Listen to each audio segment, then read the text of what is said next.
LoveLore Library. Chapter 401, The Strongest Lecturer.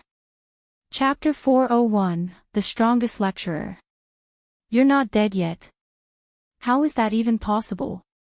Hua Yan let the same question rain down on Qin Feng as she repeated it numerous times. She could not calm her stormy mind.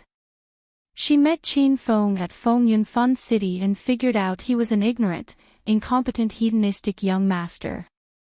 She hated the kind of people who abuse their power to terrorize people. Hua Yan planted the goo love poison on Qin Feng in an attempt to punish him. Hua Yan almost forgot about him after she had not seen him for more than 4 months. She thought the goo poison had worked and Qin Feng had died as he rolled in bed with another woman. Lo and behold, he was still alive, jumping around, and suddenly appeared in the university compound. Are you surprised, Yen Yen? Qin Feng groped Hua Yan's well-endowed breasts with one hand. Then, he offered her a sly grin. Why am I not dead yet? Because among all the women living on this earth, I love no one except for you. How could I willingly die? Release me now or I'll yell for help. Hua Yan's breasts rose and fell as she panted in anger. As she became angrier, her breasts bounced even more vigorously and brushed Qin Feng's hand, greatly embarrassing Hua Yan to the point that she wanted to ram her head into the wall. Please, please release me. I'll help you to extract the goo love poison. Hua Yan had no other choice left. She attempted a gentle approach, seeing the hard way would not work for her anymore. Qin Feng's smile broadened.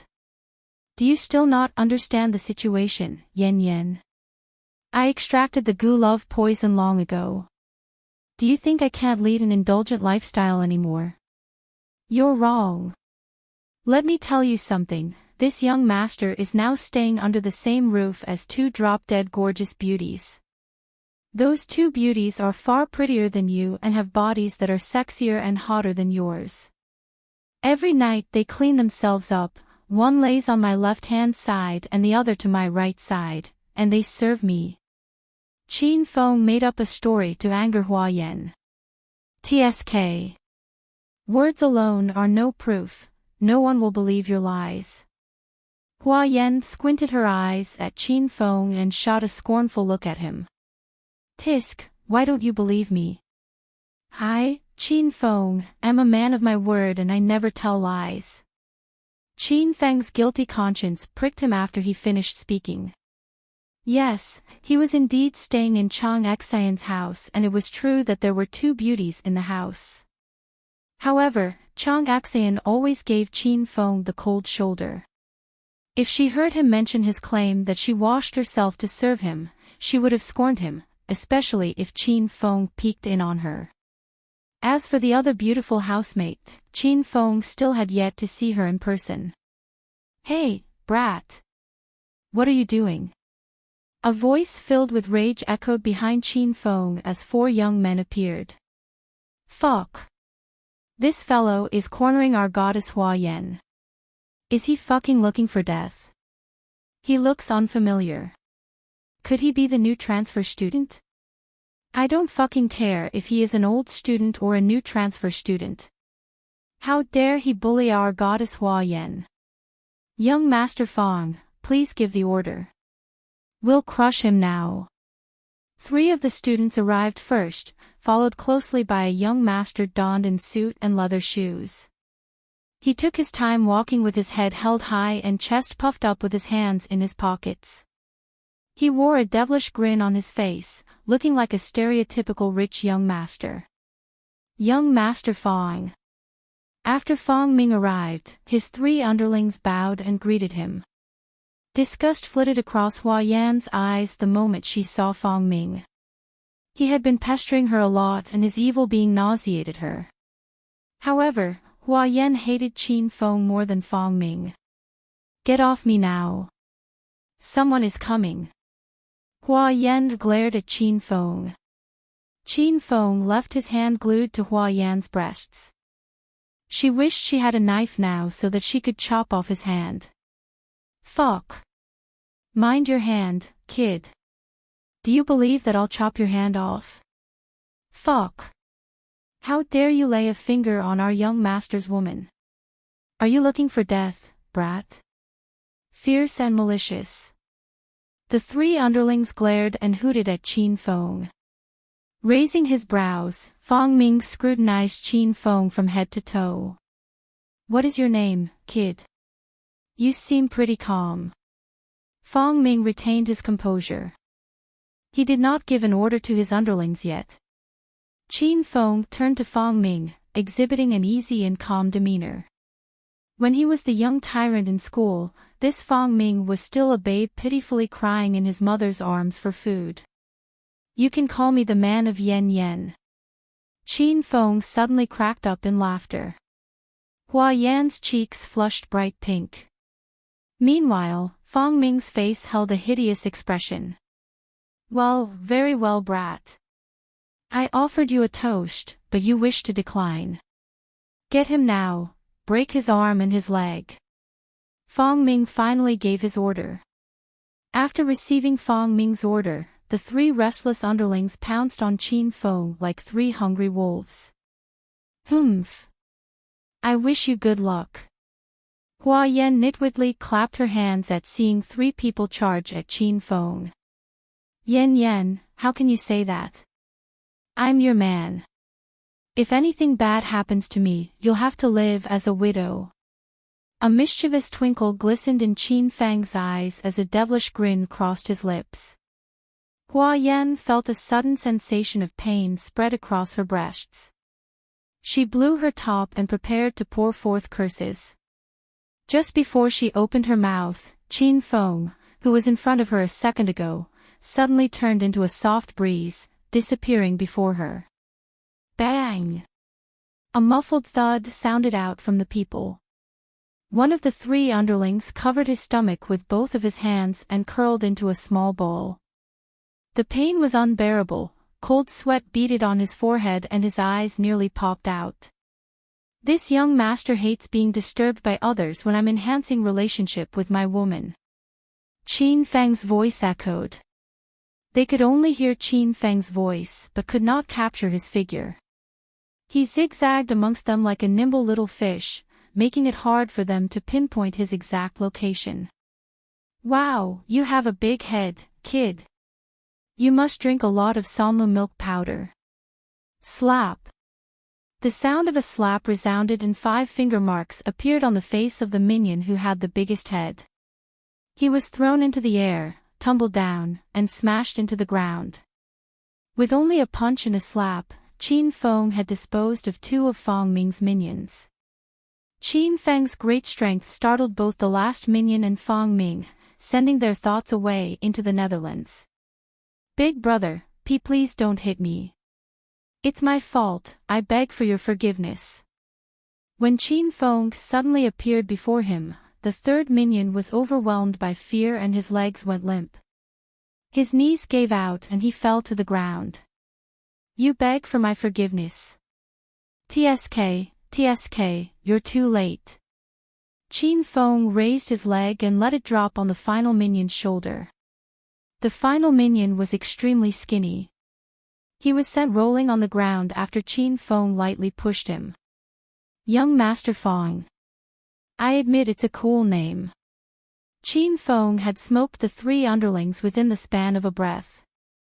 He vanished again and reappeared before Fang Ming. Qin Feng's smug face appeared before Fang Ming. Who the hell do you think you are? Don't you dare touch me. I've someone big backing me. If you hurt me, your life will be. One of the things Qin Feng hated the most was being threatened by others. He sent a kick into Fang Ming's stomach without waiting for him to finish his sentence. Like a kite that has broken free of its line, Fang Ming flew into the sky with a shroom and faded from their eyesight. Ding! Ding! The bell rang right after Qin Feng finished off the 4 men. Finally, Hua Yan regained her senses. She never imagined that a hedonistic young master like Qin Feng would be equipped with this kind of powerful close combat skill. Just you wait for it, Qin Feng, I'll get my revenge someday. She was groped and touched by Qin Feng again before he released her. She briefly glared at Qin Feng and slipped into the classroom. After she settled into her seat and raised her head, Hua Yan was once again so shocked that she almost shouted. Qin Feng smiled as he stood on the podium, glancing at the students below him with his dark, deep brown eyes. Then, unhindered, he slowly opened his mouth and said, "A very good morning to everyone. From now on, I will be your Chinese medicine class's lecturer. I know all of you are very happy, in fact, exhilarated because you have a young, handsome, and promising young man as your lecturer. Don't hold yourself back, feel free to shout to your heart's content, and vent your excitement." The students remained quiet. This bewildered Qin Feng. The Chinese medicine class was dreary and no more than 20 students were present in the spacious hall. The 20 or so students did not celebrate his arrival, instead, all of them exploded into gales of laughter. Ha! Is he really a lecturer? He is such a narcissist. I see he is almost the same age as us. I think somebody is pranking us. We don't have to pay attention to him. Did you hit your head on a rock? Quickly, get off the podium and stop acting. It's such an old trick and I did it a long time ago. Their reaction threw Qin Feng off. His face turned cold, a storm brewing in his soul. Hua Yan laughed until she was helpless, causing her breasts to bounce non-stop with their own rhythm. "You, stand up." Qin Feng suddenly spoke. His voice was low, but it fell loud and clear in every student's ear. His voice was filled with a domineering aura, pressuring the students and successfully muting them. The male student Qin Feng pointed to was the arrogant young man that told Qin Feng to get off the podium. Feeling weak in the knee, he rose to his feet. Not even he could fathom why he was so afraid of Qin Feng all of a sudden. "Professor, do you have anything to say? What is your name?" "Ma Qiao." Slap. Ma Qiao was slapped in the head. A second ago, Qin Feng had been standing at the podium. The next second, he was in the aisle beside the last row and slapped Ma Qiao's head. His speed made that of a rocket. Everybody's jaw dropped to the floor. You show no respect to your superior and your speech is filthy. Aren't you proud that I utilized everyone's time just to lecture you? Tears streamed down Ma Qiao's face. They were not tears of sadness, but tears of pain. "Why don't you answer me?" Qin Feng slapped Ma Qiao again. Ma Qiao was a fast learner.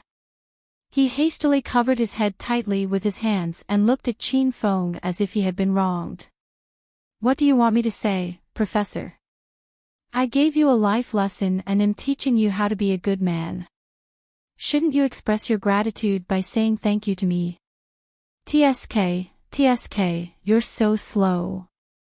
How are you ever going to become a corrupted governor and kiss up to get ahead after you graduate from the university? Even if you did not pursue your career as governor and became a businessman, with that sluggish mind of yours, I bet you will have a hard time developing your social network. You won't be able to surpass your peers. Ma Qiao really cried this time. He gnashed his teeth and said resolutely, "Thank you, Professor. Thank you for taking part of everybody's time to teach me a life lesson. Also, thank you my friends. Thank you for not complaining about me using your precious time which will be put to good use nurturing and lecturing me. I'm so touched." All the students stared at the sight with their mouths hanging open. Qin Feng paid no mind to the students' reaction. Satisfied with the outcome, Qin Feng calmly returned to the podium while nodding. "See. Mr. Ma Qiao is able to raise 1 and infer 3 under my meticulous tutelage. He has a very sharp mind and good eyesight now. He will succeed as a suck-up in the government, or be a high executive in a state-owned company. Everyone must have great ambition like Mr. Ma Yuan and try to emulate him. Okay, we're done. Mr. Ma Chao, you can take your seat. Ma Chao silently took his seat while tears streamed down his cheeks. None of the other students uttered a word, causing the lecture hall to fall into a pool of dead silence. Suddenly, Qin Feng's expression turned cold. His voice was filled with a dominating kingly aura.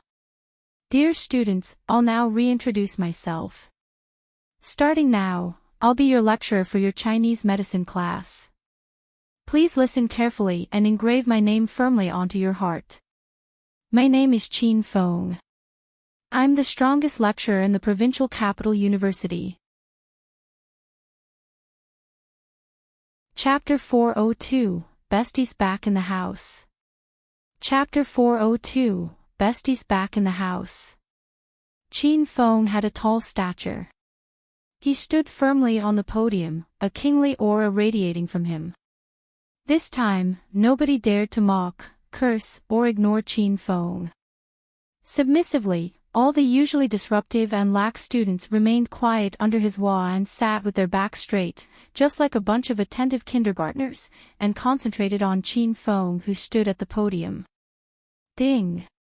New mission released from the Hedonist sovereign system. Become the strongest lecturer publicly acknowledged by all of provincial capital university within the given time period. Time period, 3 months. The system will reward host Qin Feng 3,000 hedonist points and an emblem of righteousness if he succeeds. If the mission is failed, 6,000 hedonist points will be deducted. The system released a new mission immediately following Qin Feng's introduction. He was curious about the reward, emblem of righteousness. Ahem. Ahem. Anyway, don't be so tense, I'm not a demon. Speaking of which, I'm an easygoing person, humorous by nature, and charming. You guys should be able to feel it, right? Qin Feng was unaccustomed to the tense situation. Retracting his aura, Qin Feng plastered a smile. Who is the class representative? Can you stand up, please? After a while, Hua Yan reluctantly rose to her feet and glared furiously at Qin Feng. She regretted the fact that she had fought hard for the position of Chinese medicine class representative. Yo! Our class representative is such a beauty. Look at those twin peaks. Qin Feng. Without waiting for Qin Feng to finish speaking, Hua Yan cast a menacing glare at him. Realizing he had taken things too far, Qin Feng hastily stopped. Fine, fine. This student has a very well-developed body stature and you're cute. I'm very much satisfied with you being my Chinese medicine class representative. This was the first time Qin Feng had ever conducted a lecture. He did not know the procedure and simply blurted out whatever was on his mind. Bright red instantly spread from Hua Yan's cheeks to her ears. The students were whispering back and forth, questioning Qin Feng's true identity. All of them held the same question: can this kind of ruffian whose eyes are veiled by licentiousness possibly be a good teacher? Yen, where did we stop last time? Qin Feng finally returned to the original course. Hua Yan had returned to her senses too. She glared at Qin Feng while thinking inwardly. How can this kind of hedonistic young master be a lecturer? He must be trying to picking up female university students under the guise of a lecturer. We stopped at the treatise on febrile diseases caused by cold. The treatise on febrile diseases caused by cold, Qin Feng murmured inwardly. Suddenly, a chain of dense, thickly dotted runes appeared in his mind. It was the memories of the treatise on febrile diseases caused by cold. The treatise on febrile diseases caused by cold is overladen with convoluted runes. Basically, it teaches us about the basic knowledge of Chinese medicine's pathology. However, rote learning won't work anymore and I don't encourage this kind of study method. If I was you, I would prefer spending time admiring beauties in the sports field. Qin Feng spoke what was on his mind. Apart from that, his age was almost the same as the university students. Due to his humorous utterances and his quirky mind, the students slowly began to let go of their fear of Qin Feng and laughed at his jokes. The usually spiritless and dreary Chinese medicine class was infused with new life. It was now extraordinarily lively. Although there were only 20 students or so, everyone in the lecture hall remained seated as they attentively listened to Qin Feng. Even Hua Yan had to admit that Qin Feng really had his own way of heating things up. Seeing the atmosphere had warmed up, Qin Feng then swayed back to the main subject. I don't prefer rote learning, but it doesn't mean that you all don't need to memorize the treatise on febrile diseases caused by cold. Learn and apply pragmatically is my motto and my way of teaching. I want all of you to memorize half of the treatise on febrile diseases caused by cold before class is dismissed. Rumbles. The students exploded. It was a 45 minutes class and 15 minutes had already passed. Qin Feng wanted all of the students to memorize half of the treatise on febrile diseases caused by cold in the next 30 minutes. That was harder than climbing into the sky. Ma Qiao, stand up. Qin Feng disregarded the student's voice of protest and called Ma Qiao. Ma Qiao was the arrogant and despotic bully of class before meeting Qin Feng. He was now like a mouse that had spotted a cat, gently and cautiously rising to his feet. Handsome Professor Qin Feng, is there anything I can do for you? Good boy, you're worthy to be taught. Qin Feng enjoyed being called a handsome professor by Ma Qiao. Clasping his hands behind his back, Qin Feng smiled and made his way over to Ma Qiao. Then, he peered intently at Ma Qiao's face with his star-like, glassy black eyes.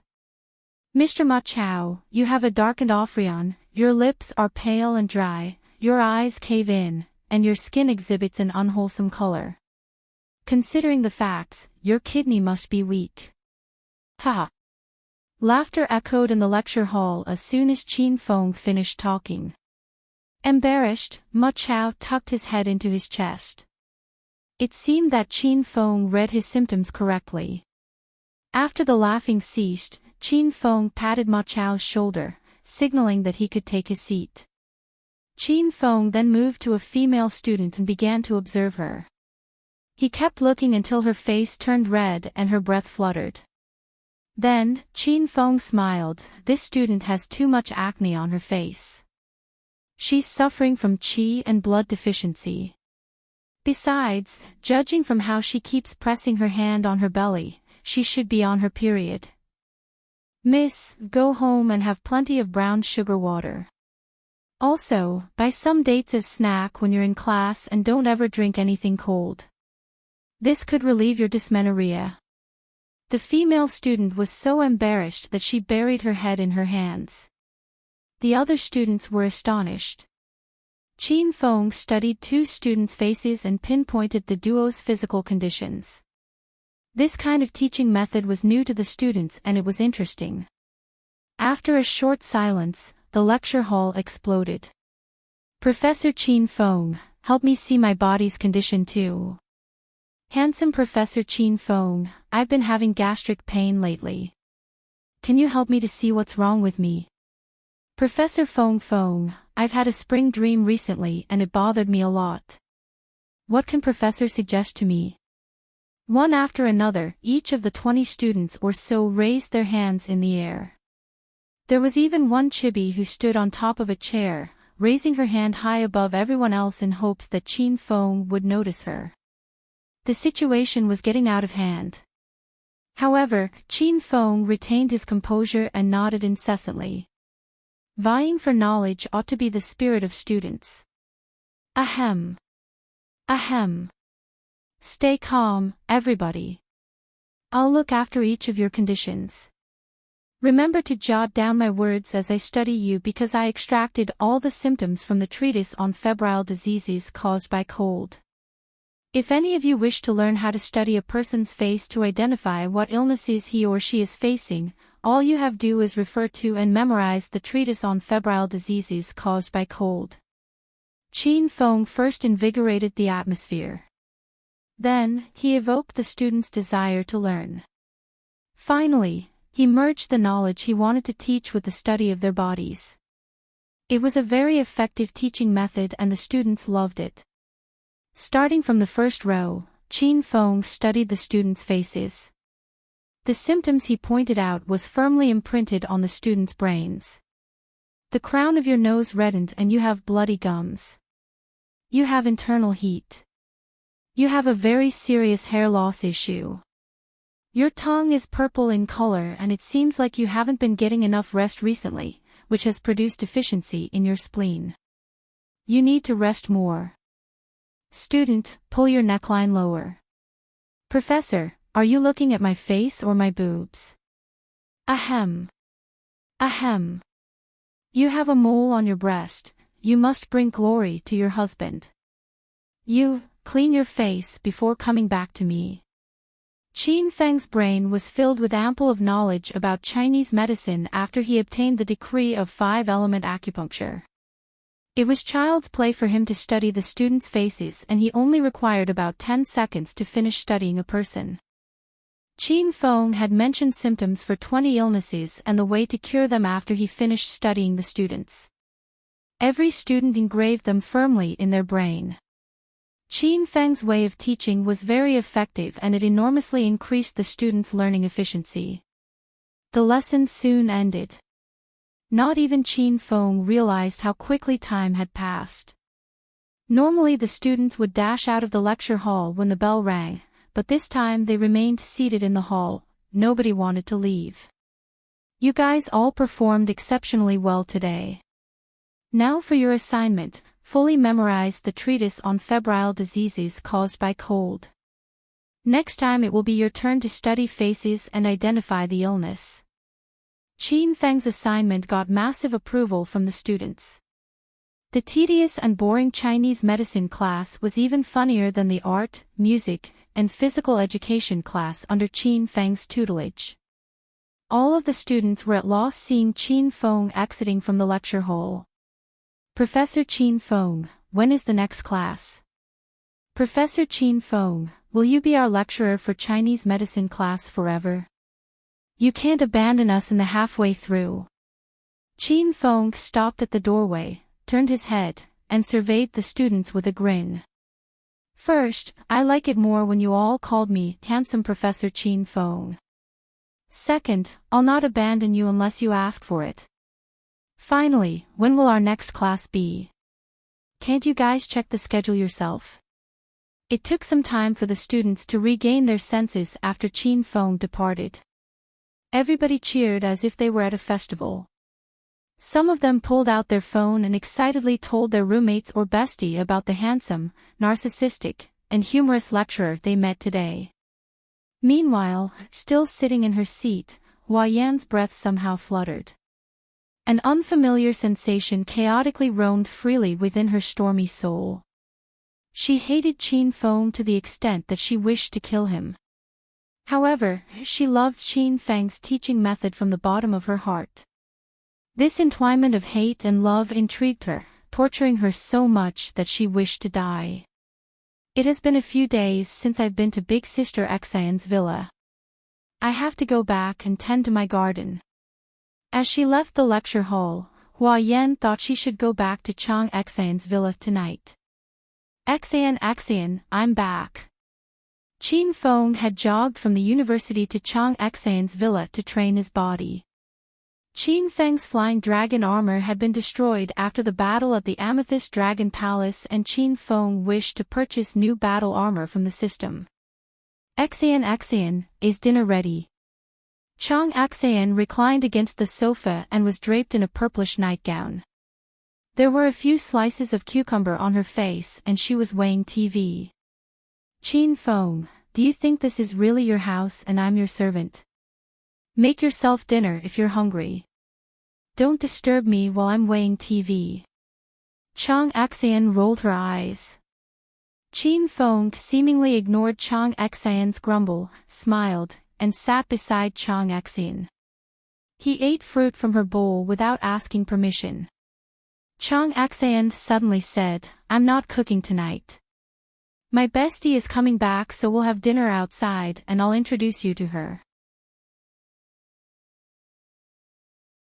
Chapter 403, Chang Xian's Bestie. Chapter 403, Chang Xian's Bestie. Qin Feng snuggled into the couch like a snake suddenly sitting upright. With a serious look, he peered into Chang Xian's eyes, startling her. Xian, your bestie is coming back. What a good news. Do you have her photograph? It's best if you can provide a no-makeup picture that hasn't been photoshopped. Should I change my clothes? Oh yeah, how old is your bestie? Does she have a boyfriend? Chang Xian's well-endowed breasts that were hidden beneath her purplish nightgown bounced up and down from her anger. A few slices of cucumbers fell from her face and her dewy eyes blazed. Qin Feng, do you think you're the police who's investigating a person? I'm warning you, don't ever try to pick up my bestie.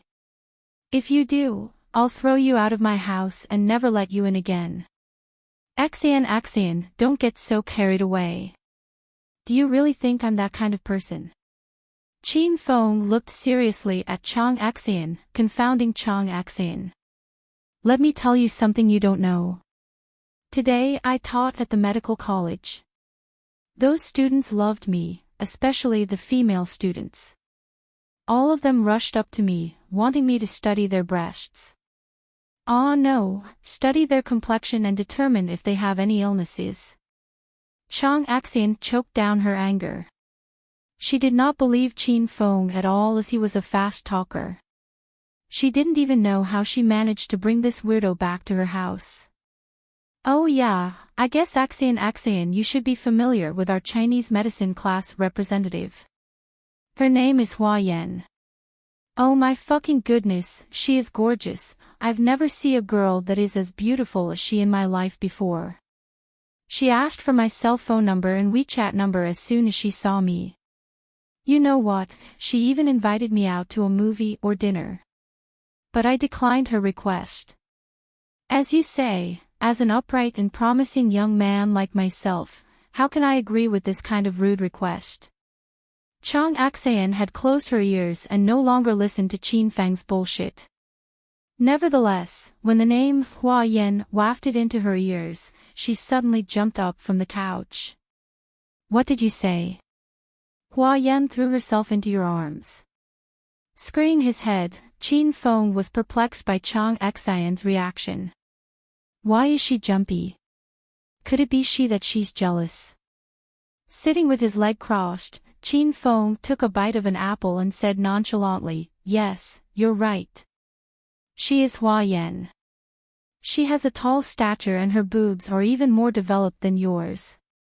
Big sister Xian, I'm back. A beauty suddenly entered the villa. Dressed in a white shirt, black vest, and tight-fitting black leather pants as a final touch, it revealed the wearer's hot and sexy body. She had a wickedly smart look and shone with the brilliance of youth. Pfft. Qin Feng spewed the apple out of his mouth the moment he saw Yan. In the meantime, Yan wobbled and almost fell to the floor. Big sister Xian, why is this bastard in our house? What made you come over, Yen? Qin Feng and Yan spoke at the same time, confusing Chang Xian.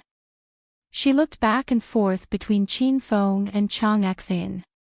With a puzzled expression, she asked, you guys know each other? Very close. The hell I know this scumbag.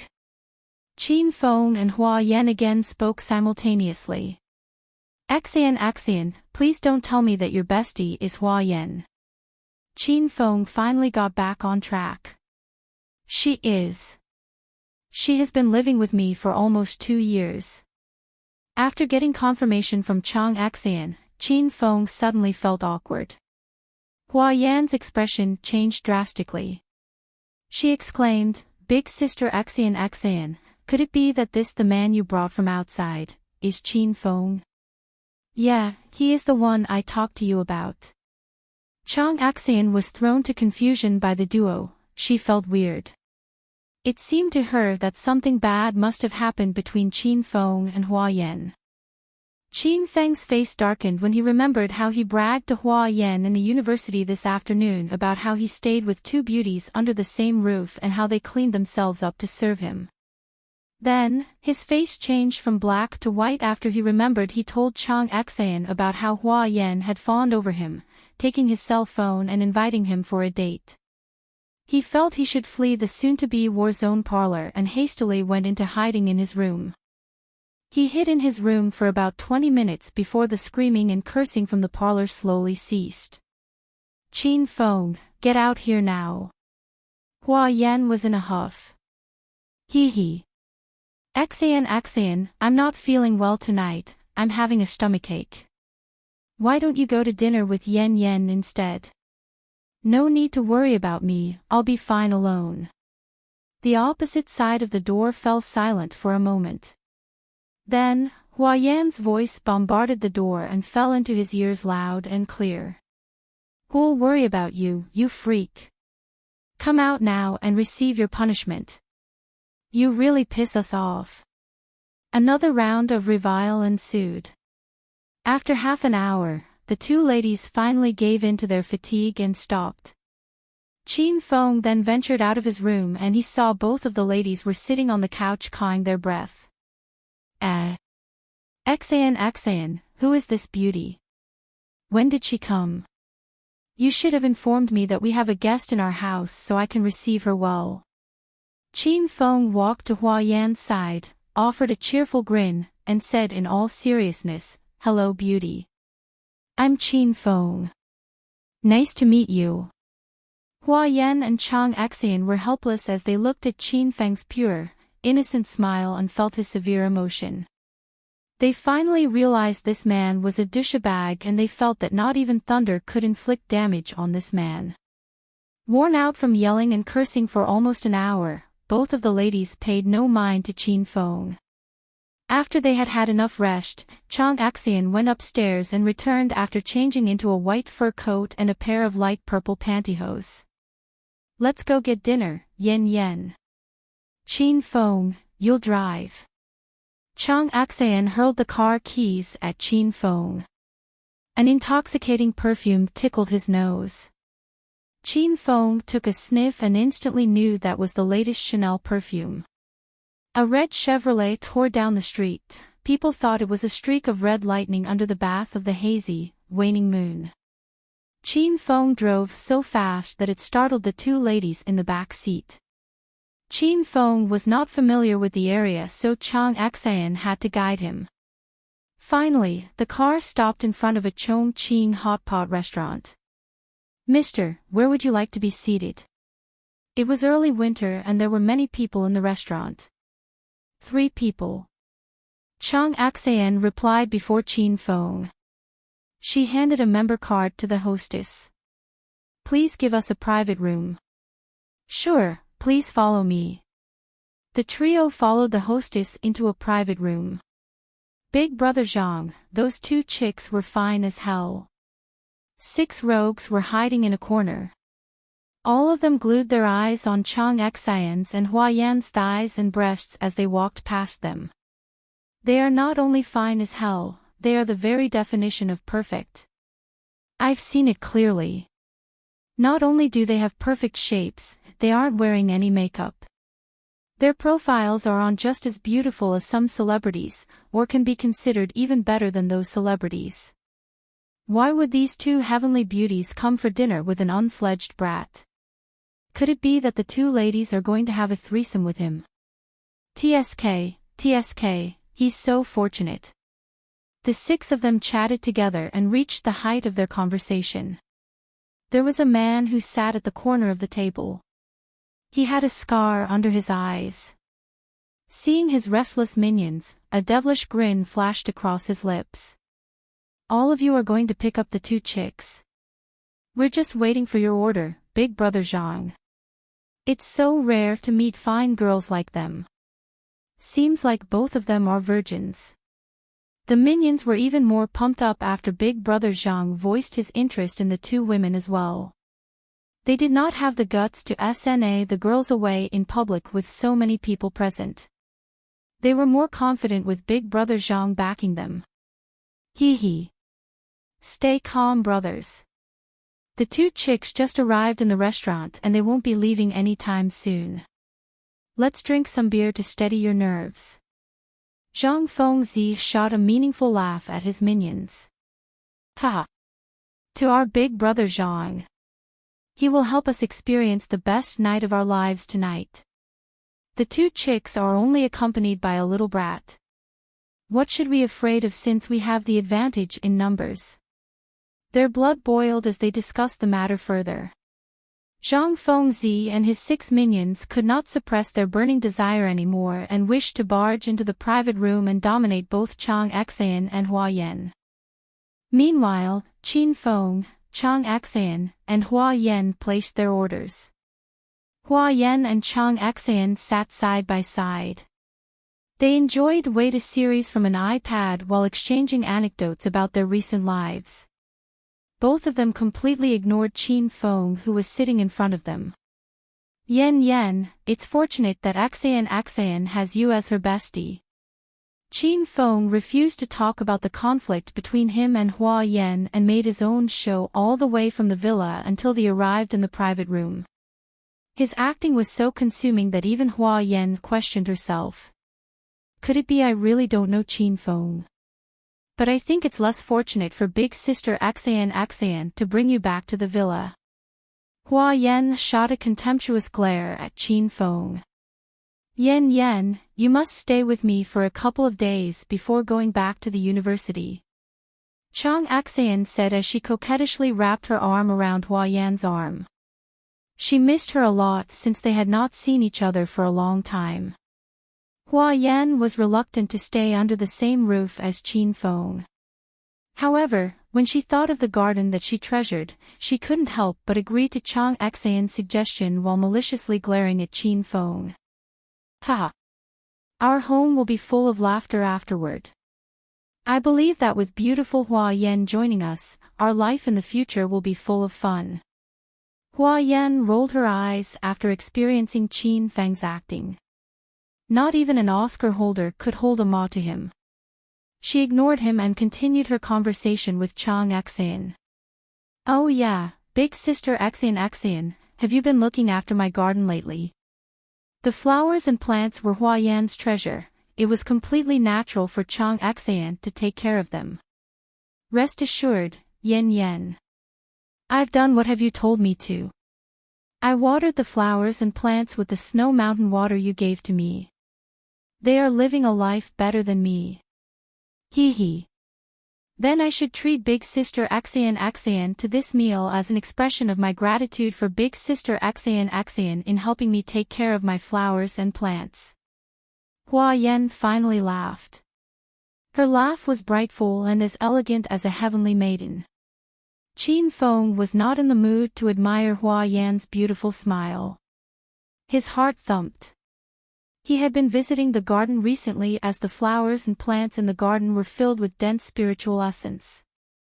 Every night before he went to bed, he uprooted one as his supper. He felt his inner qi had become purer and denser after he had consumed the flowers for 3 consecutive nights. He remained stagnant in stage 3 inner qi ever since he was severely injured after the battle at the Amethyst Dragon Palace. The flowers and plants in the garden had given him hope to break through to stage 4. Ahem. Seems like you have led a good life, Yan. I never knew you had a knack for gardening. But nobody can take care of your garden during the day. I'm afraid some naughty kids in the neighborhood might destroy some of your plants, Qin Feng said carefully. Hua Yan rolled her eyes. What are you saying? Who will touch my garden? If I find out who did it, I'll kill them. A sudden chill erupted from Hua Yan's body, startling Chang Xan. Qin Feng, I warned you not to touch the flowers and plants in the garden. Those are Hua Yan's treasure and she takes care of them like her own children. I still remember I accidentally stomped on a flower once and Yan ignored me for half a month. If you lay even a finger on those flowers and plants, I swear Yan Yan will kill you. The soup and dishes had arrived as they were talking. Earlier, Qin Feng was very hungry, but he lost his appetite now. He plastered a hard smile and chattered on to Hua Yan. How is there any possibility that I will destroy Hua Yan hard work? I love gardening as well. But what I've said is true. I saw a few naughty kids playing around the garden. They even uprooted a few of the flowers and plants. At that time, I didn't know that those flowers and plants were so important to Yan Yan, or else I would have captured those kids and asked them to pay for what they have done. Chapter 404, Look for me if your hands are I. Chapter 404, Look for me if your hands are I. Hua Yan and Chang Xian wolfed down the food after all of their orders arrived. However, Qin Feng's words had caught their attention, especially Hua Yan. She stared maliciously at Qin Feng. What did you say? What I said is true. I saw a few naughty kids playing around the garden and they uprooted a few flowers from the garden. You can't blame me for not stopping them, right, Yan Yan? Qin Feng asked with a twang of guilt. Qin Feng, please don't make fun of us. Those flowers and plants are truly Yan Yan's treasure. I'll cast you out from my house tonight if you dare to lie to us. Even Chang Xian was serious. Although the hot pot was boiling and released hot steam into the air, Qin Feng felt as if it was freezing, sending chills deep into his body and freezing him from the inside out. It's true. I'm the one who should be blamed. I don't know the garden is so important to Yan Yan. Yan Yan, just beat me or scold me. I'm willing to do whatever you want just to make it up to you, Qin Feng said sternly. Hua Yan was stunned. She stared blankly into the air like an empty puppet. Meanwhile, Chang Xian heaved a long sigh and rolled her eyes at Qin Feng. Anyway, you can't be blamed. To be honest, I hold most of the responsibility in this incident. I should have told you to mind the garden the moment you entered my villa. Yan Yan, are you okay? Chang Xian blamed herself for not taking good care of Hua Yan's garden. Out guilt, she wrapped her arms around Hua Yan and pulled her into her embrace. Plop. Plop. Suddenly, a few crystal-clear tears glided down from Hua Yan's dewy eyes, ran down her cheeks, and fell to the floor. This lady is crying. I'm so sorry, Yan Yan. I regret not taking good care of your treasured flowers and plants. Don't hold your tears, let them fall. Big sister Xian is here with you. Chang Xian comforted Hua Yan. Qin Feng did not have the nerve to look at Hua Yan. It surprised him that Hua Yan was crying over her flowers. In Qin Feng's opinion, Hua Yan was always a tough, strong woman. She never shed a tear even though he had molested her. Ding! New mission from the Hedonist sovereign system, assist Hua Yan in becoming a grade 6 pharmaceutical master. Time period, 6 months. Qin Feng raised his brows. Upon completion, the system will reward host Qin Feng 30,000 hedonist points and an Ifrit pill. If the mission is failed, 60,000 hedonist points will be deducted. Little Pig, what is a pharmaceutical master? Qin Feng communicated with Little Pig via telekinesis. For your information, Master, there are many people with unique abilities residing in the clandestine realm beyond the world of the mortal. A person who can cultivate inner qi like Master is known as a martial artist. Meanwhile, a pharmaceutical master is best known for their ability in growing spiritual plants and refining the spiritual plants into various mystical pills and medicines, explained Little Pig. Shocked, Qin Feng finally realized how shallow he was. Seems like there are still a lot of things I don't know. Then, he added, besides martial artists and pharmaceutical masters, what other kinds of special occupation does this world have?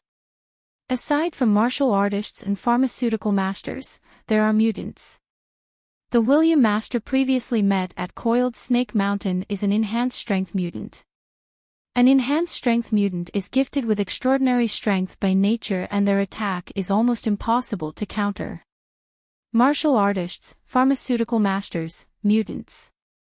It was clear to Qin Feng that aside from the three occupations, there must be more people with special abilities hidden in every corner of the earth. Originally, he thought that he, as a martial artist who cultivated both external strength and inner qi himself, could be considered a superior being. However, from what he was seeing now, he still had a long way to go. Bang! The door to the private room was suddenly burst open. The sound pulled Qin Feng back from his thoughts to reality. 6 men wiggled their way into the private room.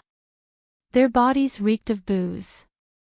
As soon as they entered the room, they instantly focused their gazes on Chang Xan and Hua Yan and walked toward them with wicked grins. "Oh! Why is this beauty crying? Look at this pitiful scene, you break this brother's heart. Tell this brother, beauty. Who made you cry? I'll take care of him for you." These 6 men were the very same ones who had hid in the corner of the parlor when Qin Feng, Chang Xan, and Hua Yan first entered the restaurant. Their leader was the man with scar under his eyes. His name was Zhang Fengzi and he had a menacing look. "Who are you people? Who gave you permission to enter our private room? Get lost."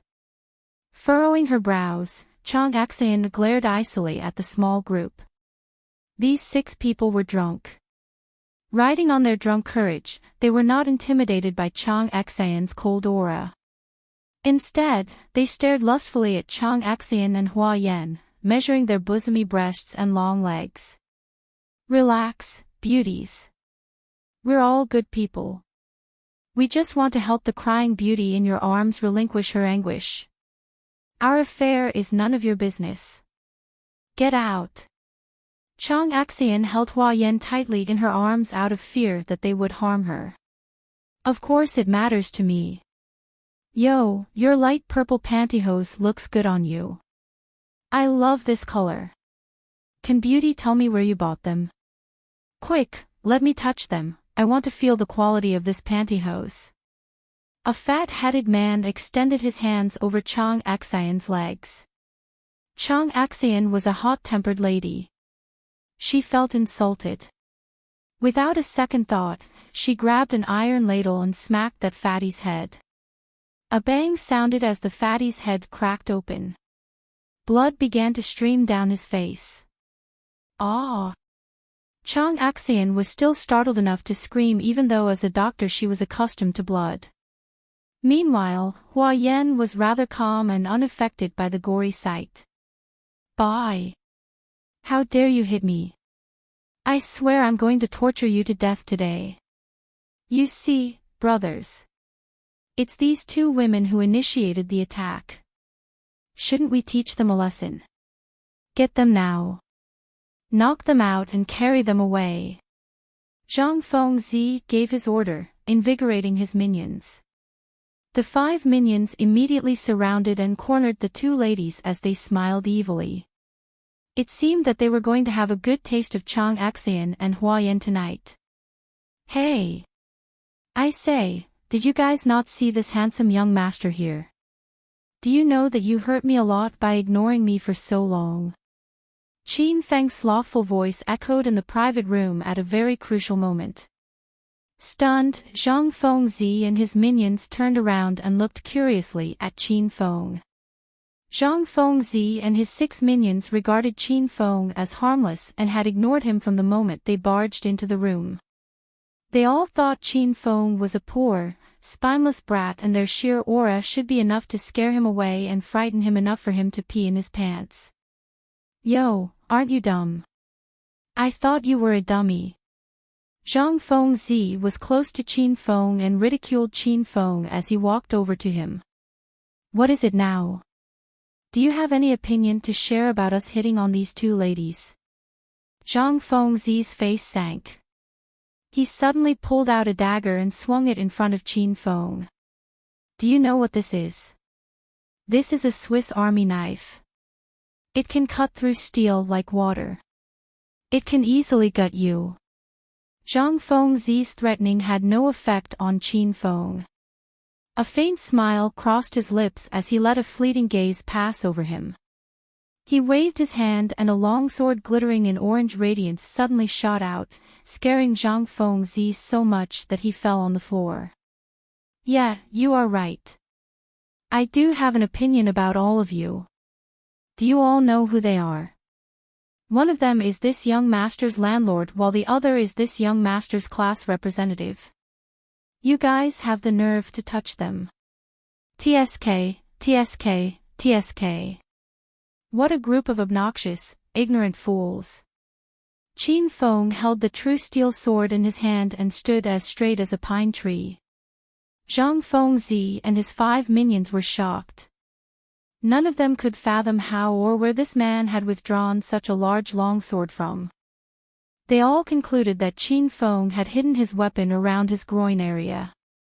But Qin Feng's sword was too large and too long. They all thought inwardly, isn't he afraid of cutting his own brother while walking? What are you trying to do? Please put away your sword. You will be trouble if you accidentally cut somebody. Zhang Fengzi had crawled up from the floor and regrouped with his 5 minions. All of them were terrified facing Qin Feng's large longsword. The longsword was peculiar. It radiated with a faint glow of light, giving off the vibe of a treasured sword that appeared in the show Journey to the West. We are all bound by the law and you're right. I will be in trouble if I hurt somebody. However, none of you are human in my eyes. You're just a bunch of beasts.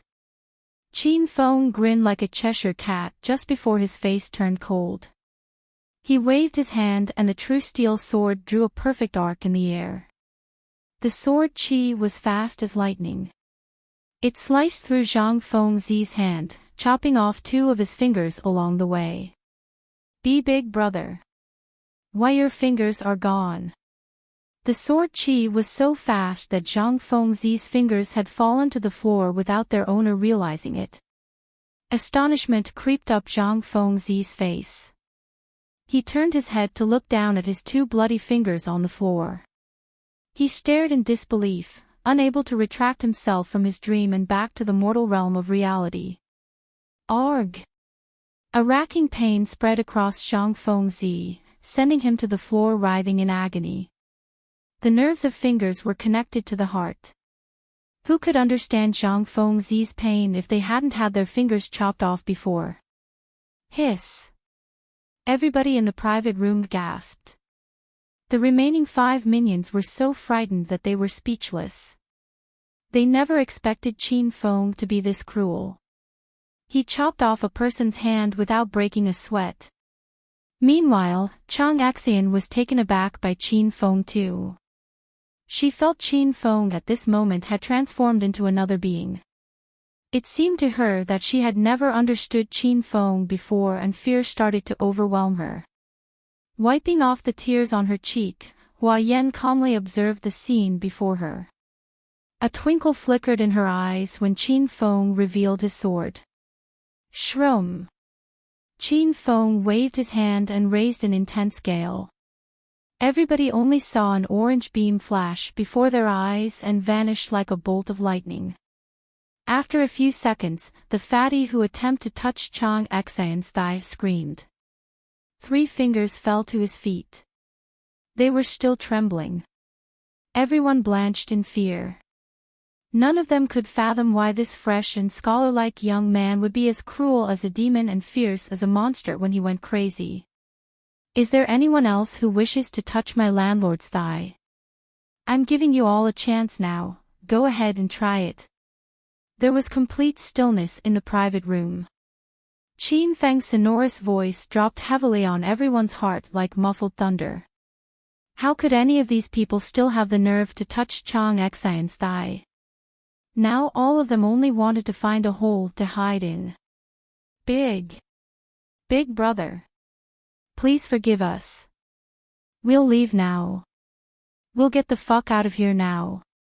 Please forgive us, big brother. We promise we won't do it anymore. The remaining 4 minions fell to their knees and crawled out of the room one by one.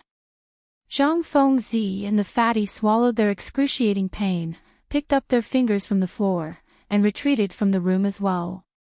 They were afraid they might not be able to reattach their fingers. Hey! Don't forget to ring up the bill for us.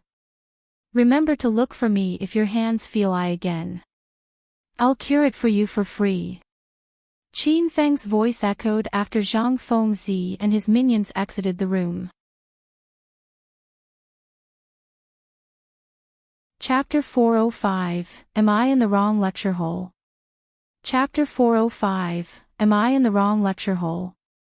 Zhang Fengzi and his 5 minions had left more than 10 minutes ago. However, no one left remaining in the private room took the initiative to spark a conversation. Trembling in fear, Chang Axayan still could not extract herself from the gruesome scene that had happened moments ago.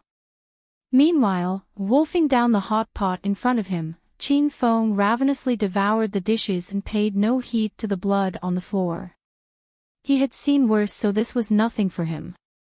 By all means, he was still a pure and benevolent man. Qin Feng would repay double should he receive kindness from good people. At the same time, his heart froze. He never went easy on the wicked, even to the extent that he was willing to repay evil for evil. Axayan, why is your body shaking? Is it cold in here? I can't feel it. Aren't you too hungry? Why don't you eat?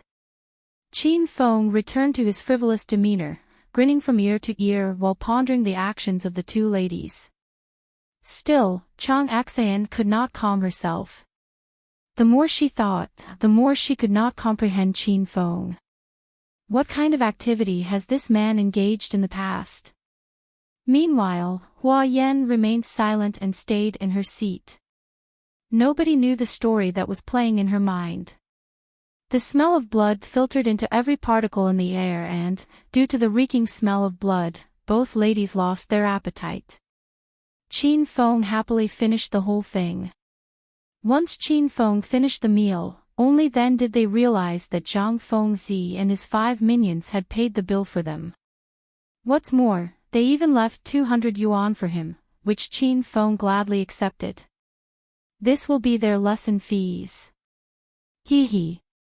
Qin Feng drove rather slowly on their way back as he was afraid that the 2 ladies would puke if he drove too fast after seeing such a bloody scene tonight.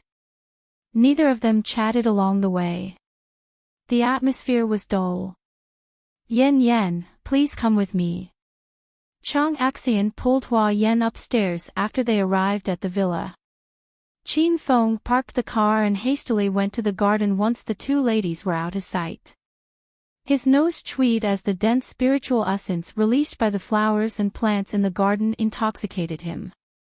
He knew that these flowers and plants meant a lot to Hua Yan and he was reluctant to pluck any of them. However, when he thought of how close he was to breaking through to stage 4 inner qi and that he could form the blood qi pill to save Lin Bei from unconscious state after he went back to Acropolis City, Qin Feng was in a sticky condition. This will be the last one. I won't have a chance if Yen comes and checks on her garden as she must count the flowers that she has lost. The corner of Qin Feng's mouth curled into a grin and looked at the first floor of the villa. After he was certain that the 2 ladies were not looking at him, he hastily uprooted 2 peculiar flowers. After Qin Feng had the flowers in hand, he vanished into thin air and moved like a phantom in the dark back to his own room. The 3rd floor of the villa, Chang Axayan's room. With a worried face, Chang Axayan pulled Hua Yan to a seat beside her bed. Yen, I'm sorry for what has happened tonight. I didn't know that Qin Feng had such a cruel side. Even I'm shocked by him. Should we banish him from our house? Chang Axayan only kept Qin Feng around for his ability to see through things.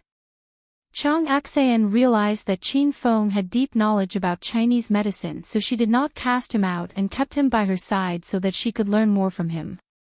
However, what had happened tonight disturbed Chang Axian, and she felt that she had to put an end to this before anything bad happened. After all, Hua Yan was one of the residents in this villa as well. Even if Chang Axian was willing to allow Qin Feng to stay with them, she was certain that Hua Yan would not allow him to. Big sister Axian, why would we have to cast him out? Hua Yan's eyes displayed puzzlement and shot a question of her own to Chang Axian, stunning Chang Axian. Yan, are you not afraid of Qin Feng? He is so ruthless. How can we two ladies defend ourselves against him if he attacks us? Replied Chang Axian. She was flabbergasted by Hua Yan's question. Big sister Axian, how long has Qin Feng been staying here? I think, almost a week. And has he done anything irremissible to you? Chang Axian searched her memory and realized that Hua Yan was right. Even though that brat always exhibited frivolous and lascivious looks, he always walked on a fine line and never did anything unbearable to her. Hua Yan added, yes. Qin Feng is very scary when he's angry, but he knows how far to go and when to stop. Did you forget why he was so angry tonight? He attacked those guys to protect us. Speaking of which, it is kind of dangerous for only 2 women to stay in this spacious house. However, if Qin Feng is staying with us and, say something bad happened, save for his long sword, he can protect us with his powerful close combat skill too. Considering that Qin Feng harbors dirty thoughts about us, I guess big sister Axian thinks too much. If he really had a dirty thought, he would have made his move a long time ago. So, this is the least of my concerns. Chang Axian was stunned by Hua Yan. She suggested casting Qin Feng out because of Hua Yan, as Hua Yan seemed to hate Qin Feng a lot. It was surprising that she actually didn't mind it. She even recommended keeping Qin Feng. Yan, are you sure? Chang Axian looked seriously at Hua Yan. Big sister Axian, let him stay. Hua Yan nodded. Fine then. Let's erase what happened tonight from our minds. Both ladies had reached a consensus. Suddenly, Hua Yan screamed. Then, she charged downstairs barefooted. Yan, what's wrong? Big sister Axian, I want to check my garden. She reached her garden soon after. Tears began to stream down Hua Yan's cheeks after she saw her ravaged garden. Using the light from her cell phone to light her path, Hua Yan walked on the cold soil barefooted. The flowers and plants were blooming and lively before she left the villa. It was only half of a month and her hard-grown garden had reduced to such a terrible condition. She'd lost 7 varieties of spiritual plants. Amongst the spiritual plants, she'd lost the 100-flavor grass, which was the most important among the spiritual plants. The 100-flavor grass was a special medical herb with mystical effects. It could absorb the essence from heaven and earth, and that was the reason the garden had such a dense spiritual essence. After the 100-flavor grass had matured, one could use it to concoct the condensed qi pill, which could massively increase the speed of cultivation. Yan, are you all right? How many flowers and plants have you lost? Chang Axian followed Hua Yan to the garden. Her heart was pricked with pain when she saw Hua Yan cry copiously, like a helpless little girl. Big sister Axian, I lost 7 flowers and plants. I'm so sad. Hua Yan threw herself into Chang Axian's arms and dissolved into tears. Qin Feng felt a dense spiritual essence surging in his pubic region after he devoured the 2 spiritual plants that he stole from Hua Yan's garden. As he was combining the spiritual essence with his own inner qi, Hua Yan's cries wafted into his ears. Raising his eyebrows, Qin Feng let out a mouthful of foul qi, crossed the villa, and arrived in the garden within a few seconds. Axian. What happens to Yan? Qin Feng saw Hua Yan had curled herself into a ball at the side of garden. She only had on a flimsy nightgown. She looked very pitiful. Let's go in the house. You might see a cold out here. Qin Feng dismissed Hua Yan's struggle and carried her in his arms into the house. The intoxicating scent teased Qin Feng's nostrils and her nightgown's neckline was torn open from her struggling, revealing her snow-white skin texture. Damn, she smells good and her body is so finely carved. Qin Feng almost succumbed to his burning desire. Release me now, Qin Feng. Hua Yan's struggle grew stronger. Yan, please stop moving. Your feet are full of mud. Hey! Stop moving, you almost stomped on my face. Qin Feng placed Hua Yan on the couch. Hua Yan struggled with all her might and anger while sending a few kicks into the air. Qin Feng was quick with his hands. He grabbed Hua Yan's feet and secured her in his arms. Then, he used tissue paper to wipe off the mud on her feet. Hua Yan's feet were white as a glacier and her skin texture was as soft as a newborn baby. She had painted her toes with black nail polish, seemingly inviting people to touch them. Hua Yan flinched when Qin Feng grabbed her feet. A weird sensation spread like an electric current all the way from her feet and struck her heart hard, making her melt. Okay, we're done. Hurry up and wash your feet in your room. Have a good night's sleep after you finish washing your feet. Everything will be fine tomorrow. Those flowers were plucked by Qin Feng, so he had to treat Hua Yan better to lessen his guilt. On the other hand, Hua Yan examined Qin Feng as if he was an alien. She felt Qin Feng was somehow strange tonight. Qin Feng, why are you being so good to me? Could it be, it's you who destroyed my garden? Qin Feng's heart skipped a beat. He offered her a nervous laugh. No. How could that be possible? I love gardening, so why would I destroy your garden? Not entirely believing Qin Feng, Hua Yan kept her eyes glued to Qin Feng. She attempted to search for a loophole in his words but to no avail. She shook her head and went upstairs. Seeing Hua Yan had calmed herself down, Chang finally felt relieved. Qin Feng heaved a long sigh of relief after the two ladies left.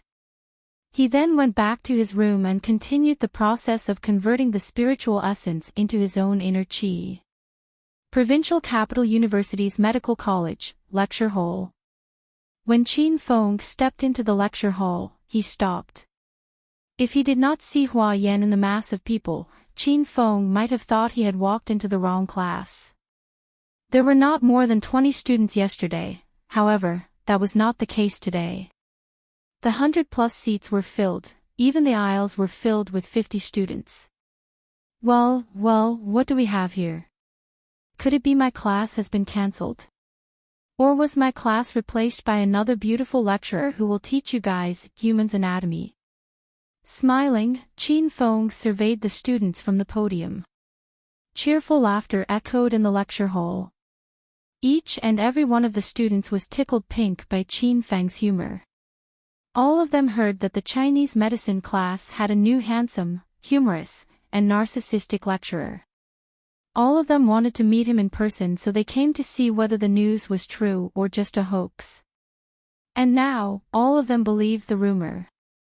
Handsome Professor Qin Feng, we missed you very much. I couldn't sleep all night yesterday knowing that your class was my first class today. A cheerful and excited voice drifted down from the last row. It was Ma Qiao. Ha! Excellent. Very well. See, under my meticulous tutelage, Mr. Ma Qiao has turned a new leaf. He's now an expert kiss-up. I'm certain that he'll achieve mediocre success in the future. Everyone, you guys must make Mr. Ma Qiao your model and learn from him. Qin Feng had once again caused the students to explode into a gale of laughter. Handsome Professor Qin Feng, I intentionally washed my face 3 times today. You must study my face later. Why did you have to wash your face 3 times? Professor will be happier if you wash your ass 3 times. Being so close in age to the students, the reach of Qin Feng's joke was quite large. The otherworldly handsome and tall Professor Qin Feng, you only studied my boobs yesterday. This time you must carefully study my face. It's not true, my dear student. To be honest, the art of studying breasts is much harder than studying your face. Perhaps the knowledge required to study boobs is much deeper and abstract than studying a person's face. Very soon, the students mixed freely with Professor Qin Feng. Everybody cracked joke after joke to lighten the situation, which in turn gave rise to a lively and bustling discussion in the lecture hall. After a good while, Qin Feng gestured with his hands and the students instantly fell silent. Every student has unlimited potential. Today, I won't be studying any faces nor any breasts. I want all of you to study faces and identify the illness. Did everyone finish the assignment I gave you at the end of the previous class? Yes, we did. We can read it out for Professor Qin Feng now. With Hua Yan as their leader, the 20 or so students who attended Qin Feng's previous class simultaneously recited loud and clear the tongue-twisting and obscure treatise on febrile diseases caused by cold without stopping. Their voices filled the room and their faces were brimmed with vigor. Qin Feng was very satisfied with their changes. Chapter 406, Nobody will be exempted from punishment for being late, not even lady. Chapter 406, Nobody will be exempted from punishment for being late, not even lady. The 20 or so students finished the tongue-twisting and obscure treatise on febrile diseases caused by cold without breaking a sweat, striking awe into the remaining 100 students. More than half of the students were not part of the medical college. They skipped their class just to attend Qin Feng's class and see with their own eyes the professor whose name was the topic of interest for every resident in the provincial capital university. If they hadn't seen it with their own eyes nor heard it themselves, they never would have believed that there was really somebody in this university that could memorize the difficult, ancient prose Chinese medicine textbook. Clap. Clap. Clap. Qin Feng clapped his hands while standing at the podium. Awesome! You people are amazing. The handsome Professor Qin Feng is so proud of you all. Why don't you all give yourselves a hand? Aren't you proud of your achievement? The lecture hall remained silent. Those students who accepted the Chinese method of teaching since they were little had a twisted notion in their subconscious. They thought they went to school for the sake of their parents, studied and memorized everything on the syllabus because their teacher asked them to. Like this time, the 20 or so students who memorized the full text of the treatise on febrile diseases caused by cold was only because they wanted to finish the task assigned by Qin Feng and nothing more. None of them believed that the knowledge they memorized would be theirs. They would not feel proud of themselves for memorizing a textbook. However, Qin Feng's words were a conundrum. They all began to understand the meaning behind memorizing the text. After 15 seconds, sparse and scattered applause resounded through the hall. After a minute, the lecture hall was filled with thunderous applause. The 20 or so students who memorized the treatise on febrile diseases caused by cold were high in spirits. Handsome Professor Qin Feng, I'm proud of myself for being able to memorize the treatise on febrile diseases caused by cold. I stayed up all night memorizing the whole text. I've worked hard, I should be proud of myself. The most charming professor in the universe, Professor Qin Feng, I'm also proud of myself. From now on, I'll study not for other people, but for myself, and I'll prove myself worthy. Confident manifestos poured forth without stopping. The sight of it felt more like a concert than a Chinese medicine class. As if they had obtained new life, Every one of the 20 or so students' eyes brimmed with confidence, while the remaining 100 or so students who missed the previous class regretted missing it. They all gnashed their teeth and made a promise to themselves. I must familiarize myself with the treatise on febrile diseases caused by cold tonight. Everybody calm down. This is just your first step.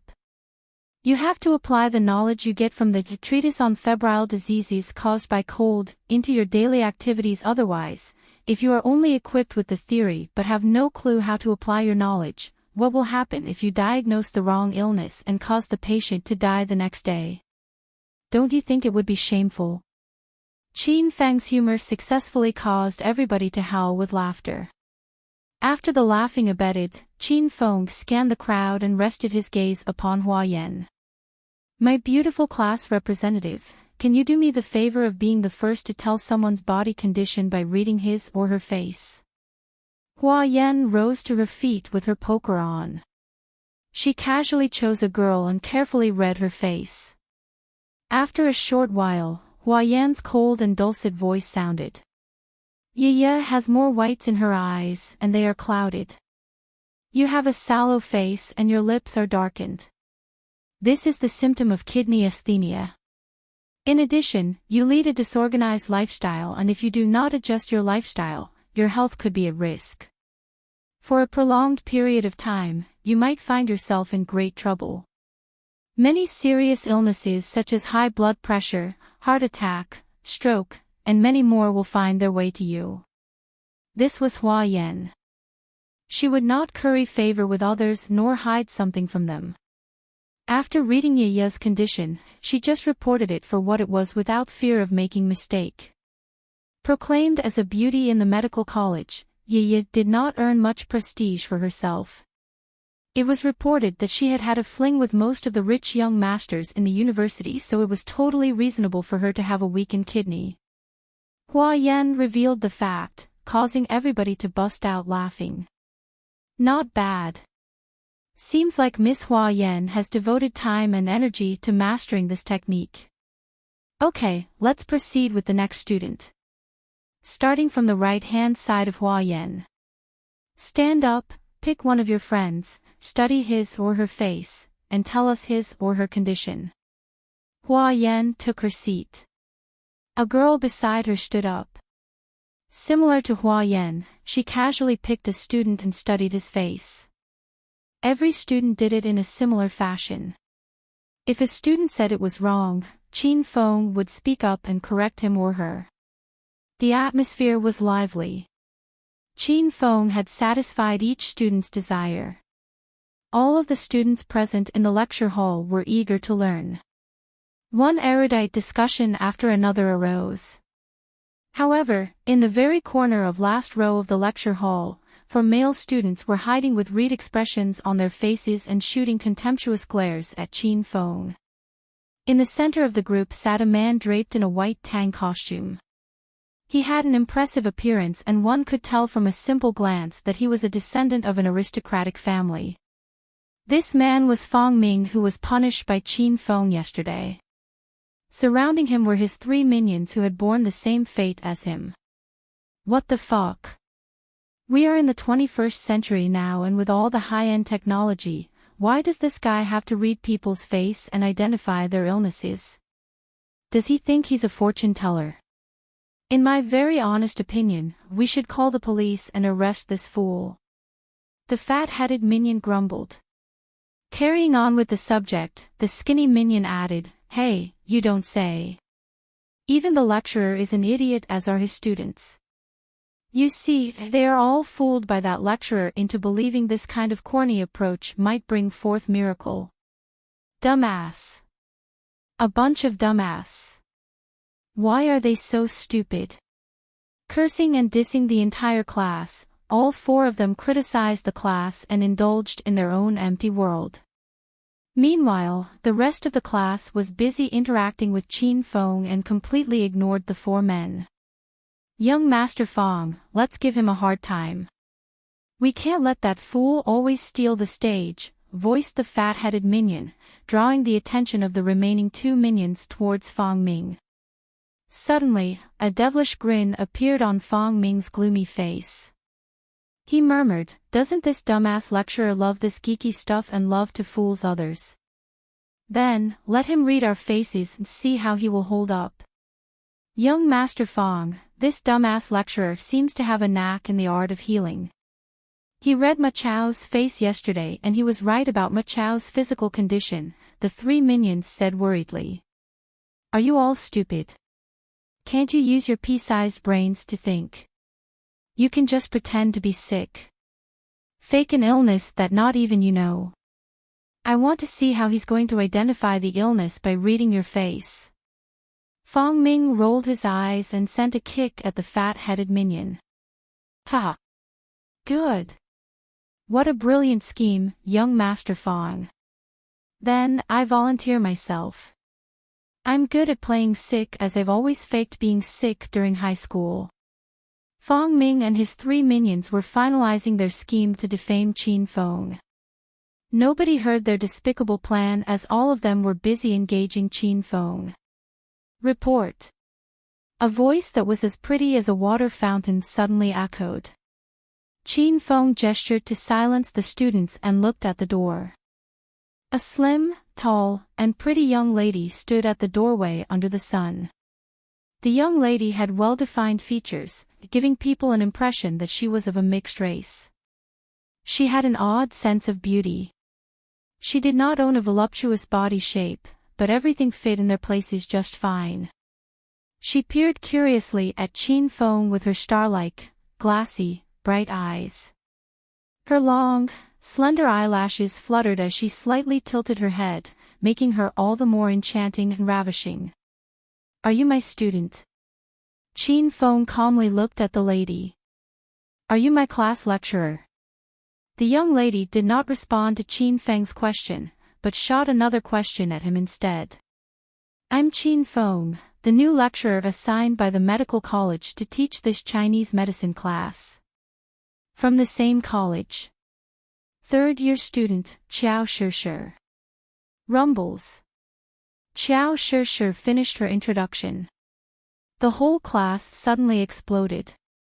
Since Qiao Shi had been standing in the doorway, the few front rows had blocked the view of students in the middle row and the last row so they couldn't see what was happening in front. However, when they heard the name Qiao Shi, all of them became so excited, it was as if they were on steroids. Qiao Shi. She was the first goddess of the medical college. Miss Qiao Shi, you're late. Do you have anything to say? Qin Feng paid no mind to Qiao Shi's label. As a lecturer himself, he had to do justice to his own occupation. No, I've nothing to say.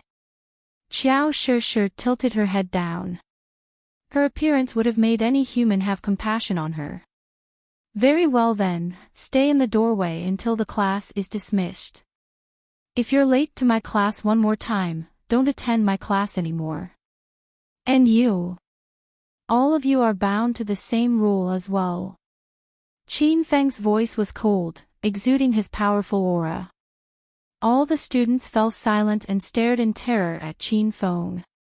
Never mind that Qin Feng did not show any mercy, pity, and tenderness for a fairer sex. All of the students had the same thought on their mind. Professor Qin Feng doesn't know the head of Provincial Capital University's 4 young masters, Gao Tianyao, better known as Young Master Gao, is pursuing Qiao Shi. You punish Qiao Shi and let her stand at the doorway without giving her any attention. Aren't you afraid of offending Gao Tianyao? Why are you all looking at me like I'm a monster? Do I look that scary to you? This was only Qin Feng's second day. How could he possibly know about all these things? These students had a fun time with Qin Feng just now and treated him as their family. Now, they were frightened to talk to Qin Feng. They were afraid Qin Feng might implicate them when Gao Tianyao looked for him. Oh. So much pain. My stomach hurts so much. A weird sound broke the silence of the lecture hall. In the very last low of the lecture hall, a fat man suddenly fell to the floor. He twisted and rolled on the floor in agony, startling the students around him so much that they screamed. What happened? Qin Feng hastily went forward. Professor Qin Feng, we're not sure as well. Fatty keeps saying that his stomach hurts and we have no idea what happened to him. Aren't you a superb Chinese physician with great skill? Please examine what's wrong with him. Otherwise, you'll have to bear all the responsibilities if Fatty unfortunately died in this lecture hall. Fang Ming smiled smugly at Qin Feng. Qin Feng had recognized these four. He smelled a rat from their suspicious grin. Yo! How come this Fatty suddenly had a muscle spasm? Could it be he was kicked by donkey when he was small? This is a nerve-related illness. We can't cure it through Chinese medicine. Qin Feng said as he walked to Fatty's side. Qin Feng made Fatty nervous. As he tried to jump up from the floor, Fang Ming hastily pressed him back down. Then, with a hideous glare at Qin Feng, he roared, Professor Qin Feng, you impersonate a divine physician during class. You said you can identify a person's illness by reading his or her face, and you even said you are well versed in acupuncture. How can you run away when you encounter a problem? Could it be you actually don't know anything and you're not even a qualified Chinese physician? Are you merely fooling us? Damn! How can we allow this kind of person to be our Chinese medicine lecturer? He teaches us all kinds of bullshit knowledge that has no use at all. I suggest we all sign a petition and force the university to fire this liar. Fang Ming and his 3 minions had planned well. Fatty would be the one who pretended to be sick. Meanwhile, Fang Ming would lead the remaining 2 minions in creating a disturbance and incite the students to oppose Qin Feng. On the surface, their plan was going well. Chapter 407, I won't give you the chance to say no when I'm going to beat the hell out of you. Chapter 407, I won't give you the chance to say no when I'm going to beat the hell out of you. Do you really wish to have me cure this student? Qin Feng smiled like the Cheshire Cat while looking at Fang Ming. His smile was crooked, stunning Fang Ming. However, he cast aside his fear and braced himself. Since Professor Qin Feng is so great at healing, of course you have to examine Fatty, otherwise he might be in danger. Well then, I'll run a diagnosis on him. The students were thrilled that Qin Feng agreed to examine Fatty. Previously Qin Feng had merely read faces and identified the illness without actually curing it. Although it was an eye-opener for the students, they all wished to see him actually cure the illness. Now their wish came true. Qin Feng was going to examine and cure Fatty. Thump!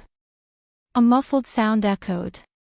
Qin Feng single-handedly picked up 100 kilograms Fatty from the floor like a chick and flung him on the table.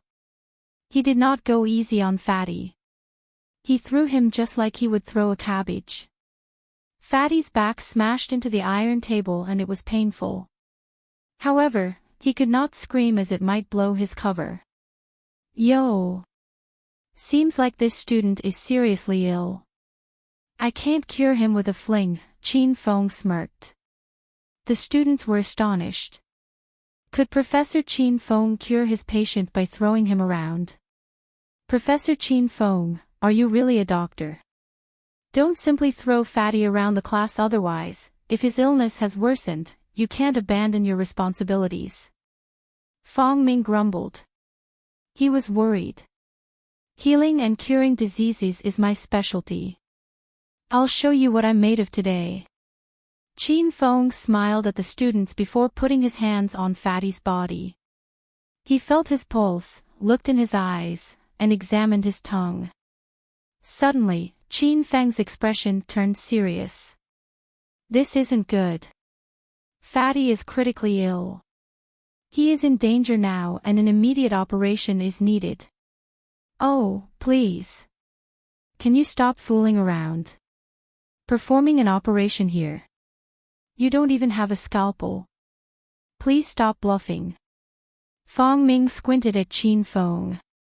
He knew that Qin Feng did it to force Fatty wake up on his own. How could Fang Ming allow Qin Feng to go this far? He deliberately yelled loudly to comfort Fatty and encourage him to proceed with his acting. I indeed don't have a scalpel here. But I've something that's better than a scalpel. After Qin Feng finished speaking, an 1-meter-long sword suddenly appeared in his hand. What the fuck? Where did you get the sword from? What are you trying to do? Shock hit Fang Ming like a tidal wave. Where can he hide such a long sword? Fatty had kept his eyes closed the whole time, so he had no clue what was happening around him. He could not use his eyes, but he could use his ears, and they were sharp. He caught the minor changes in Fang Ming's voice, which sent a pang of worry down his heart. Previously, he forced his body to tremble, but he no longer needed to do now as his plump body trembled in fear. What to do? Of course it's for operation purposes. I've come across this kind of illness before. He has lost a nerve in his brain. I'm going to open his brain with the sword, split the nerve in half, and reconnect it to the one he lost. After the lost nerve is fixed, he will be cured. Qin Feng said this in all seriousness, as if he was really going to do it. Chills ran down everyone's spine, freezing them from deep within the bone. Fang Ming almost peed in his pants. How can a person remain alive if you crack open his head? Ah! Ah! Ah! Ah! Fatty suddenly screamed. He forced himself up from the table, opened his eyes, and surveyed the surroundings in a daze. When his gaze caught the long sword in Qin Feng's hand, he was so frightened that he almost aborted his given mission. Young Master Fang, Professor Qin Feng, what are you doing here? What happened to me? Why can't I remember anything? Fang Ming and his 2 other minions heaved a long sigh of relief upon seeing that Fatty had woken up. They finally had a good taste of Qin Feng's ability. Only now then did they realize they had come across the very ancestor of shameless acting. Ah, you woke up at last. Seems like this professor's art of healing is too great. I haven't done anything and yet you've woken up. Shouldn't you express your gratitude to me for saving your life? Qin Feng plastered a fake smile on his face and pointed his sword at Fatty. Fatty was reluctant, but he had no other options. He then faked sincere gratitude, looked at Qin Feng and bowed, "Thank you Professor Qin Feng for saving my life." Satisfied, Qin Feng withdrew his sword and returned to the podium. Likewise, all of the students returned to their original places. When Qin Feng arrived at the podium, all of the students were already back in their seats, neat and tidy. All of them clasped their hands behind their back and swallowed while staring at Qin Feng. Both Hua Yan's and Qiao Shi's eyes twinkled after Qin Feng revealed his true steel sword. Both of their hearts raced. The atmosphere in the lecture hall after the incident was quite stiff. It was even more distinct around Fang Ming's group. They were afraid of Qin Feng's long sword, especially Fatty. His body would not stop quivering in fear once he remembered Qin Feng almost cut his head open with that long sword. The lecture continued with Qiao Shi still standing in the doorway. She folded her arms across her chest and slightly tilted her head downward. Her long eyelashes fluttered as she breathed and her silky black hair cascaded across her face like waterfall. She remained silent the entire time and stood in the doorway without complaining. She was calm and gentle, as if she almost merged with the air. Remember this. Don't be late next time. Qin Feng warned her as he walked past her. A sweet scent pervaded the air and it teased his nostrils, causing him subconsciously to take a few breaths. Qiao Shi remained in her position anyway. She quietly snuck into her own seat after Qin Feng left. What the fuck? Is he out of his mind? Did he come to lecture or play with his sword? What on earth is he thinking keeping such a long sword by his side? I could not fathom where or how he kept the sword. Fatty criticized Qin Feng after he left. The remaining 2 minions joined in on the tirade as well. Young Master Feng, we can't let him slip away so easily. We will lose face if we do. Fatty was brewing anger within his soul. Feng Ming's face was cold.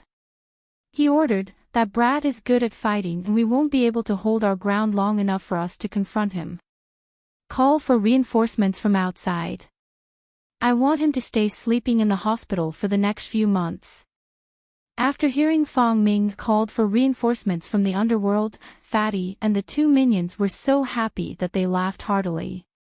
The reinforcements Feng Ming was calling were nothing like the tyrant from the university. They fought with swords and real ammunition. All 4 of them were certain that Qin Feng must at least end up with his skin torn off by them, or in worst-case scenario, he might end up dead. The news Qiao Shi was punished roamed across all of provincial capital university like a ravaging storm. Qin Feng had made a name for himself across the provincial capital university with the help of Qiao Shi's fame, successfully crowning him as the most famous lecturer in the university. Qin Feng had no idea about these things. He had been hiding himself in the office after class was dismissed, converting and refining his inner qi. He did not have the time to pry into such nonsense news. After the school session had ended, Qin Feng waited for Chang Xian and Hua Yan at the entrance. "Hey! Brat!" Qin Feng ignored it.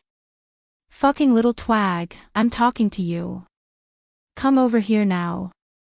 I want to have a man-to-man talk with you." At a shop across the road stood around 7 to 8 hoodlums. They were all waving their hands at Qin Feng. Qin Feng nodded. He offered a smile, and as he was about to cross the road, another group of people charged at him from behind and surrounded him. "Young Master Gao, we're right. It's this fellow." A yellow-haired young lad cross-checked Qin Feng with the photo in his hand, confirming Qin Feng was the lecturer who went viral on the university forum. A tall, stockily built young man walked forward. He smiled faintly and stopped in front of Qin Feng. "You are Qin Feng, the one who punished Qiao Shi this morning?" "Yes, I am. Seems like you are one of the bullshit 4 young masters of provincial capital university, Gao Tianyao." Qin Feng exchanged glances with Gao Tianyao. He held his ground against Gao Tianyao's dominating and powerful essence, not wavering in the slightest. Gao Tianyao's lips curved slowly. He could sense the dominating aura from Qin Feng's body. He laughed, "Interesting. But let me fix it for you. I'm not one of the 4 young masters.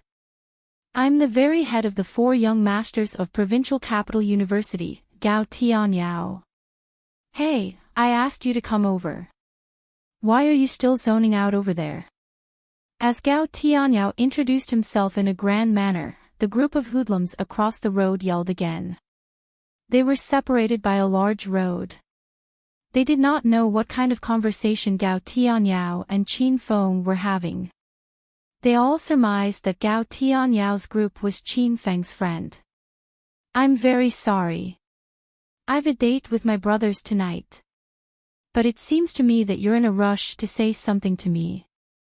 Then, allow me go over there and ask them to leave without me first." He ignored Gao Tianyao and walked directly up to the group of people. "Are you dumb, brat? How many times have I called you? I guess you wish to be punished." The few hoodlums cursed Qin Feng as soon as he arrived. "Brothers, it seems like you have been looking for me for something." Qin Feng looked at the group with a faint smile. The rumors had said, an outstanding man will be always chased by others, regardless of whether they are a man or a woman. Qin Feng sighed inwardly. "Seems like I'm that kind of outstanding man." "Brat, you offended young Master Feng. If you still want to stay in this university, Then you better listen to the words of young Master Fang, otherwise, I'll wait for you here, every day and every night and beat you. Qin Feng smiled. He finally knew who they were. So they were summoned by that Fang Ming. Qin Feng looked at the group before him and then turned to Gao Tianyao's group standing across the road. A treacherous idea sparked in his mind as he drew a devilish arc across his lips.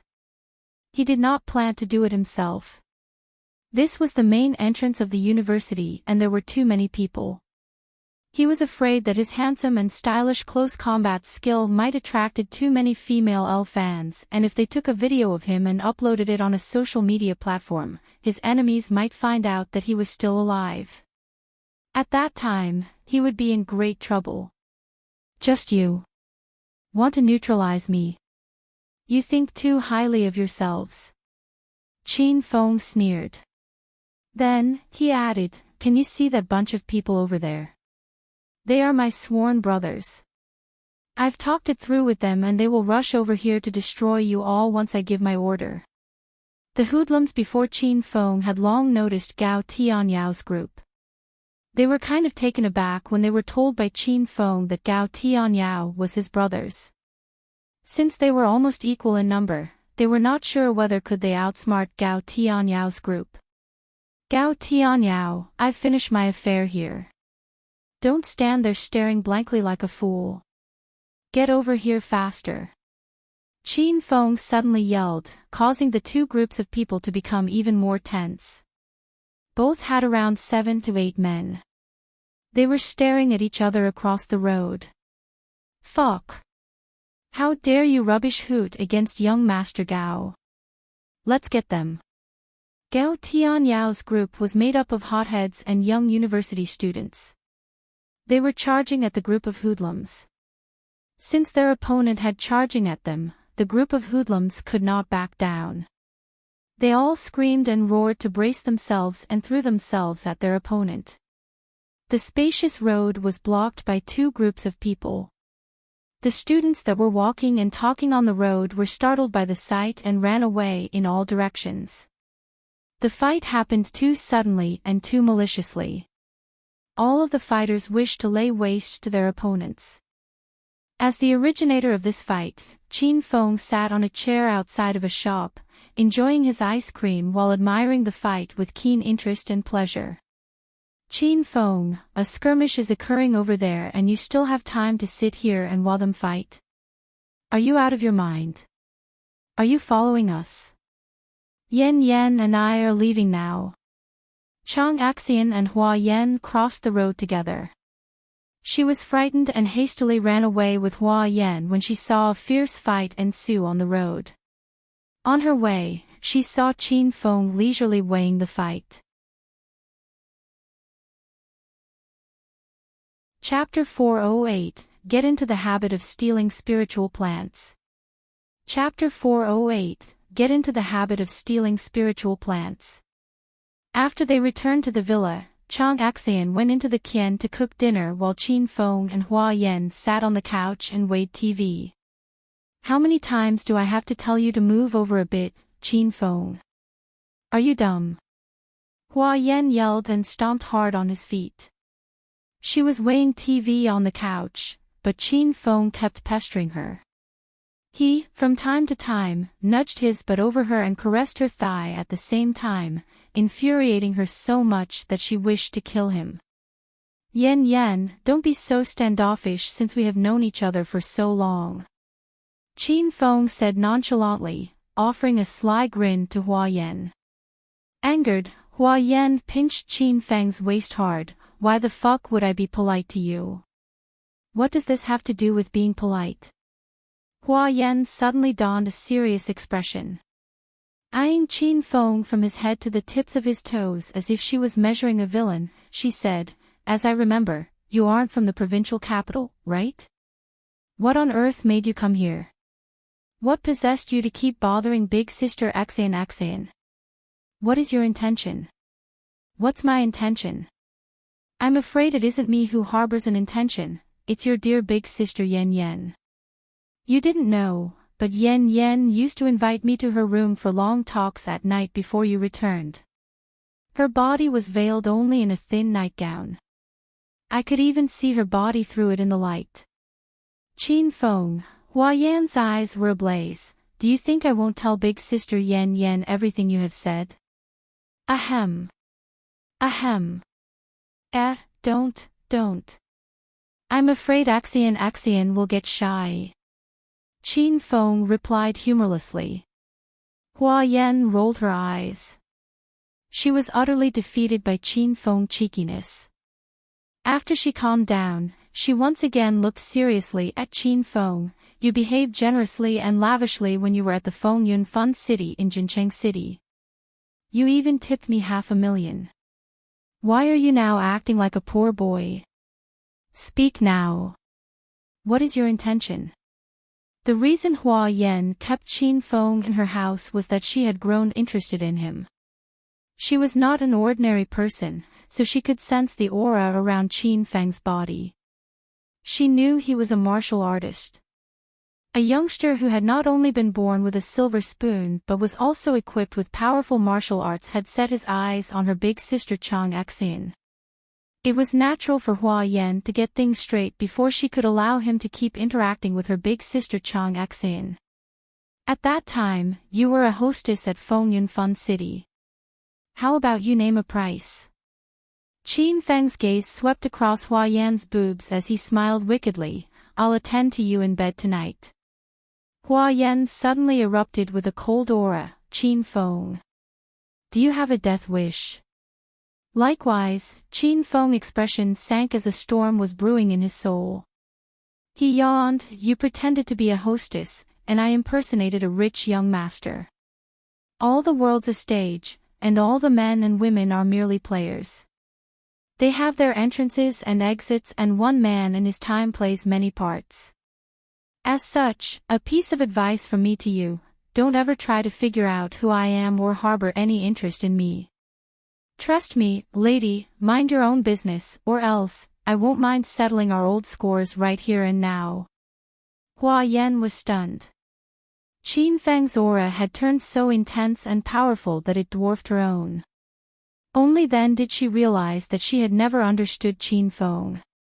He gave you the false feeling of being close to you and that you might be able to fix the relationship between him and you. However, in the next second, he might shed all pretenses of cordiality and become your most fatal enemy. Humph. Who would seek you? I won't even talk to you as long as you don't harm big sister Axian. Hua Yan was angry. She felt Qin Feng was still the same as when she first met him, clueless at how to treasure a fairer sex. Don't you worry. I won't hurt you too. Qin Feng withdrew his aura. I heard you two quarreling while I was cooking. I don't understand how come you two always end up fighting every time you meet with each other. Come, dinner is ready. Let's eat. Chang Axian carried dinner to the dining room. Hua Yan rolled her eyes at Qin Feng and went to help Chang Axian to prepare for dinner. Qin Feng weighed TV while the two women prepared the dinner. Suddenly, Hua Yan rolled her dewy eyes as a mischievous idea flashed across her mind. She snuck a peek at Qin Feng and realized that the TV had Qin Feng's all attention. Hastily, she pulled a bag of medicine powder from her pocket and poured it into Qin Feng's glass. What are you doing, Yen Yen? Asked Chang Axian as she carried a bowl of soup over. Hua Yan immediately pulled her hands away. Hee. Nothing. Big sister Axian, quickly, take your seat. Hua Yan made a face at Chang Axian. Then, she stood with arms akimbo, frowned, and yelled at Qin Feng, who was still sitting on the couch, the person who weighed TV without offering any help in preparing dinner. Do you not wish to eat? I'm so sorry. I thought I should give you two a hand. God knows you two are so hardworking. You finished preparing the dinner without me realizing it. I'm so ashamed of myself. Qin Feng plastered a grin on his face, walked into the dining room and took his assigned seat. Hua Yan and Chang Xian stared at Qin Feng. Neither of them saw any sign of shame present on Qin Feng's face. Xian, I'll go to your room tonight. Have some more fish, it'll help to enhance your vision. Qin Feng threw a fish head into Chang Xian's bowl. Chang Xian understood the meaning of Qin Feng's words and was excited. Does that mean that Qin Feng is going to teach me how to see through things tonight? Okay. I'll wait for you in my room after we eat. You can drop by whenever. Chang Xian extended a charming smile to Qin Feng while fantasizing about how great she would be when she mastered the ability to see through things and was able to save more people. Chang Xian kept Hua Yan in the dark about Qin Feng could see through things, as this ability was too peculiar and she was certain Hua Yan would not believe her. Unable to comprehend the current situation, Hua Yan stared at Qin Feng and Chang Xian in awe. She even forgot to chew the meat in her mouth. Yan, stop zoning out and eat your dinner. You can't always diet. You must eat more meat. Chang Xian knocked on Hua Yan's head with her chopsticks, successfully pulling her back from her thoughts and into reality. Big sister Xian, my ears did not fail me, right? You asked Qin Feng to come to your room tonight. What are you guys going to do? Hua Yan looked at Chang Xian as disbelief coursed through every last nerve in her body. She suddenly remembered the thing Qin Feng told her. Could it be true? Before I returned, did big sister Chang Xian really invite him to her room every single night to have all-night chats? A man and a woman, what kind of conversation could they have? Stop asking and finish your dinner. Chang Xian knew Hua Yan had misunderstood, but she was reluctant to explain it to her, so she ended the discussion by force. Chang Xian's action had thrown her off. Why did big sister Chang Xian fall for a man like him? Hua Yan would not want that kind of man even if he was given to her by free. The atmosphere of the dinner was down. Hua Yan was in a bad mood, so she kept digging rice from her bowl without eating any side dishes. After realizing Qin Feng had almost finished his meal, Hua Yan then slowly picked up her own glass. Ahem. I've returned to the villa, and you two have not toasted to celebrate my return. Why don't we replace alcohol with the soft drinks and cheer? Stunned, both Chang Xian and Qin Feng looked at Hua Yan in awe. Their gazes were so intense that it embarrassed Hua Yan. Come. Let's toast for Yan Yan's return. Chang Xian took the initiative and raised her glass to relieve Hua Yan of her awkwardness. Qin Feng was thirsty, so he lifted his glass. When his lips almost touched the glass, he screamed. Holy shit! Where did that large mouse come from? It is as large as a cat. This is madness. Ah! Where is the mouse? Ah! Ah! Ah! Ah! I'm scared. I'm so scared. Chang Xian and Hua Yan immediately jumped onto their chairs when Qin Feng said he saw a large mouse. The two of them surveyed the surroundings nervously with their pretty eyes as bright pink flushed their delicate faces like two little kids. I'm so sorry. I was mistaken. I mistook Yan Yan's breasts for a large mouse. It was a false alarm. Qin Feng offered a sly grin to the two women and showed no sign of regret for fooling them. Hua Yan exploded as she stared menacingly at Qin Feng. You beast. Where were your eyes looking? Pervert. Stop leering at Yan Yan, otherwise, I'll kick you out of the house. Chang Xian stared angrily at Qin Feng as well. It was a false alarm. The two women had to drink the juice from their glasses to calm themselves. Seeing Hua Yan finish her glass of drink, a faint sly grin crossed Qin Feng's mouth. Qin Feng, why don't you drink your juice? Didn't we agree to bottoms up? Hua Yan peered nervously at Qin Feng. Sure, I'll finish my drink. Without a second thought, Qin Feng picked up his glass and bottomed up his drink. Are you satisfied now? Humph. Hua Yan sneered. Then, she cheerfully bounded up the stairs. What she gave to Qin Feng was a potent laxative. When she thought Qin Feng would get the runs and spend his night in the toilet, Hua Yan was as happy as lark in her heart. Qin Feng remained in the parlor while Hua Yan and Chang Xian went upstairs. His heart raced, and Qin Feng felt the urge to get a few more flowers from Hua Yan's garden. His body had completely absorbed the 2 spiritual flowers he stole the night before, and he felt the inner qi in his dantian getting denser and expanding. This was the sign of breaking through. Qin Feng believed that if he could get his hands on some more spiritual essence, he would be able to break through to stage 4 inner qi. At that time, he would not need to hide anymore and could exact his revenge. He looked over at the staircase again. After confirming that the 2 women were not coming down at any time soon, Qin Feng tiptoed quietly until he arrived in the garden outside the villa. The moon was hazy, and the garden was gloomy, so Qin Feng could not clearly see the flowers and plants. Judging by the amount of spiritual essence, Qin Feng uprooted 2 flowers with the densest spiritual essence. Then he ran back to his own room like a gale of wind. The 2 flowers were of same species. They had the same appearance, and they looked like clovers. However, each of the leaves was as large as half of an adult's palm. The leaves became translucent under the light, and Qin Feng noticed the spiritual essence flowing through their stems.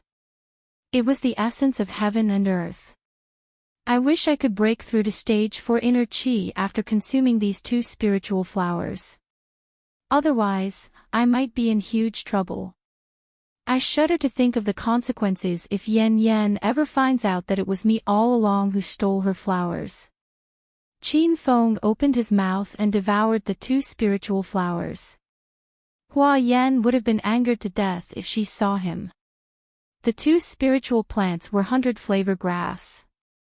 They contained an unimaginable amount of spiritual essence collected from heaven and earth and could massively increase the speed of cultivation of a cultivator if it was refined into the condensed qi pill. The way Qin Feng consumed it would, however, greatly reduce the efficacy. Hiss! Qin Feng gasped after the 2 spiritual plants went into his stomach. He felt a sudden surge of dense spiritual essence roaming his body. Immediately, he sat with his leg crossed to convert and refine the spiritual essence into his own inner qi in his dantian. Time floated by like a breeze and nobody knew how long had it been. Suddenly, Chang Xian's cries for help echoed in the upstairs. Woken up by her scream, Qin Feng hastily went upstairs to check on them. Qin Feng! Qin Feng! Hurry up! Xian, what happened? Qin Feng arrived on the 3rd floor in a large stride. Chang Xian was in Hua Yan's room.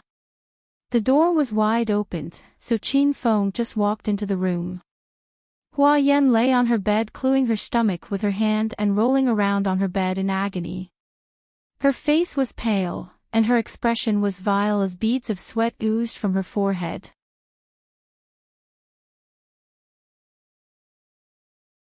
Chapter 409, Develop the Chinese Medicine. Chapter 409, Develop the Chinese Medicine. Qin Feng, something's wrong with Yan Yan. Quick! Carry her downstairs. I'll get her to the hospital right away. Chang Xian was bathed in sweat due to her nervousness. What kind of illness does she have? Qin Feng sat beside the bed and placed 2 of his fingers on Hua Yan's wrist. Hua Yan struggled, but to her dismay, the pain had sapped all of her energy. She could not do anything but allow Qin Feng to touch her wrist. After he felt her pulse, Qin Feng smiled. There is nothing wrong with Hua Yan. She's just having diarrhea. Chang Xian and I have eaten the same meal, why did only Hua Yan get diarrhea? Qin Feng suddenly understood. So, the powder she poured into my glass was a laxative. Don't worry, Qin Feng smiled smugly. She's fine. It's just somebody has done too many virtuous things. Even God could not stand it and gave her a light punishment. If Hua Yan had the energy, she would have fought Qin Feng. She finally realized that Qin Feng must have swayed his glass of juice with her own. Qin Feng, can you please stop fooling around at this urgent moment? Chang Axian angrily stared Qin Feng. She pushed Qin Feng away and went forward to take Hua Yan to the hospital herself. Qin Feng stopped her attempt and calmed her. Don't act so edgy, Axian. This is nothing. I can cure her myself. We don't have to rush her to the hospital. Previously, Qin Feng saved the life of Dean Liu, who had a heart attack with his miraculous needle manipulation technique at the affiliated hospital. As such, Chang Axian was quite confident in Qin Feng's art of healing. Since Qin Feng stated that he could cure Hua Yan, Chang Axian felt she did not have to worry anymore. Please stand outside first, Axian. Hua Yan will be cured shortly. Chang Axian felt worried and looked at Qin Feng. I warn you not to do anything bad to Axian. Do I look like a villain to you? Qin Feng seethed in anger. Chang Axian measured Qin Feng from his head to his toe for a couple of times. Anxiety still lingered in her heart as she spoke to Hua Yan. Yan, I'll be waiting outside the room. Yell as loud as you can if this brat does something to you. I'll come to your rescue. Chang Axian left the room. She even closed the door for them. The smile on Qin Feng's face broadened, greatly angering Hua Yan. Legend has said that it takes constant vigilance to stave off evil, and the evils we bring on ourselves are the hardest to bear. Get out of this room. You disgust me. Hua Yan pushed down on the excruciating pain in her stomach and stared fiercely at Qin Feng. Although Qin Feng kept bickering with Hua Yan, he pulled out his silver needles. The silver needles were of different size and lengths. Qin Feng laid them neatly on the bed. What are you doing, Qin Feng? Hua Yan was scared and curled her body into a ball on the bed. Diarrhea drained Chang Axian of her strength. She had a feeling that she had stepped into a wolf lair, powerless and defenseless against Qin Feng's torture. What am I going to do? Would you believe me if I told you that I'm going to give you a tattoo? Qin Feng rolled his eyes. Then, he pulled Hua Yan into his arms. Hua Yan began to struggle for all her worth in Qin Feng's arms. However, her struggle did little against Qin Feng's great strength. He calmly placed his palm on Hua Yan's shoulder while using his another hand to tore open her nightgown and revealed her flat without any fat underbelly. If you dare to touch me, I swear I'll have my revenge even if it'll cost me my life. Hua Yan's eyes were filled with water, and panic rose inside Chang Axian. Tsk. You women really do have wild minds.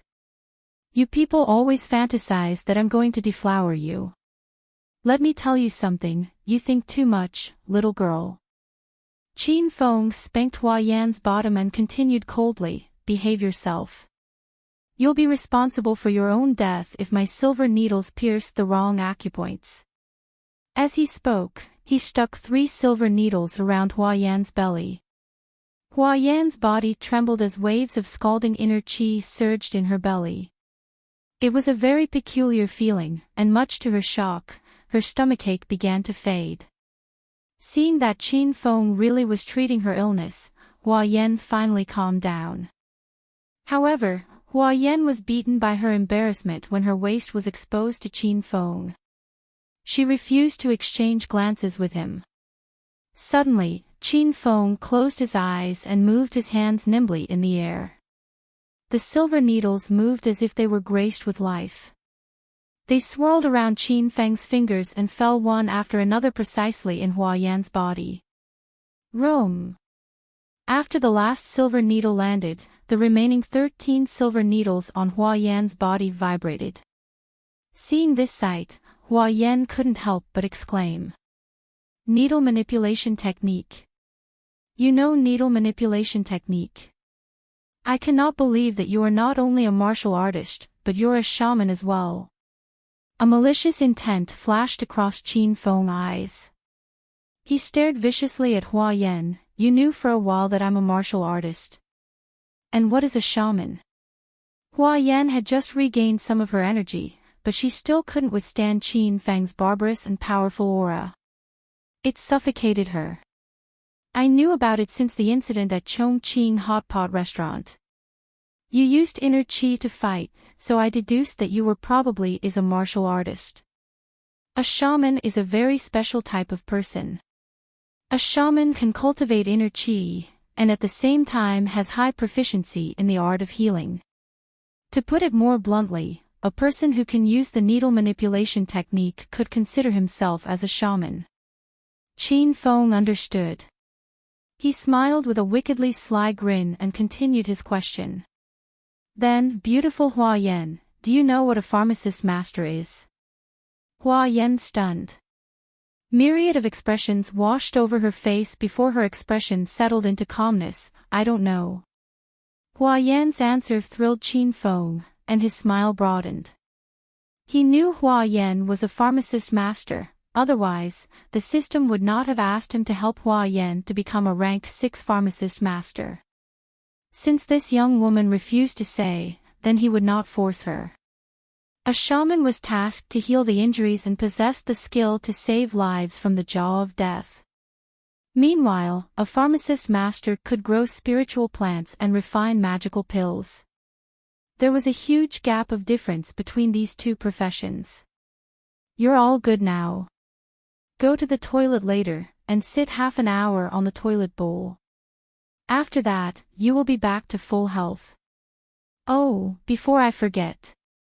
Don't disclose my identity as a martial artist to anyone or try to investigate my background.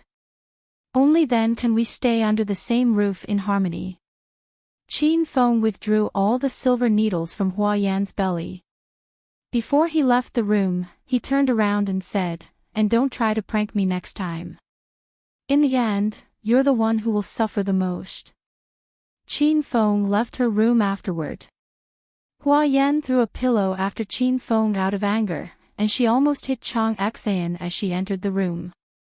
Chang Xian waited for a while in Hua Yan's room, and after confirming she was fine, she then returned to her own room to rest for the night. Due to the unforeseen circumstances, Qin Feng had to cancel Hua Yan's training session. The night had fallen, but Chang Xian still couldn't go to sleep as she was engulfed by the flame of her anger. Since she could not sleep, she then went to check on her garden outside of the villa. Hua Yan was shocked as soon as she reached her garden.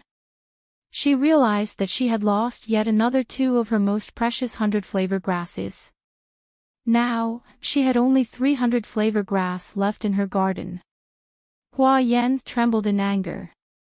She made a decision not to go to class tomorrow and kept Hua over her garden. She wanted to see the naughty kid who dared to uproot her precious spiritual flowers and plants. Suddenly, as she turned around, something near the garden caught her attention. It was a string of fuzzy large-sized footprints. A grown man's footprints.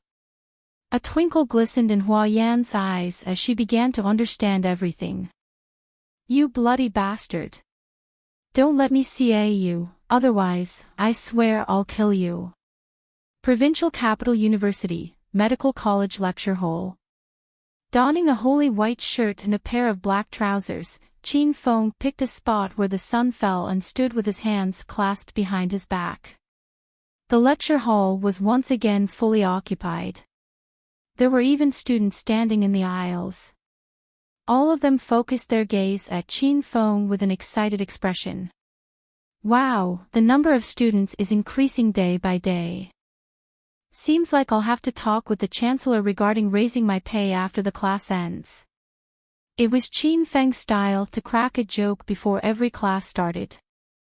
He was a joker by natural and he could easily amuse everybody including male and female. During the previous class, every student had the chance to learn and practice the ability to identify illness from reading faces. This was the look in the 4 ways of Chinese medicine: look, listen, question, and feel the pulse. Today, I'm going to teach you all another miracle skill in Chinese medicine. After mastering this skill, picking up girls and asking for a raise will no longer be a dream. You will be able to marry a rich, young, pretty woman and walk upon the road of success to the pinnacle of your life. Another howl of loud laughter echoed through the hall. After everybody had calmed down, Qin Feng then continued seriously, "The skill I'm going to teach you today is the skill of acupuncture. Don't ever look down on these needles. With just a few needles, you can either save or take a person's life. So you all should not laugh and should treat this class seriously. Remember, you're walking on the line of saving or taking a person's life." Qin Feng was well versed in controlling people's emotions. He could make people laugh and make people become serious in the next second. Many students extended their doubts. Professor Qin Feng. Rumors have said that Chinese medicine is fading slowly, and most people do not believe in Chinese medicine. They prefer Western medicine since Western approach is faster and better at curing diseases and illnesses. Handsome Professor Qin Feng, I heard the rumors as well. When I selected Chinese medicine as my field of study, my family almost killed me. They even said that I've rebelled against them. Nowadays, the practice of Western medicine prevails while the practice of Chinese medicine slowly fades away in the torrent of time. I doubt can we really find a job if we graduate as a Chinese medicine physician. Before becoming their lecturer, the medical college's students would always skip the Chinese medicine class. They skipped one class after another without paying much mind to the previous lecturer. It was only because of Qin Feng's humorous and interesting teaching style that so many students returned and attended the Chinese medicine class. However, attending the Chinese medicine class was one story. The issue of whether Chinese medicine could help them find them a job in this era overladen with the worshippers of Western medicine was another story. Could they really earn their living by practicing Chinese medicine? It was a very serious and tough question. Ding! New mission from the Hedonist sovereign system: develop China's Chinese medicine. Make the name of Chinese medicine famous across the world. Time limit, unlimited. Reward, unknown. The notification system suddenly resounded in Qin Feng's brain, causing him to zone out for a brief moment. It was the first time he had accepted a mission with unknown reward. Qin Feng's expression turned cold. He stared at the group of people with his deep-set eyes. The ancient medicine of China has a long-standing and well-established history. It's broad, profound, and the essence of it is deep and sophisticated. How can Western medicine be mentioned in the same breath as our Chinese medicine? Those who say Chinese medicine has fallen into disuse, and that Chinese medicine physician can do nothing but spread lies, are merely ignorant fools. They neither know what Chinese medicine is nor what Chinese medicine can achieve. The very quintessence of the art of Chinese medicine is inconceivable. A true and experienced Chinese medicine physician can diagnose the illness and the cause of the illness by just reading and smelling. He can save a person from the line between life and death with just herbs or acupuncture. A myriad of expressions washed across the faces of the 200 students. Qin Feng's words were clear, simple, and easy to understand. He had made his stand clear: take it or leave it. A single speech across the table from a wise man was worth 10 years of study.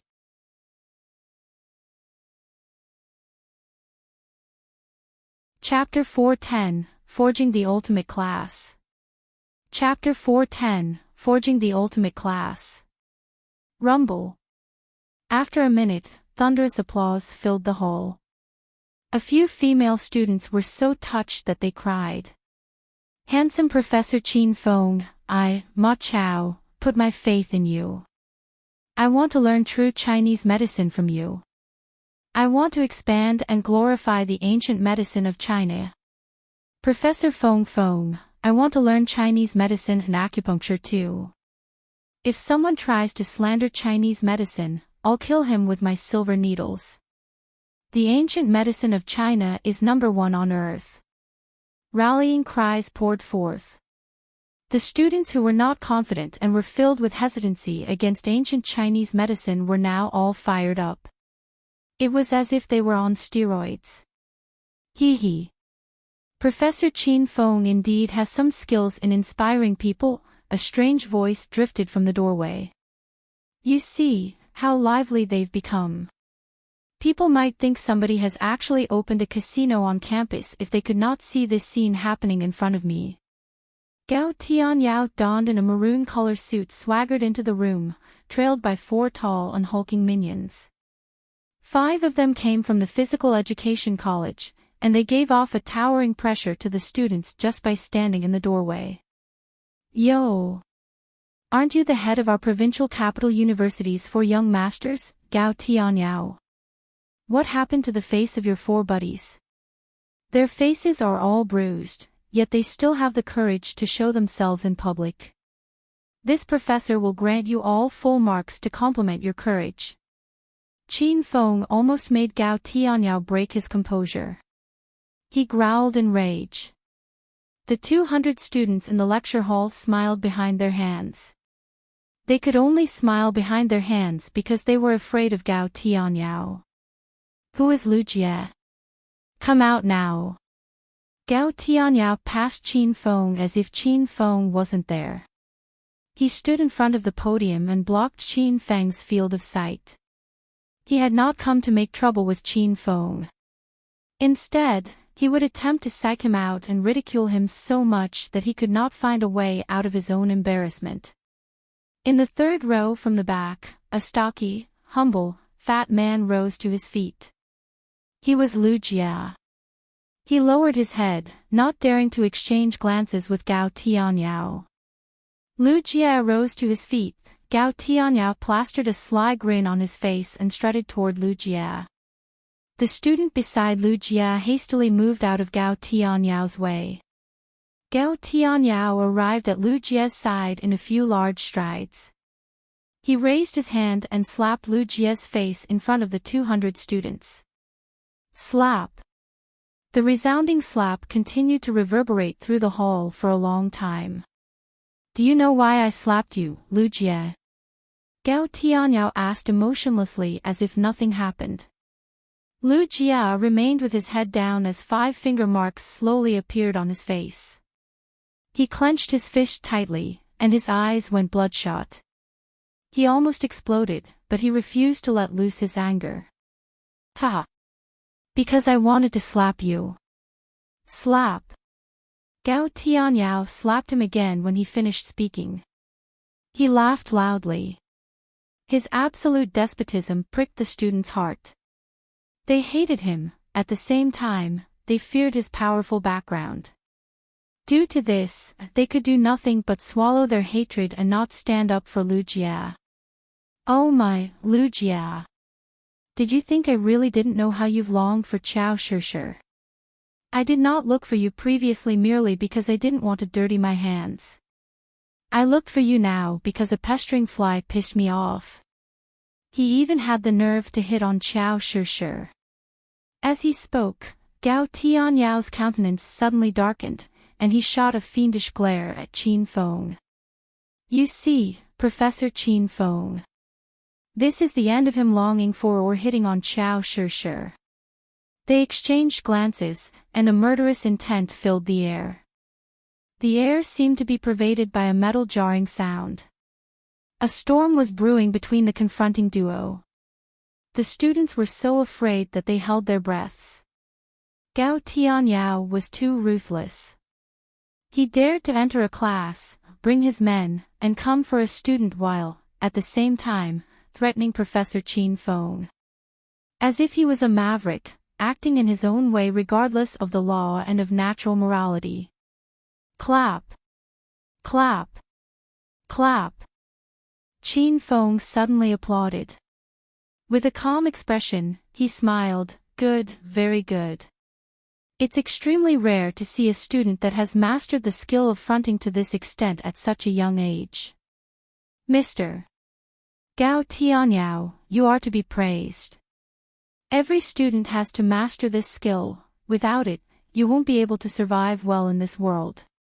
Qin Feng stopped. He turned and cast a cold smile at Gao Tianyao. "But you have to be strong enough to act pretentious, otherwise, you'd become a dumbass." Qin Feng's humor once again dispelled the tense atmosphere. All of the students had to forcibly gulp their laughter. They chided Qin Feng mentally. This Professor Qin Feng indeed is such an annoying fellow. Why did he have to crack a joke at this moment? We can't hold it anymore. However, Qin Feng did not laugh. He stared severely at Lu Jia. "Mr. Lu Jia, is it true that you long for Miss Qiao Shishir?" Qin Feng's sudden question confused everyone. Lu Jia was stunned as well. He raised his head and looked at Qin Feng. After he kept silent for some time, he opened his mouth and said, "Yes, it's true, Professor Qin Feng. Do you think it's a wrong deed to long for Qiao Shishir?" Qin Feng threw the second question at him. Lu Jia's originally lost and hazy eyes suddenly began to twinkle. He said resolutely, "No. I'm not wrong." "Good. Excellent. I like Mr.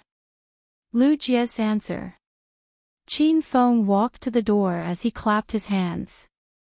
He closed the door and flicked a small lock shut. Then, he took his time walking toward Gao Tianyao. Everybody in the university has the freedom to choose their desired partner. Loving somebody is not wrong, neither is longing for somebody. Mr.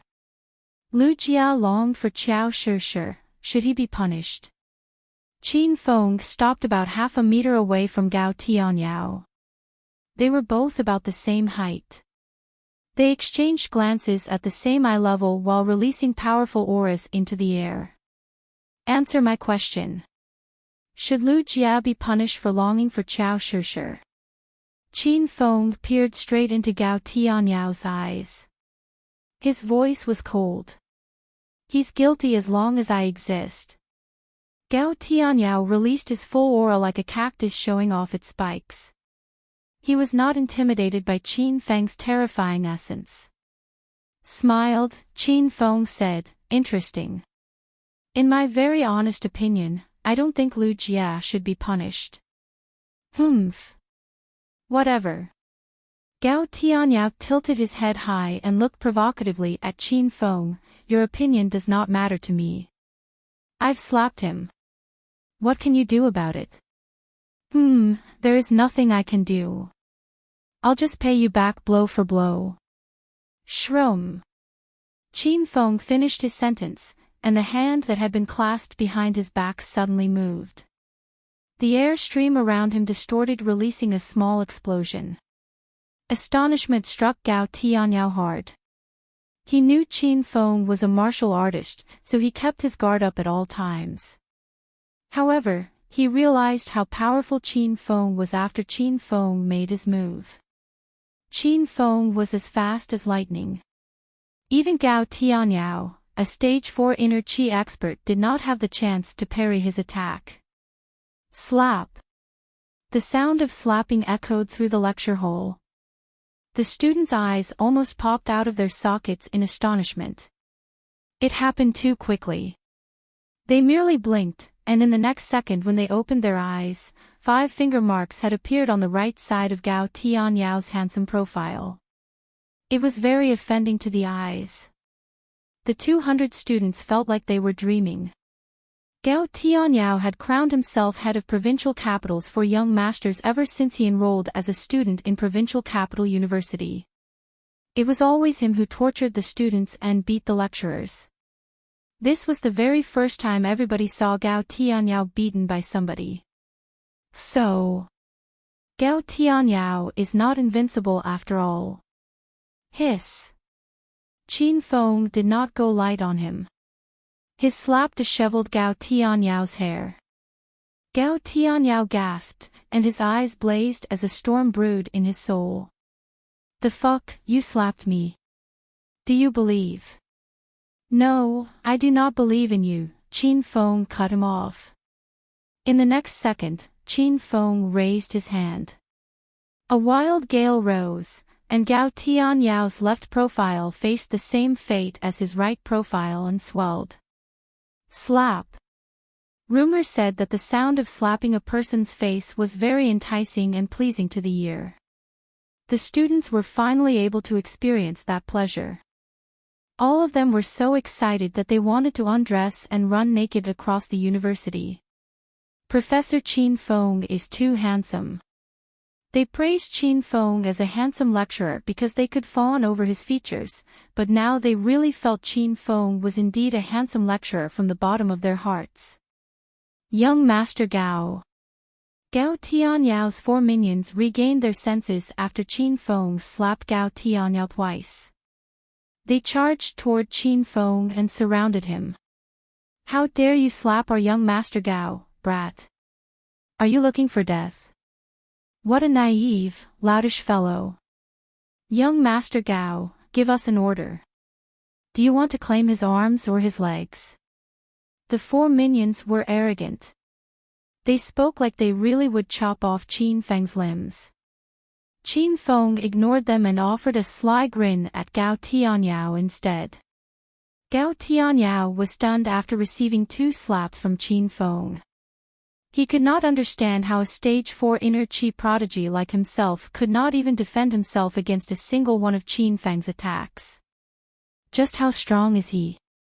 Fuck off. I, Lu Jia, will fight you if you dare to lay your finger on Professor Qin Feng. Lu Jia dashed from his seat to Qin Feng's side and stared ferociously at Gao Tianyao's group. What the fuck? Our medical college is not one to be trifled with. I, Ma Chao, am not afraid of you either. Another young man sitting near the window on the last row rose to his feet and rushed to Qin Feng's side. Gao Tianyao, I might as well tell you now, since you're here, a beautiful voice wafted from the first row. I don't have any feelings for you. Please stop pestering me. Donning a white jersey, Qiao Shishir walked to Qin Feng's side. It had been merely a few minutes and already 4 people had joined Qin Feng's rally, stunning Gao Tianyao and his 4 minions. Handsome Professor Qin Feng, you're right. Everybody in the university has the freedom to choose their desired partner. It's not wrong for Lu Jia to long for Qiao Shishir. This is the lecture hall for the medical college. Who gave you people, students from the physical education college, permission to show yourself here, huh? I'll kill those who bully my Professor Feng Feng. Everybody, stand up. Those who still wish to be Professor Qin Feng's student and still regards themselves as a student of the medical college, stand up now. Let's drive away these tyrants. One student after another rose to their feet. Everybody was heated up as if they were on steroids.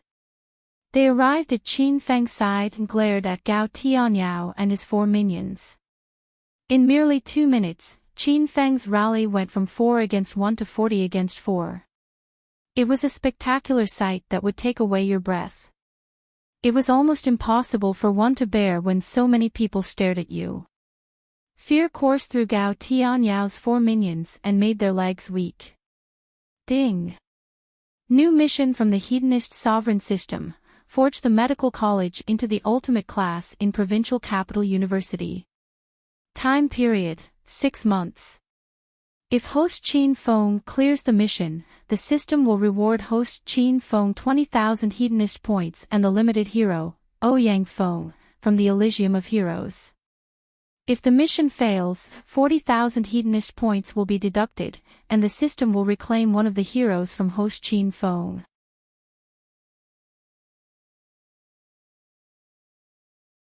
Chapter 411, The Spirit of Teamwork. Chapter 411, The Spirit of Teamwork. Get lost, Gao Tianyao. Remember this, Gao Tianyao. This is our medical college's territory.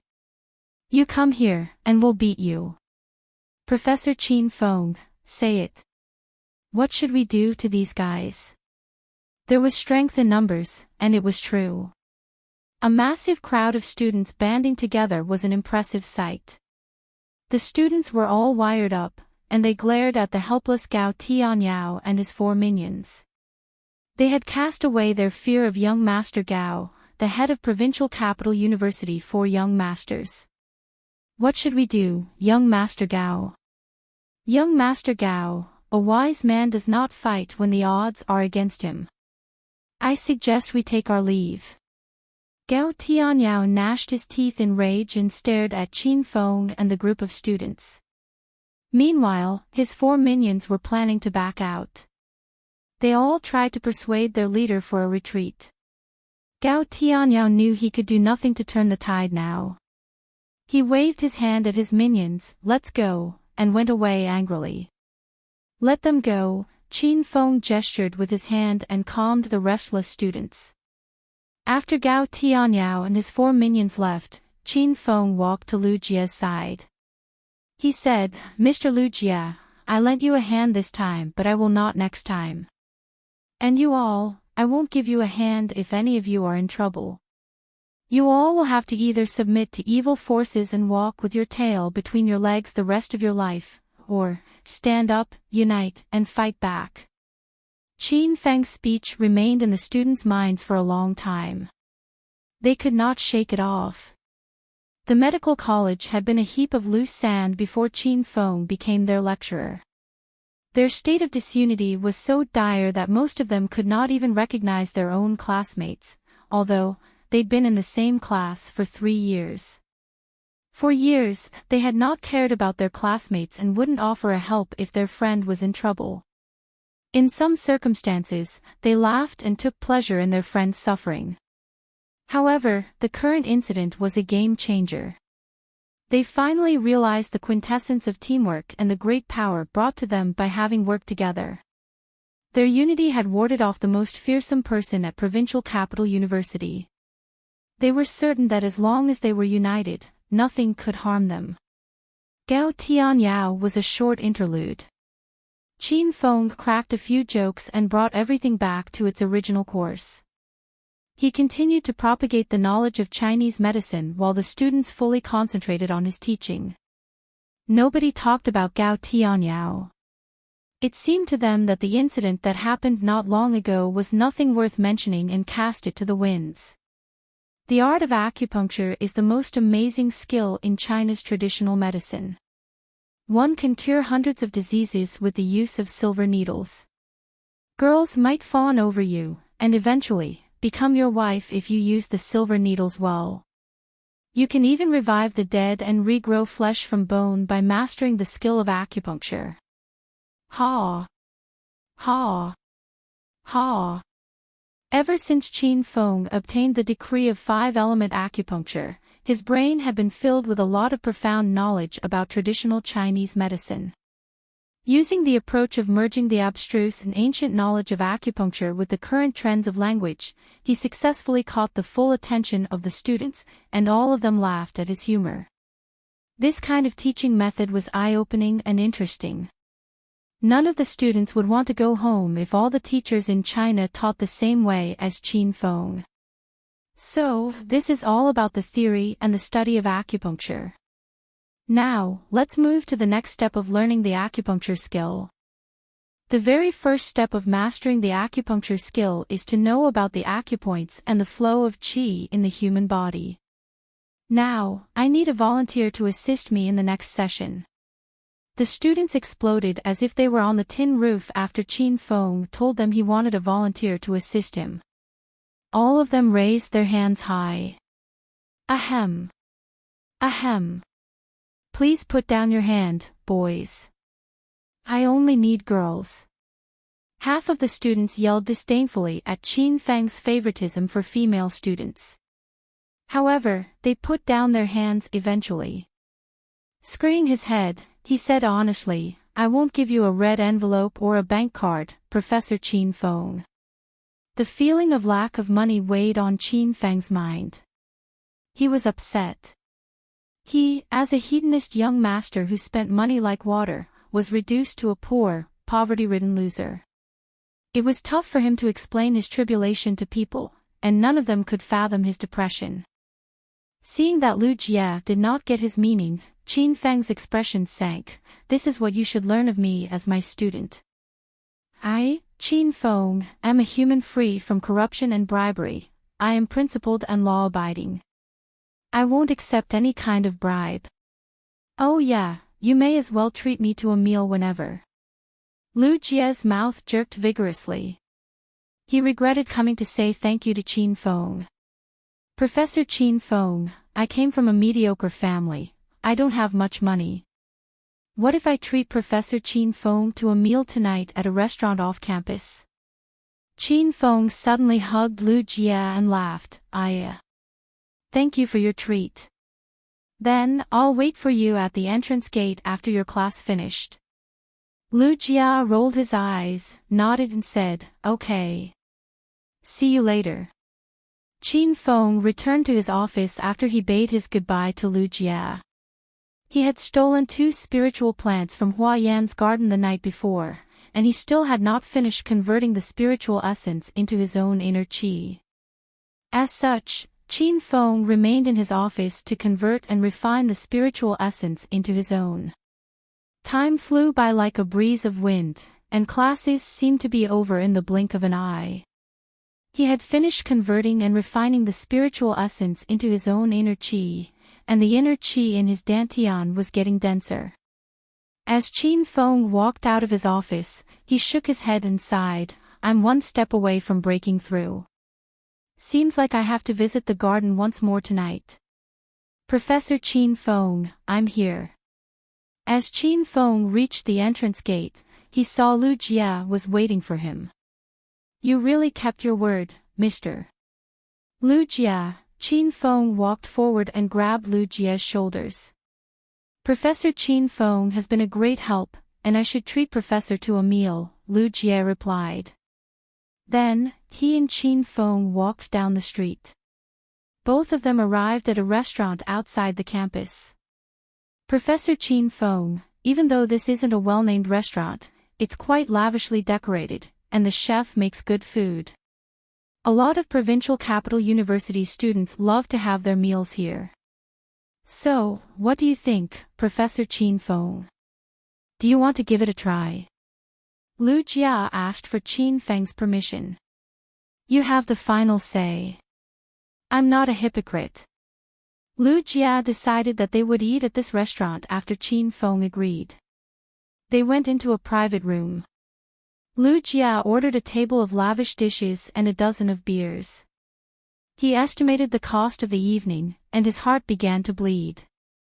This meal had reaped him of his 1 month of living expenses. "To you, Professor Qin Feng.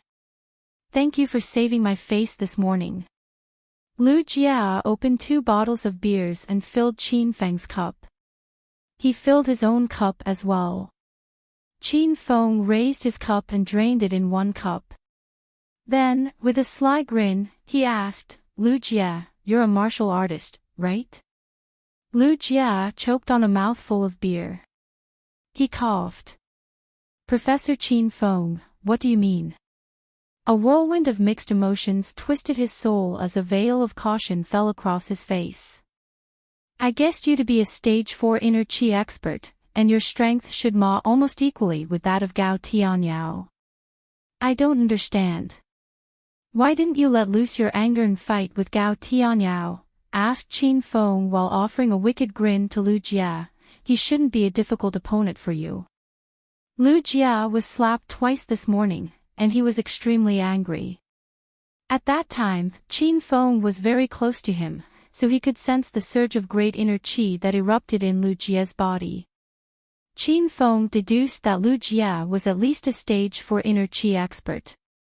Qin Feng was stunned after he found yet another strong inner qi expert. He exclaimed inwardly, "There are really lots of hidden gems in the provincial capital. I've only taught at the university for 2 days and discovered 2 stage 4 inner qi experts. Professor Qin Feng, can you sense my strength? So you're a martial artist as well, exclaimed Lu Jia.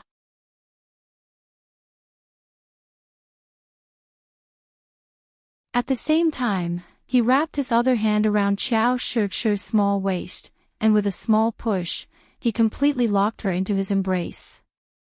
Her soft breasts pressed hard on Qin Feng's pec, contorting them into two unknown shapes. Ah! Release me. The always in tranquility state Qiao Shi finally showed her clumsy side. However, her clumsiness was short-lived as she soon returned to her usual calm and composed demeanor. Qin Feng released her. However, her intoxicating body fragrance teased his nostrils. He gave in to his desire and took a sniff near her neck. She smelled really good, and apparently, her perfume could revitalize a person's spirit. Qin Feng felt refreshed. Qiao Shi seemingly ignored Qin Feng's reaction and calmly retreated to a side.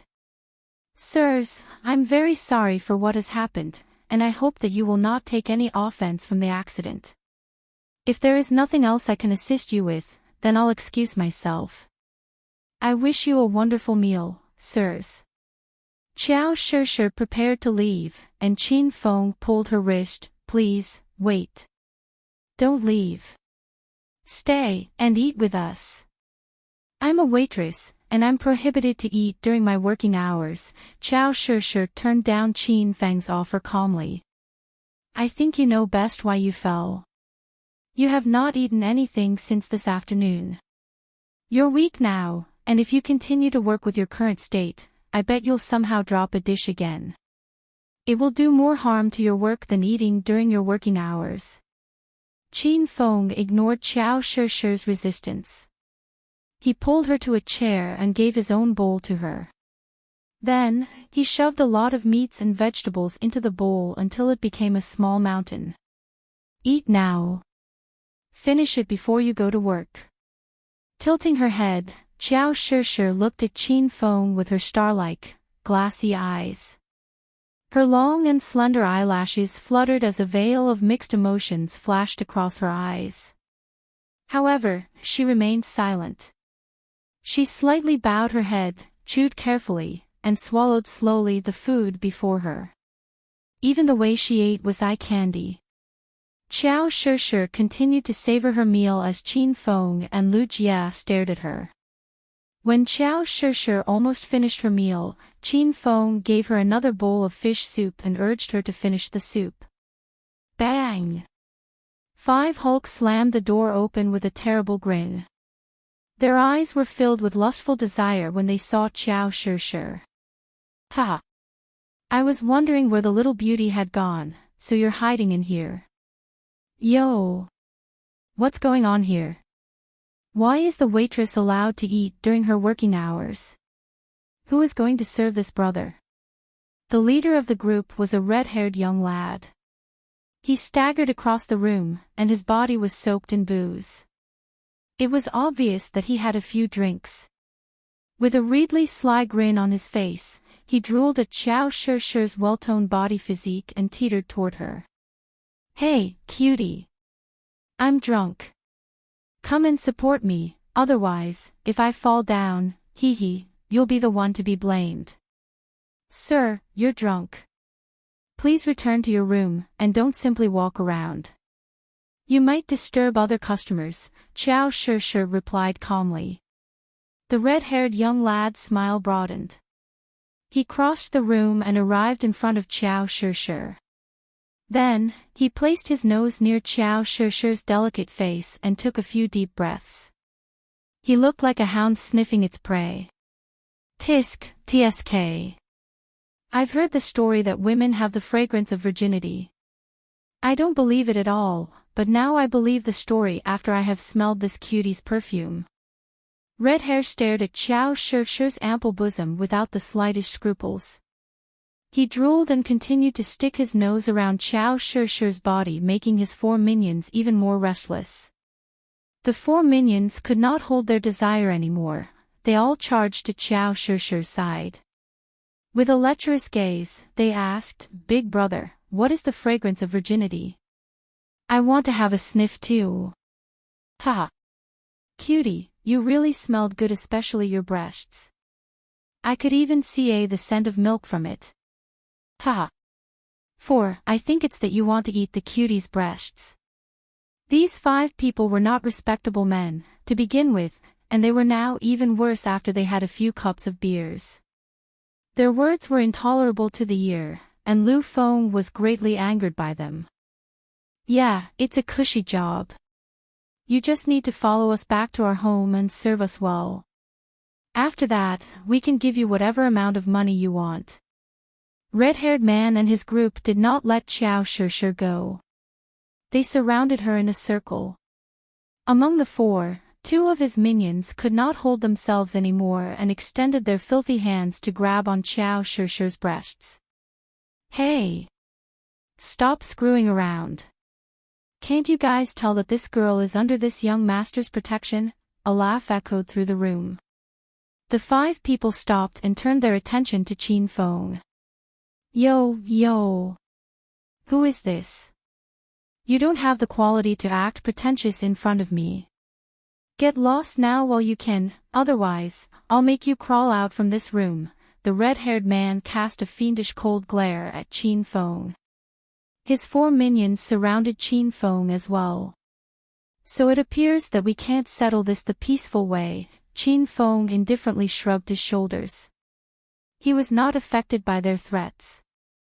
Then, he smiled, offering a devilish grin. "Seems legit to me. I don't plan to go easy on you guys either."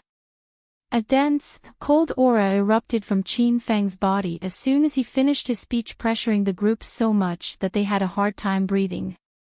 The 5 of them glared ferociously at Qin Feng, but none of them dared to make the first move.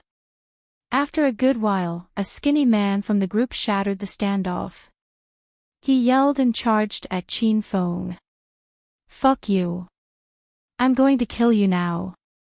As he rushed at Qin Feng, he pulled out an iron glove from his pocket and put his iron glove like a peacock showing off its beautiful tail. Then, he swung his glove in front of Qin Feng and flaunted.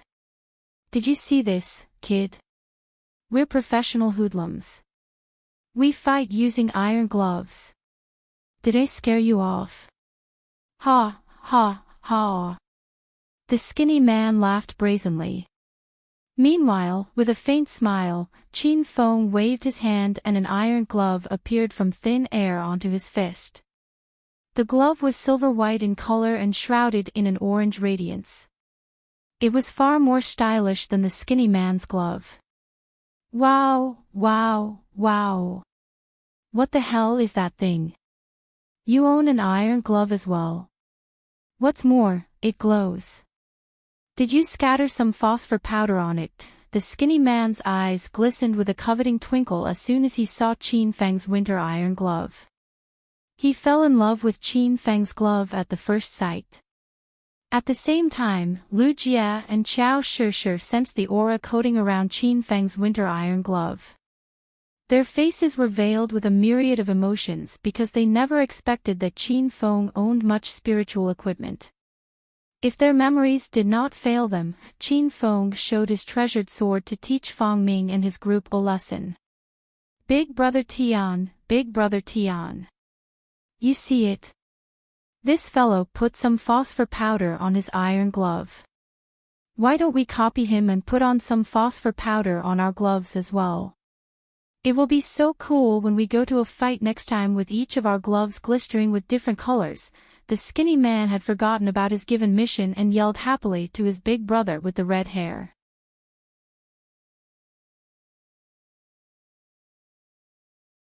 Chapter 413, Martial Artist Alliance. Chapter 413, Martial Artist Alliance. Fuming with anger, the red-haired man smacked the skinny man in the head. "Are you fucking kidding me? Do you still think you're a kindergartner? Go get him, now." Red-haired man's yelled sobered his minions up, and they hastily surrounded Qin Feng and pounced on him altogether. 5 of them had iron gloves on their hands, and they were fierce. They aimed at Qin Feng's weak spots such as his head and the back of his waist. A veil of murderous intent flashed across Qin Feng's eyes. He hopped on one foot and darted forward. The effect of combining the Winter Iron Glove and intermediate-grade Thunder Tiger Fist was incredible. He released a strength 6 times greater than an ordinary person and smashed a total of 300 kilograms into the skinny man's stomach and sent him flying into the air. Bang! The skinny man crashed into the wall and cracked it a little. The skinny man vomited a few mouthfuls of blood and passed out. The punch stunned the remaining 4 people. They were so frightened by Qin Feng that they even forget to breathe. Shroom! Qin Feng vanished and reappeared in front of another minion. Without a second thought, he punched the minion's right hand and fractured his arm with a crack. Excruciating pain raced through every last nerve of his body, causing him to scream at the top of his lungs. Destroying only one of your arms is a light punishment for touching my beautiful student. Shroom! A breeze blew like a specter in the dark. Qin Feng maneuvered himself among the people. He suddenly appeared in front of the 3rd minion, and without much hesitancy, he smashed that person's thigh. Plop! The minion kneeled on the ground, and his right leg was distorted. It was broken. Your actions are even more appalling. How dare you rub your groin on my student? You disgust me. Bang! Qin Feng punched the last minion and completely crushed his front teeth. The impact was so great that he swallowed his broken teeth. And you? How dare you lick your lips in front of my beautiful student? Do you think you're a toad? Red-haired man's 4 minions were all smoked by Qin Feng within the time of taking a breath. They yelled in pain like ghosts and howled like wolves while wriggling on the floor. Qin Feng had appeared before the red-haired man and offered him a charming smile. The smile scared him so much that his legs trembled, and he was bathed in cold sweat. Plop! The red-haired man kneeled in front of Qin Feng. Big brother. Please, please forgive me. I'm ignorant for not knowing your great name. I swear I won't do it again. The man was freaked out by Qin Feng. Qin Feng was too powerful. He was as strong as an ox and as cruel as a demon. He is not a human. Every time he moved, somebody got injured. They either had their limbs broken or had their teeth crushed. He was even more horrible than them as hoodlums. What did you do to my beautiful student just now? Qin Feng paid no mind to his plea and extended a cheerful smile at him. The red-haired man began to slap his own face. As he was slapping his face, he pleaded, "Big brother, it's my fault. I'm sorry. Please forgive me. Please let what I've done just now pass like a wind. I swear I won't do it again in the future. I'm asking you, what did you do to my beautiful student just now?" Qin Feng roared as a powerful and domineering aura erupted from his body, shocking the red-haired man and giving him a headache. I took a sniff of her perfume with my nose. The red-haired man hastily made a vow. I promise, we all just leer at her, and we'd never touch her. Of course, Qin Feng knew they had not touched Qiao Shi before, otherwise, he would not have punished them so lightly. He might have drawn his true steel sword and chopped off their limbs. Nose. TSK, look at your high-bridged nose. It should cost you a few million to fix it. Torrential of gale rose as the sound of his punch filled the room once Qin Feng finished speaking. The orange radiance flashed, and before he could look at it, the red-haired man suddenly felt an excruciating pain spreading from his nose. His nose crumbled and warm liquid began to stream down, dyeing his face in red. It was scary. After his work was done, Qin Feng returned to his seat and continued to eat. Meanwhile, Lu Jia and Qiao Shi were stunned at his side. They still could not regain their senses. Professor Qin Feng is too violent. Oh yeah, Lu Jia. I remember that you were very angry just now, and you wanted to beat them. What are you waiting for? Go get them. Qin Feng glanced at Lu Jia while eating. Lu Jia looked at the crippled 5 people. He swallowed hard and said, "No, I don't want to." AI. You're so kind. How can you bear to see them bullying Miss Qiao Shi and not give them some punishment? Qin Feng shook his head and heaved a long sigh. What the fuck? They are on the edge of dying. Who would be responsible for their death if I accidentally kill them? What the hell is going on here? Do you know how hard I've worked to maintain a small restaurant like this? How can you people fight and make a scene here?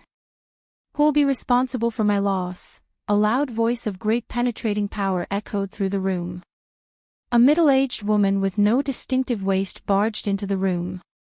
When she saw the ravaged private room, her face was instantly flooded with fury. Who the fuck did this? Come out now. Why are you here, Shi? How can you idle around when you're on duty? The proprietress yelled loudly when she noticed Qiao Shi. You're the boss here. Qin Feng stepped forward and guarded Qiao Shi behind him. Was it you? I don't care. You've to pay for everything you have destroyed. The proprietress' attitude changed after she noticed that Qin Feng had an imposing manner and didn't appear to be a person she could meddle with. Of course. We have to pay for the things we destroyed. Name the price. How much do we need to compensate you? Qin Feng said like a rich young master. Seeing Qin Feng as a sucker, the proprietress' eyes rolled as a mean thought flashed through her mind. She then said unconfidently, Everything in this private room is expensive. The wall is crystal marble. Those plates you shattered are fine ceramic crafts from Jingdezhen. And this wooden floor is imported from Australia. That large chandelier is of German craft. Qin Feng gestured his hands and cut her off. Just name it. How much do we need to pay? The proprietress hesitated for a while. Then she demanded an exorbitant compensation. Pay me 5,000 yuan. I've given you my lowest price seeing that you're Shi's friend. Lu Jia's eyes widened in shock, and he almost fainted. They merely shattered a few cups and plate and soiled the wooden floor. How dare she demand a 5,000 yuan compensation? Is this a slaughterhouse? It was Lu Jia who was going to treat Qin Feng to a meal, so it was natural for him to pay the compensation. He did not have that much of money. As he was stepping forward to discuss with the proprietress about the compensation, Qin Feng was a step faster than him and halted him. 5,000 yuan. Are you kidding me? Qin Feng laughed. Seeing Qin Feng trying to slice down the price, the proprietress gnashed her teeth tightly and yelled, Yes, it is. I won't let you all leave unless you pay in full. Ahem. Ahem. I guess you misunderstood me. I'm going to say 5,000 yuan is too little. It's so little that it embarrassed me. Qin Feng's words sent a pang of pain to Lu Jia's heart. He started to think, could it be that Professor Qin Feng is out of mind?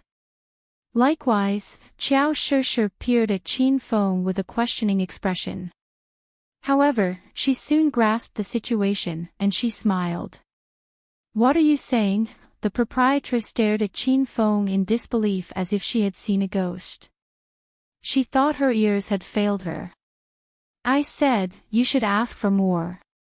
Then, how about 6,000 yuan? The proprietress asked with a smile on her face. Qin Feng squinted. He thought this proprietress was a black-hearted woman at first. She disappointed him. More. 8,000 yuan. Can't you fucking ask for more? Qin Feng was angered. Fine. I won't be easy on you then. 20,000 yuan. Pay it in full or else no one is allowed to leave this room. The proprietress was baffled by Qin Feng's intention. However, no one would reject if someone wanted to give her more money. She blocked the exit of the private room with her gargantuan body as if nobody would be able to leave the room if they were not going to pay the money. Okay. 20,000 yuan it is. Remember to count this meal in. Qin Feng smiled into a wickedly sly grin. The cost of a meal was only a grain of sand compared to the huge amount of compensation. The proprietress agreed to it with alacrity. Brat, how are you going to pay? Cash or direct transfer? Asked the proprietress as she exposed her miser-like expression. With a puzzled face, Qin Feng looked at the proprietress and said, "Why do you ask me? You should ask them. They are the ones who are going to compensate you, not me. I don't have money." Pfft. Lu Jia could not hold it in any more and laughed. He finally got a good grasp of Qin Feng's intention. So Professor Qin Feng is frowning those 5 people. Meanwhile, the corner of Qiao Shi's mouth arched into an even broader smile. Her face was veiled with could have myriad expressions as she stared at Qin Feng. The proprietress felt that she was fooled by Qin Feng. She blew her top and glared fiercely at Qin Feng as if she was going to have a life-to-death battle with him. At the same time, the red-haired man and his 4 minions were shocked by Qin Feng's utterance that they almost vomited blood. Not only did he beat them, he was now going to fraud them. He is too shameless. Why are you 5 still zoning out there? Hurry up and pay her. Do you guys still need this young master's assistance to search for the money from your pockets? Said Qin Feng as he waved his winter iron glove. Frightened, the 5 people hastily waved their hand as a sign to turn down Qin Feng's offer. They had a good taste of Qin Feng's punch. They did not want to taste it again ever. Please wait for a moment, big brother. We'll pay for it. We'll pay for it no matter how much it is. The 5 people began to pull out money. The proprietress was stunned. It was out of her expectation that a flimsy young man like Qin Feng could subdue a group of hoodlums. The proprietress regretted it. I should have asked for more. The red-haired man and his 4 minions stayed behind to pay the compensation. Qiao Shi returned to work. Qin Feng and Lu Feng bade her goodbye and exited the restaurant. Walking under the streetlight outside of the campus, Qin Feng suddenly remembered the thing Lu Feng mentioned to him before. He turned to Lu Jia and asked, "Lu Jia, what is the martial artist alliance you talked about earlier?" "Professor Qin Feng, you really don't know about the martial artist alliance?" Lu Jia stared at Qin Feng in disbelief. "No, I do not. Please explain it to me. What is the martial artist alliance?" Lu Jia was shocked after Qin Feng expressed that he did not know anything about the martial artist alliance. After he calmed down and explained to Qin Feng, the martial artist alliance is a large mysterious organization that brings together all of the martial artists in China. As a member of the martial artist alliance, you can either release a mission or accept a mission from other members. Different kinds of missions give different kinds of rewards. Any kind of rewards. Qin Feng had grown interested in the martial artist alliance.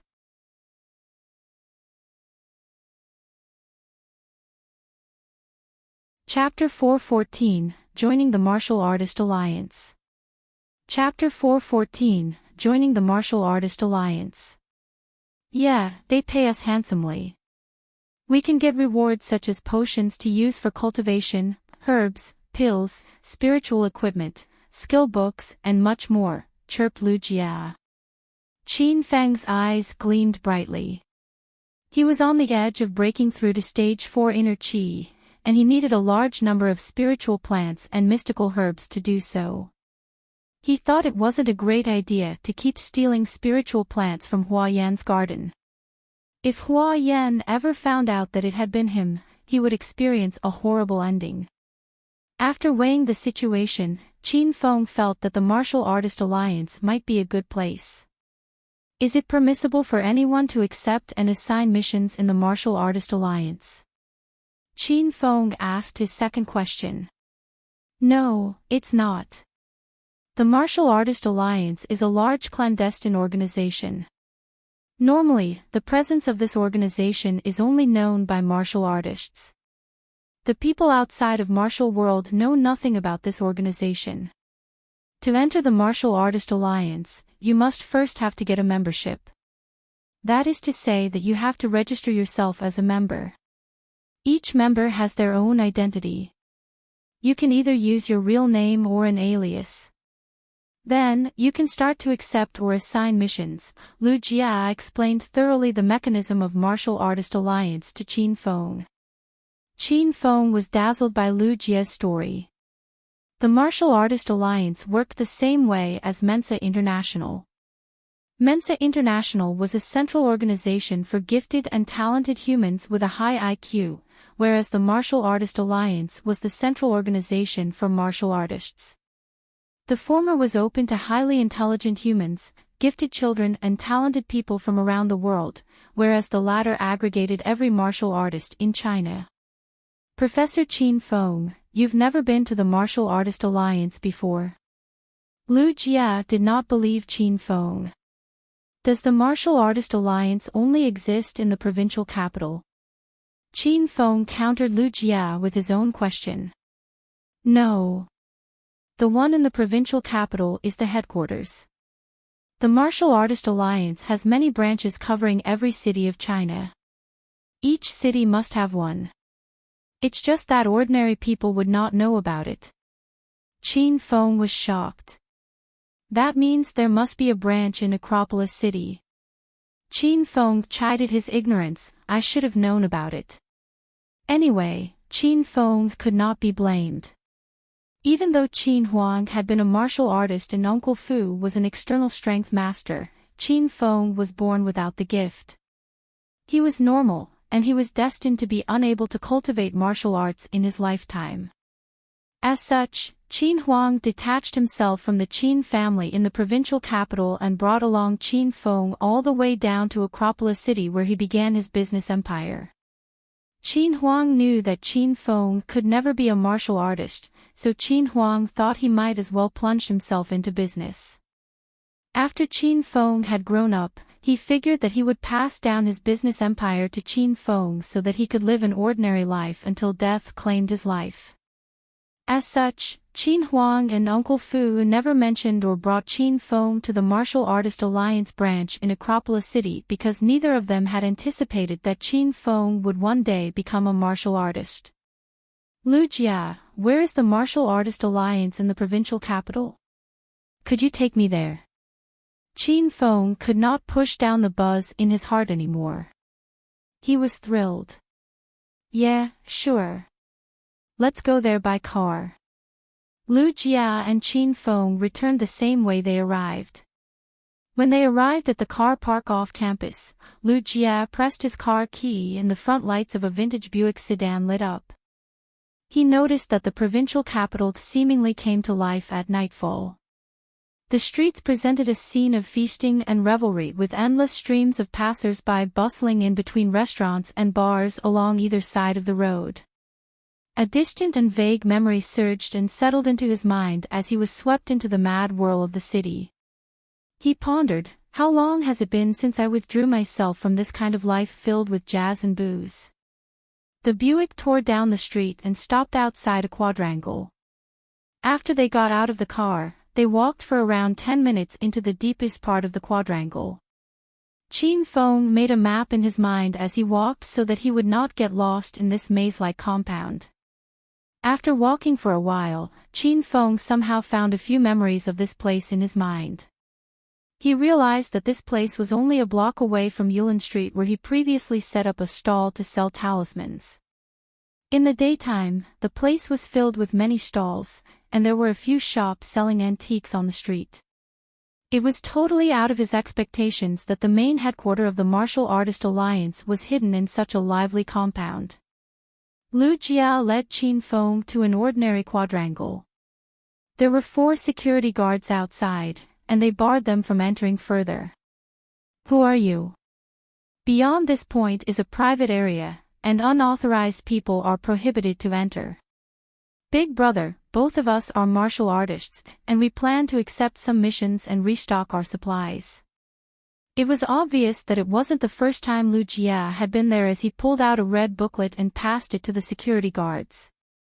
One of the security guards took a glance and nodded, "You can go in now." After that, he turned to Qin Feng and asked, "How about you? Where are your credentials?" "Big brother, this is my friend. He just became a martial artist not long ago. He's here to register as a member." Lu Jia helped Qin Feng explain his situation. The security guard measured Qin Feng from top to bottom and nodded at last. "Both of you, follow me. We've to run an examination on this mister to check his strength. You two can proceed to the lobby after he passes the examination." The security guard led Qin Feng and Lu Jia into the compound. Qin Feng was taken aback by the interior of the compound. From outside, the compound was an ordinary quadrangle, however, the interior of the compound was completely open. The roads sprawled all over the compound, and there was no end to them. The street lights on both sides of the street were extremely bright, causing the surroundings to be as bright as daytime. The compound was equipped with many facilities such as shops, hotels, pharmacies, banks, and so on, as if it were a small town. Qin Feng looked around in curiosity. "Wow, it's so cool here." Then, the security guard led him to a room. The room was vast and spacious without anything aside from a large monitor in the corner. The large monitor intrigued him as Qin Feng had never seen this kind of thing before in his life. "Test your strength over there. You can become one of us once you passed our test. If you, unfortunately, fail the test, both of you have to leave the compound," said the security guard emotionlessly. Qin Feng did not care about the security guard's attitude and walked towards the monitor. The security guard taught him how to use it, and it was easy. He just needed to hit the thing under the monitor screen and it would show Qin Feng's strength on the monitor screen.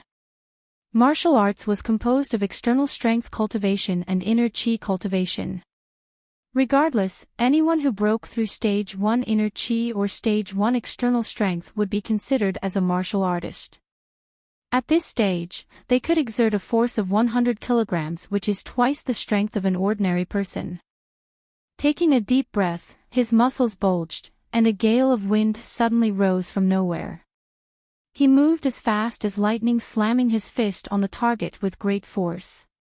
Bang! A loud muffled sound echoed through the room, scaring both Lu Jia and the security guard.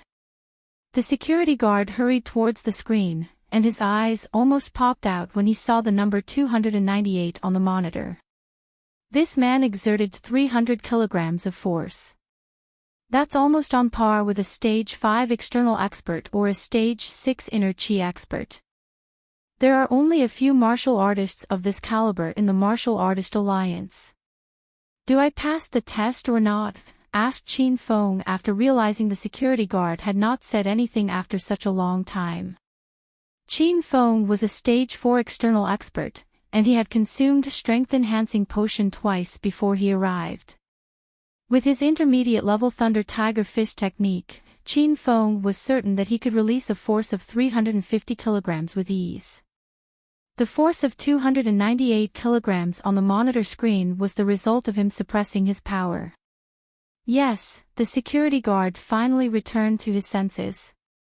His attitude toward Qin Feng had changed. You passed."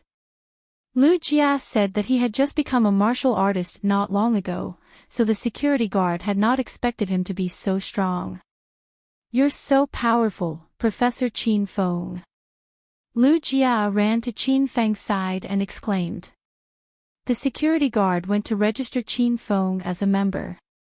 "Mister, please give yourself a name. It can be an alias or your true name." Qin Feng thought about it deeply.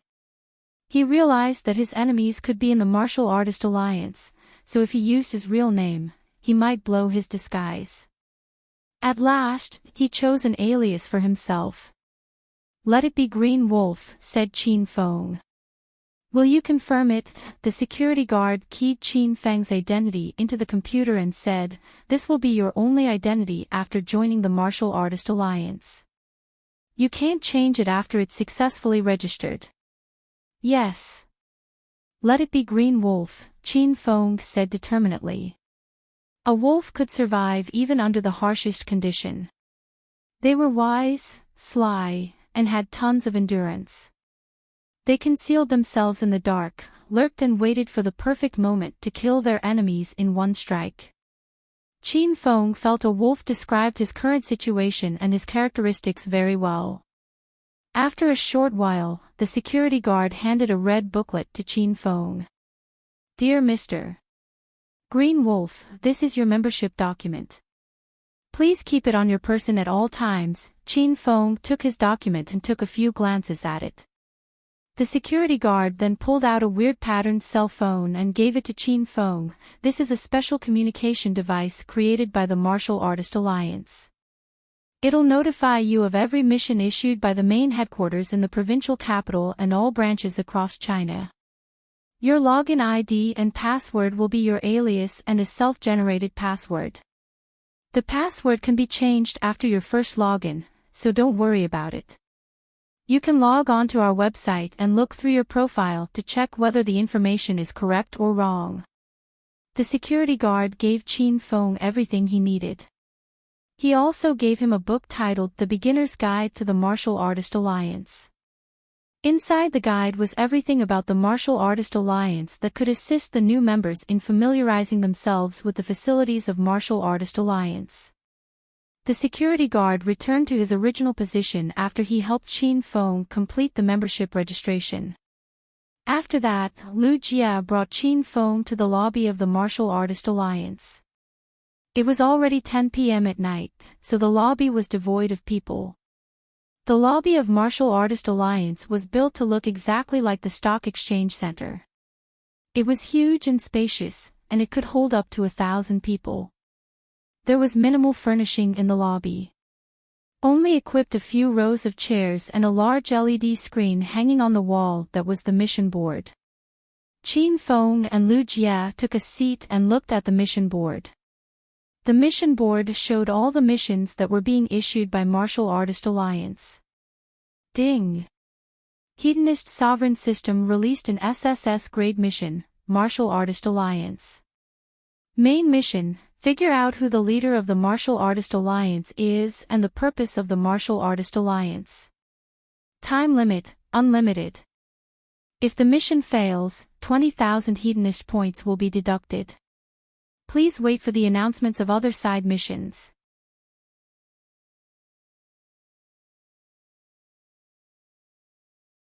Chapter 4:15, Accepting Level 4 Mission.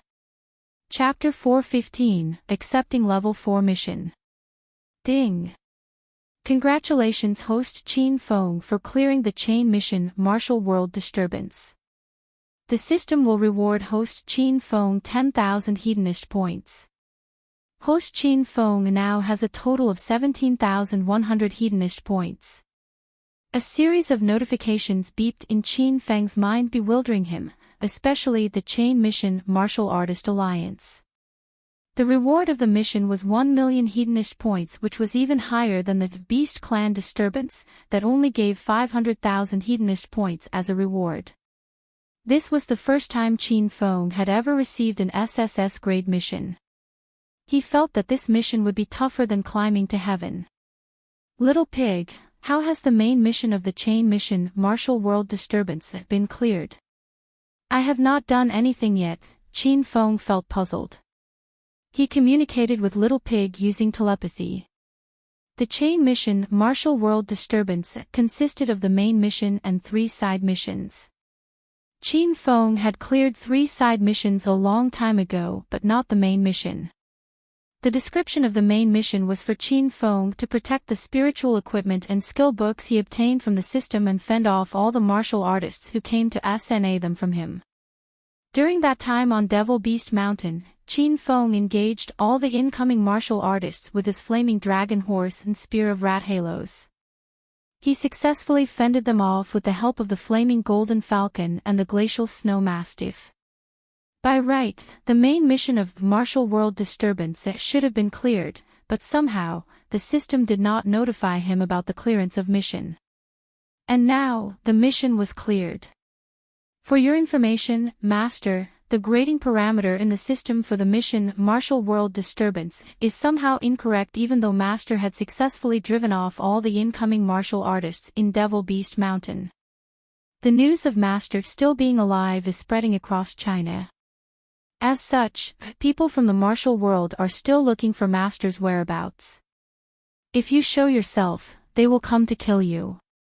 The corner of Qin Fang's mouth quirked after listening to Little Pig's explanation. Then, according to the grading parameter of the system, unless I'm dead I'll never be able to clear the main mission of martial world disturbance.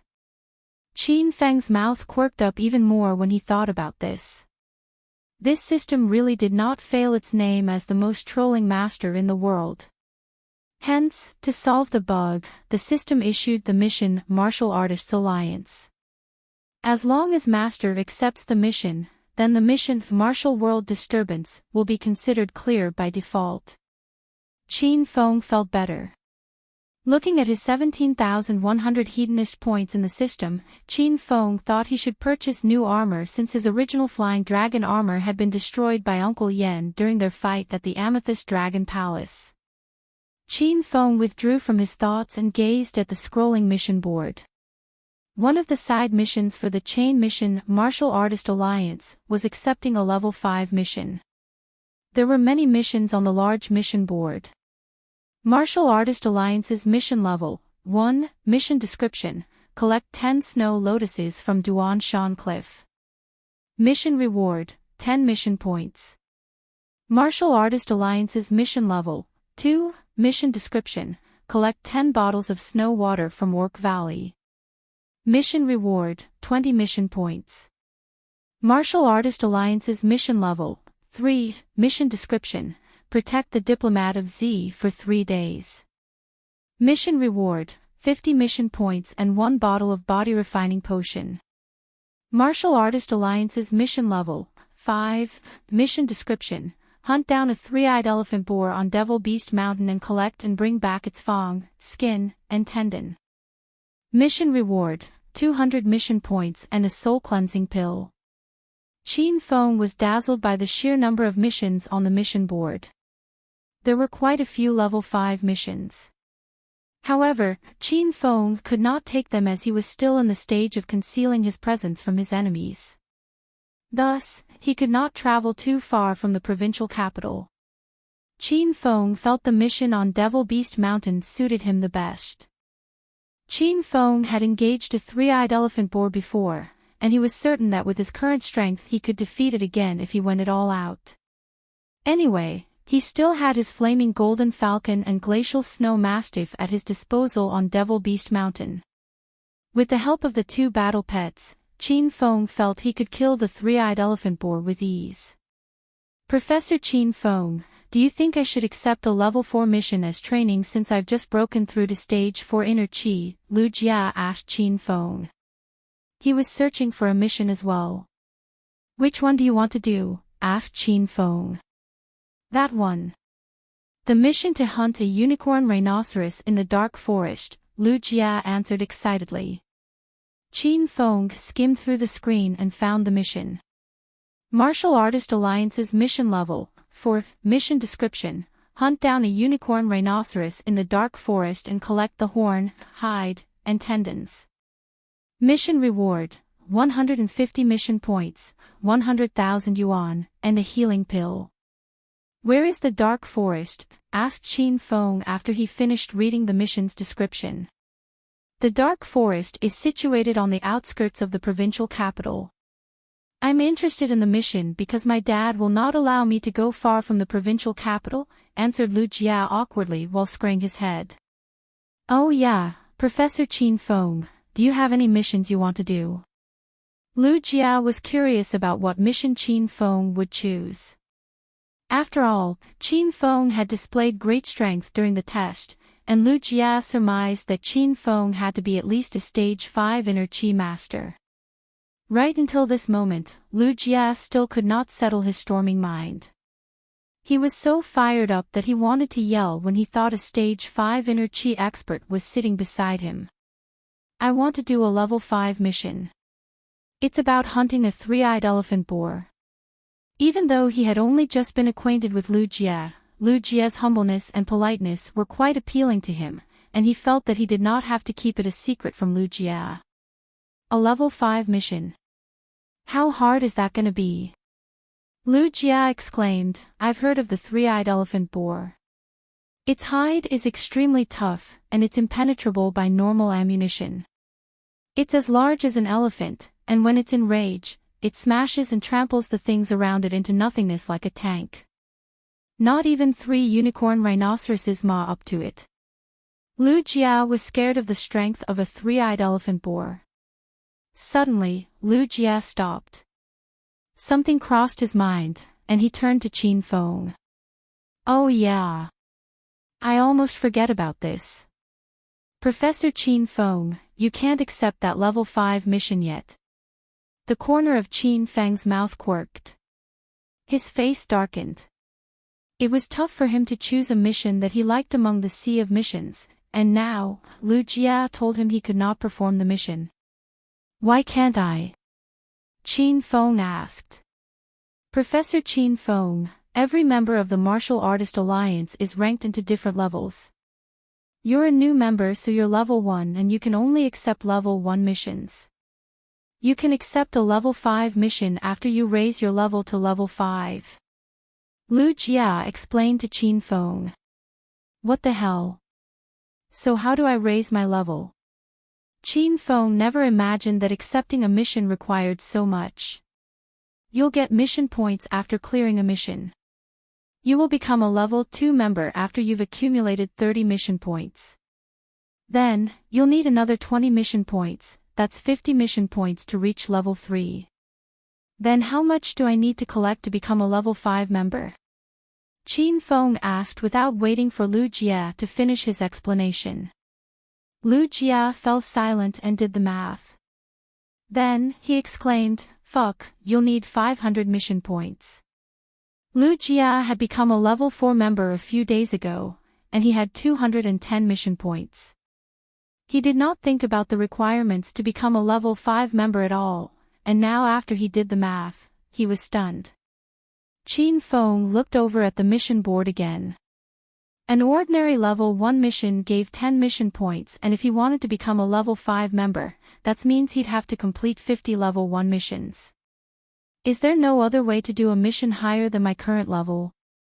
Qin Feng asked. There's a way, but you'll have to see if there is anyone willing bring you along. Lu Jia ran Qin Feng through the mechanism thoroughly. Some of the missions in Martial Artist Alliance are solo missions, while some are team missions. The level restriction rule is voided if you choose a team mission.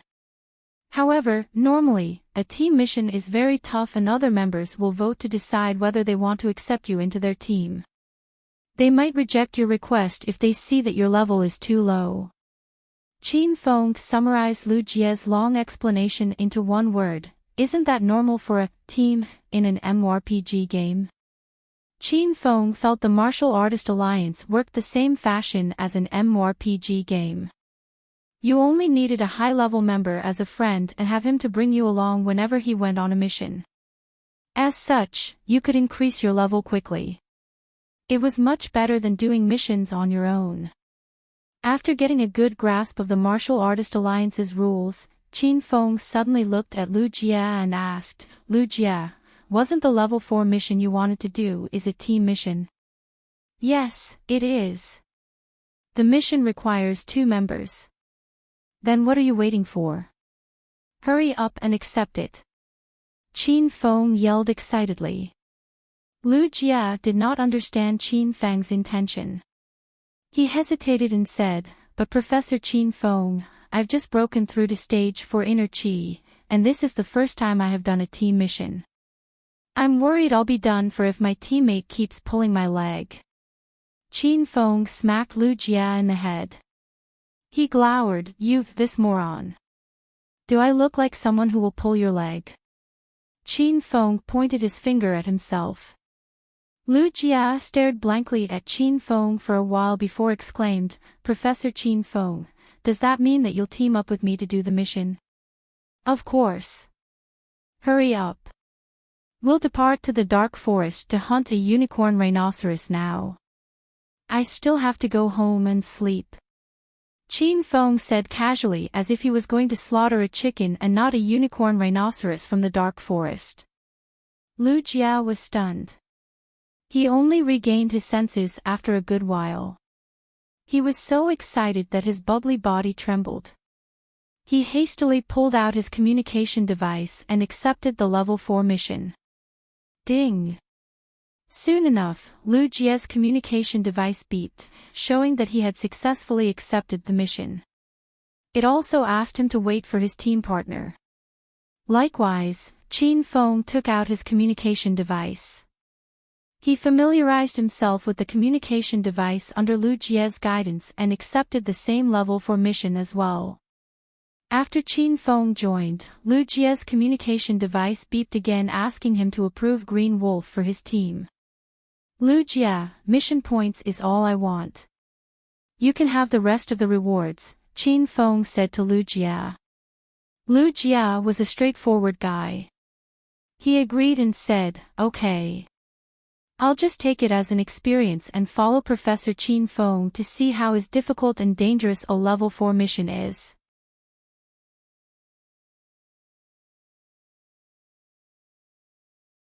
Chapter 4:16, Fighting the Unicorn Rhinoceros, 1. Chapter 4:16, Fighting the Unicorn Rhinoceros, 1. Pursing her lips, Hua Yan squatted beside her garden outside of Chang Xian's villa. She hurried from the villa after she finished her dinner and hid her presence under the shadow of the villa. She planned on ambushing the one who stole her spiritual flowers when he appeared. However, it was already in the wee hours of the morning, and the flower thief still had not appeared. Yen Yen, you scared me. Chang Xian suddenly appeared from the villa. She wore a loose white nightgown with a fiery red windbreaker draped over her shoulders. She stood in the moonlight so that it gave her an enchanting and charming aura. She noticed Hua Yan in the garden once she was outside. She had only been able to see a vague figure because the moonlight was her only illumination. She almost thought that Hua Yan was a large mouse. Big sister Xian. I'm not a ghost. What are you afraid of? Hua Yan came forward and clung to Chang Xian's arm. Chang Xian smacked Hua Yan's forehead, feigning anger, and said, You naughty little girl. Won't you feel cold standing outside in those flimsy clothes? You really treated your garden like your own child. What if you see a cold? Hua Yan made a face as a countermeasure to Chang Xian's warning, causing Chang Xian's to burst into laughter. Big sister Xian, what are you doing out here at this hour? Why haven't you gone to bed?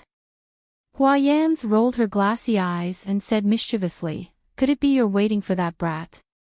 Chang Xian's face instantly flushed.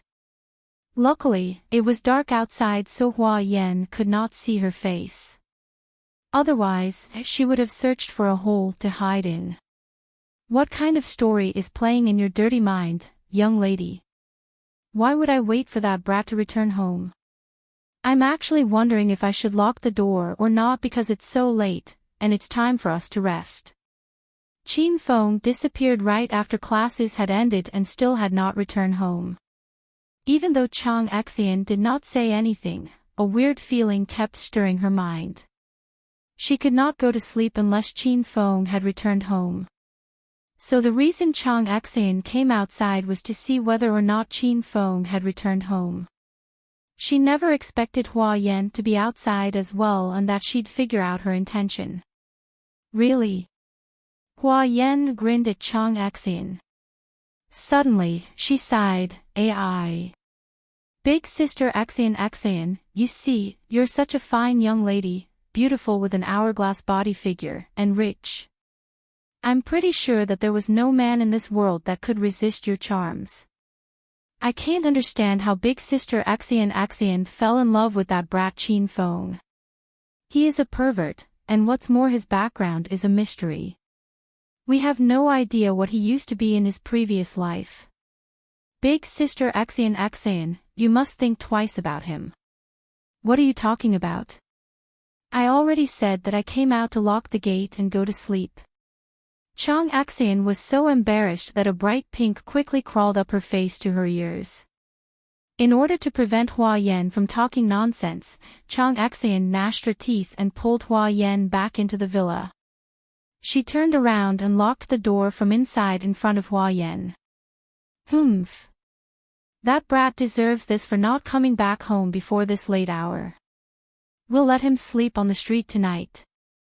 If he still adheres to his misguided course, I'll kick him out of my house. Looking at Chang Axian's angry, cold face, a flicker of mischief veiled Hua Yan's eyes. Nobody knew her plan.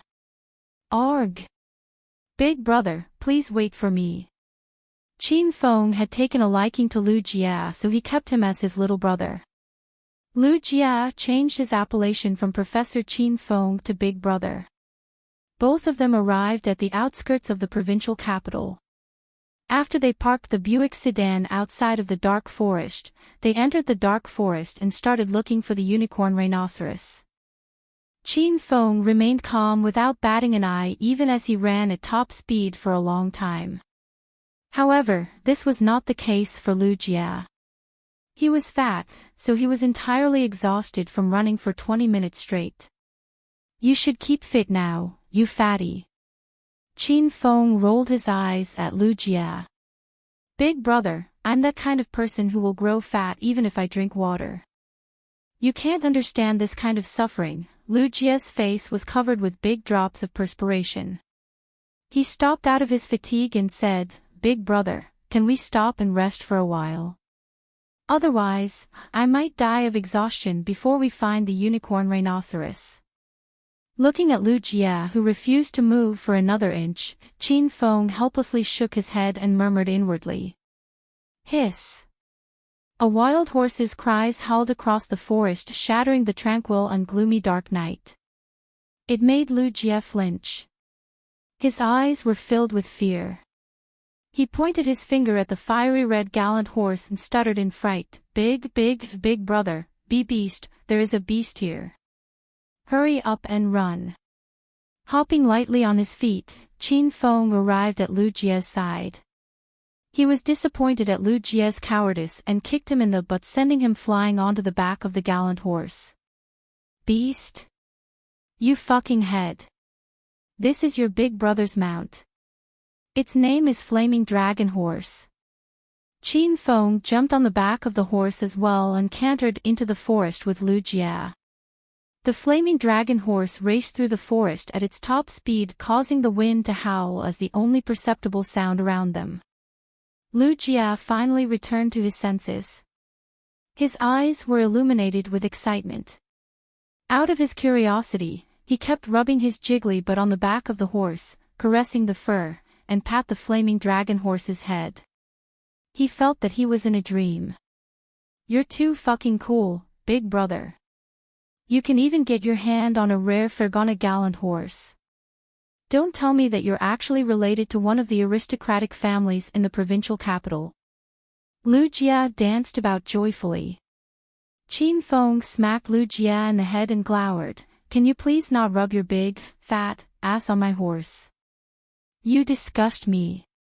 The Flaming Dragon Horse did not have much space, to begin with, and could only carry one person at most. Now, there was even less space with the big and fat Lu Jia sitting behind him. His back leaned against Lu Jia's back, so every time Lu Jia moved, his bottom touched Qin Feng's body. Qin Feng would have been very happy if Lu Jia was a drop-dead gorgeous woman, however, in reality, he wasn't, and Qin Feng felt every minute like 1,000 years for him. Lu Jia did not move anymore after Qin Feng yelled at him, but he kept yapping on and on without stopping. It was obvious that he was stunned by Qin Feng's strength and treasures that he'd gone crazy. The flaming dragon horse was fast and had a lot of endurance. It ran as fast as lightning for more than 10 minutes without decelerating, even weighed down by Qin Feng and Lu Jia. At the same time, Qin Feng kept observing the topography of the dark forest. He found some resemblance to the forest on Devil Beast Mountain. Both were filled with a chilly, gloomy and suffocating aura. However, there was a slight difference in between the two forests. The forest on Devil Beast Mountain had a lot of trees, and all of them were huge and tall, whereas the trees of the dark forest were lesser and the ground was covered with many rare flowers and plants. After accepting the Dark Forest mission, the mission board had sent some information about the mission they were taking to their communication devices. Contained in the information were the analysis of the area and the attacking patterns of unicorn rhinoceros. The unicorn rhinoceros normally lingered around the outer and middle ring of dark forest, surviving by hunting and consuming beasts weaker than them. After half an hour, they finally arrived at the middle ring of dark forest. Hiss! Qin Feng pulled the bridle, and the flaming dragon horse raised its two front hooves in the air as it stopped and released a deafening neigh. Lu Jia did not realize that Qin Feng was no longer sitting behind him. When he regained his senses and raised his head upward, he saw his big brother standing on a huge tree with a crimson spear that had appeared from thin air in his hand. He waved the spear in his hand, drawing a myriad of fiery red afterimages in the air. Shroom! Shroom! Shroom! Dozens of fireballs of great intensity shot out and smashed into the surrounding trees, setting them ablaze. The flames spread fast, and within the span of a few seconds, the whole forest was engulfed in fire, illuminating the sky as bright as day. Lu Jia was still on top of the flaming dragon horse.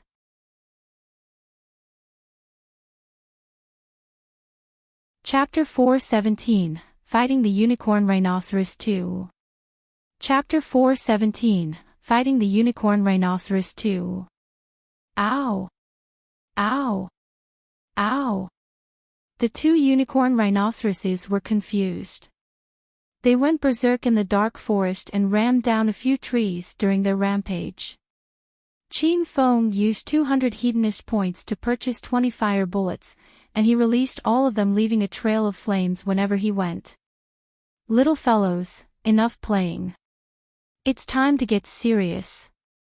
As he waved his hands, the spear of rat halos suddenly disappeared.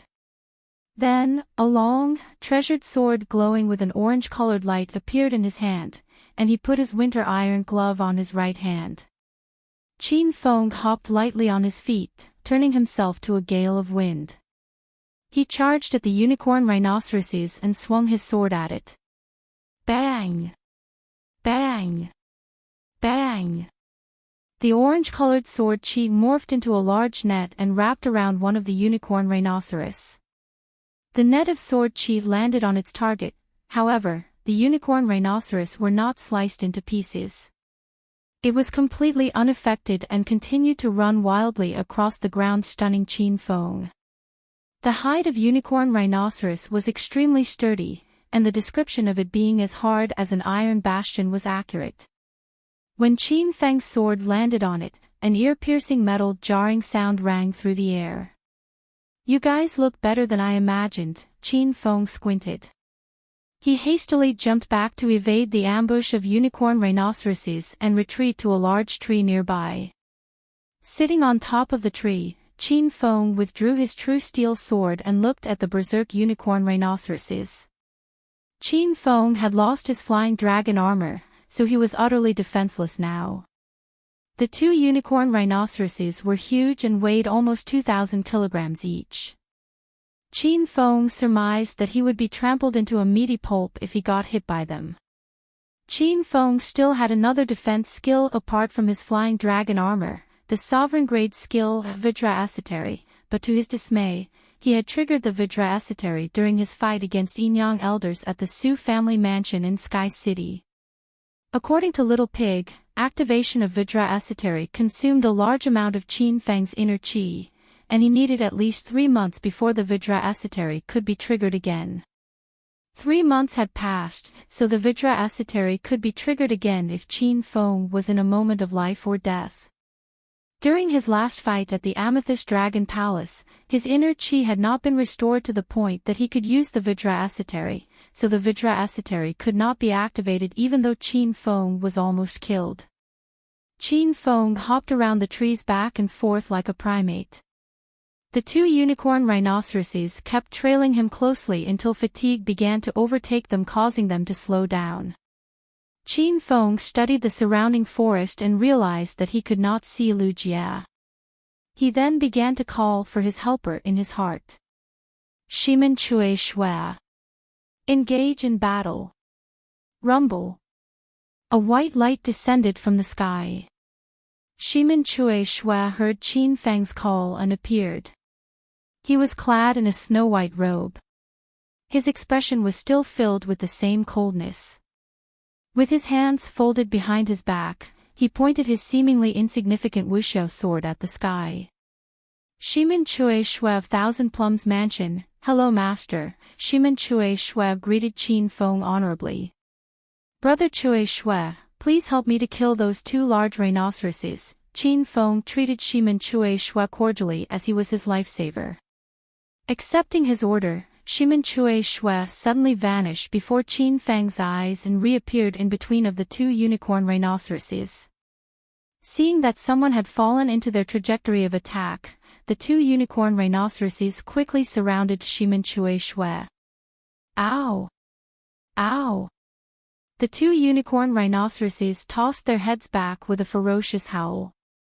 At least in Qin Feng's perspective, Shimen Chui Shui's movement was extremely slow, as if he was performing Tai Chi. However, much to his surprise, a crisp sound like cutting a watermelon filled the air. The 2 unicorn rhinoceroses charging towards Shimen Chui Shui were cut in half, and their heads were detached from their bodies. Inertia kept their front parts dashing forward while their hind parts had already fallen to the ground and created 2 large craters. Bang! Dust swirled in the air, and blood flowed like a river. A sickening metallic scent slowly filled the air. Shimen Chui Shui waved his hands and folded them behind his back again.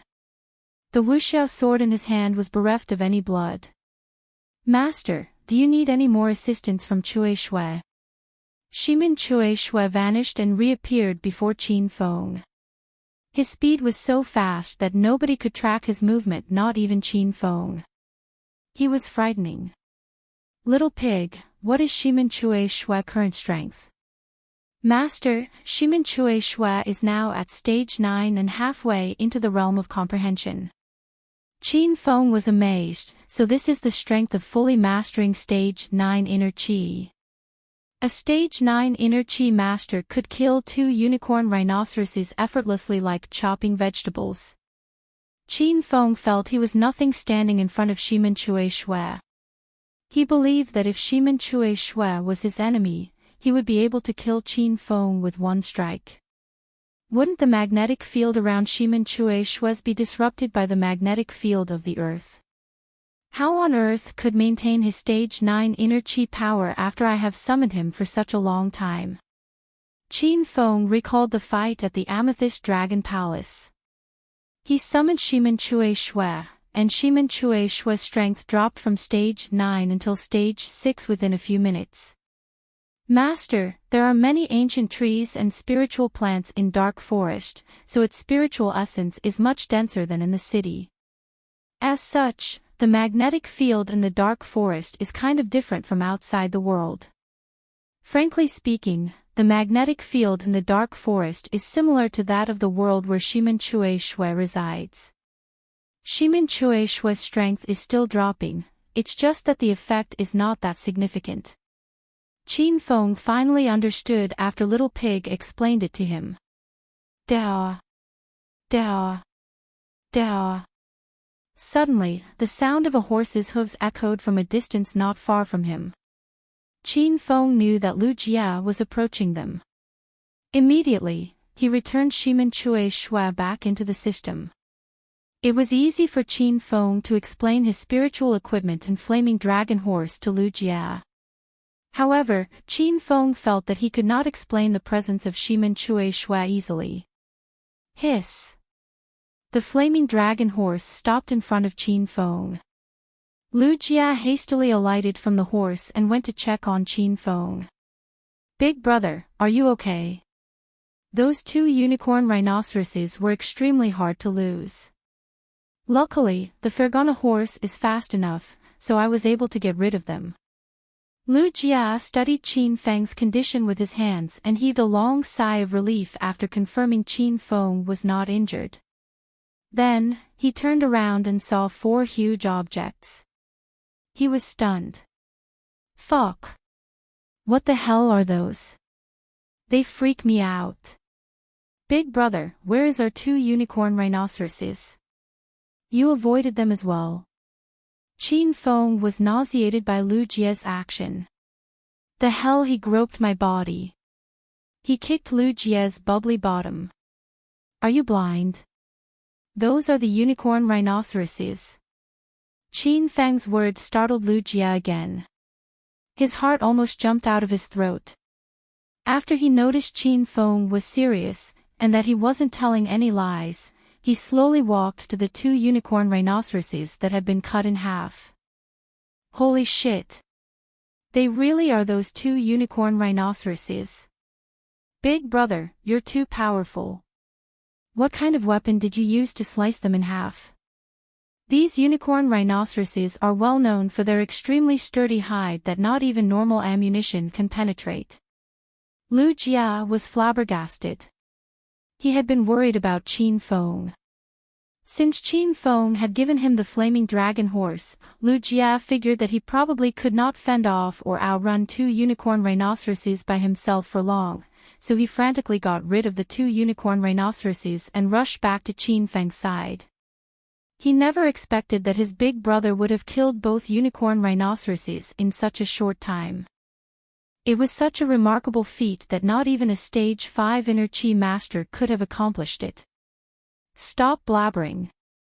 Hurry up and collect the tusk, hide, and tendon from the unicorn rhinoceroses. We still have to go back to finish our mission. Qin Feng ordered. Taking his order, Lu Jia went to do his bidding. Confronting unicorn rhinoceros was hard for Lu Jia, but dissecting a rhinoceros was child's play for Lu Jia. He completely dissected the 2 unicorn rhinoceroses within half an hour. After finishing his job, without paying mind to the sickening stench of blood, Lu Jia carried the 2 unicorn rhinoceroses' hides and walked toward to Qin Feng. He gave a pure smile to Qin Feng and asked, Big brother, our mission only required us to hunt down 1 unicorn rhinoceros and collect the tusk, hide, and tendon. What are we going to do with the extras? You can leave it here if you are too tired to carry it. Qin Feng felt he had no use for the items. Little Pig's disdainful voice resounded in his mind as soon as he finished speaking. Master, the materials are very useful, you know. What is their uses? Qin Feng asked. After Master has activated the forging interface in the system, Master can forge his own kind of equipment. Be it spiritual equipment or instrument, as well as sacred equipment, Master can forge all kind of equipment for his, but these are the materials that are required. The corner of Qin Feng's mouth quirked.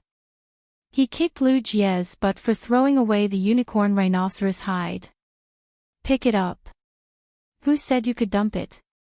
You're such an ignorant and ill-informed fool for not knowing how precious the hide is. Lu Jia almost cried. Wasn't it you who told me I could dump it? Qin Feng changed his emotion faster than flipping a book. Due to his simple-mindedness, Lu Jia bent down and picked up the hide that he'd thrown away. Lu Jia was bathed in sweat carrying 2 rhinoceros hides. Qin Feng could not stand it anymore and asked Little Pig, can we store the items inside the system? Master, the tusks, hides, and tendons of the unicorn rhinoceroses contain a negligible amount of spiritual essence, so they can be stored in the system. Wow! Big brother, am I getting stronger? I felt my body become lighter, and I don't feel tired anymore carrying 2 layers of rhinoceros's hide. Lu Jia suddenly exclaimed. Qin Feng rolled his eyes, tired of explaining everything to this nosy kid. It took almost 2 hours to get out of the dark forest because Lu Jia was so slow. Qin Feng surmised that Lu Jia must have gotten thinner by 2 to 3 kilograms after the long journey from the forest to his car. Ha! Where did the other rhinoceros hide go? Do you see it, big brother? Lu Jia finally realized that he lost a rhinoceros hide as they arrived at the Buick sedan. Qin Feng had the urge to kick him in the butt again. Instead, he smacked his head, rolled his eyes, and said, I dumped it. You dump it? Big brother, didn't you say that you wanted to keep both? Why did you dump it? When did you dump it? Lu Jia threw a barrage of questions to Qin Feng with a pout. When did I say I needed 2 rhinoceroses' hide? You must have misunderstood me. When did I dump it? I dumped it when we're walking out from the dark forest. Lu Jia cried no tears when he heard Qin Feng had thrown away one of the rhinoceroses' hide. What a sadistic guy. You should have dumped it before we walked out of the forest. I'm tired as hell from carrying 2 hides. The rhinoceros hide was huge, so it wouldn't fit in the trunk. As a result, they had to drive the car back to the provincial capital with the trunk opened. When they arrived at the Martial Artist Alliance headquarters, Qin Feng and Lu Jia carried the unicorn rhinoceros hide to the entrance. They encountered the same 4 security guards as before, who marveled at how efficient Green Wolf was to return with a unicorn rhinoceros hide given that he had only just joined the alliance that night.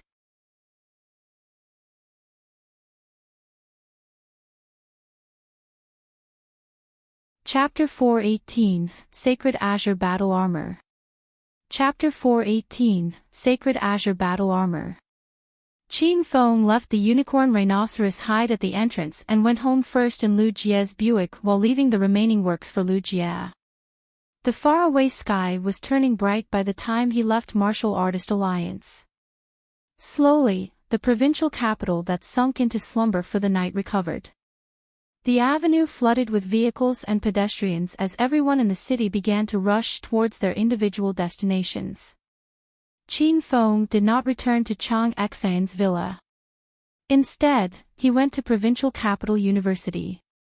After enduring through a death-or-life battle with the unicorn rhinoceros, Qin Feng felt it was essential for him to purchase battle armor, or else, he would feel insecure during a fight. When he arrived at the provincial capital University, Qin Feng initiated the Hedonist sovereign system as soon as he entered his office. He had 16,900 Hedonist points now, so he could purchase a battle armor better than the Flying Dragon armor. The Flying Dragon armor was a prize from a lottery. Then, Qin Feng claimed the Green Dragon Crescent Blade and the Spirit Snake Whip after he killed number 5 and number 8 from the Bronze Group of Golden Assassin Group. Following this, Qin Feng fused the Green Dragon Crescent Blade and the Flying Dragon armor to form the Orange Grade Flying Dragon armor. That had immensely increased the Flying Dragon armor's defense. However, despite the enhancement, the Flying Dragon armor could not withstand Uncle Yen, who was a Stage 8 Inner Qi master. Uncle Yen had utterly destroyed the Flying Dragon armor with just a few hits. The fight had opened Qin Feng's eyes to the reality, and he realized that his strength was like a stone that was thrown into a vast ocean. It could do nothing but raise an insignificant ripple. This time Qin Feng vowed that he would purchase a blue-grade battle armor to vastly increase his own defense so that he would never be in a dire situation which might cause his death when he next met a strong person. After making up his mind, Qin Feng chose the blue-grade battle armor option in the system. After the system finished filtering out the blue-grade battle armor for him, Qin Feng was dumbfounded looking at the price for a piece of blue-grade battle armor.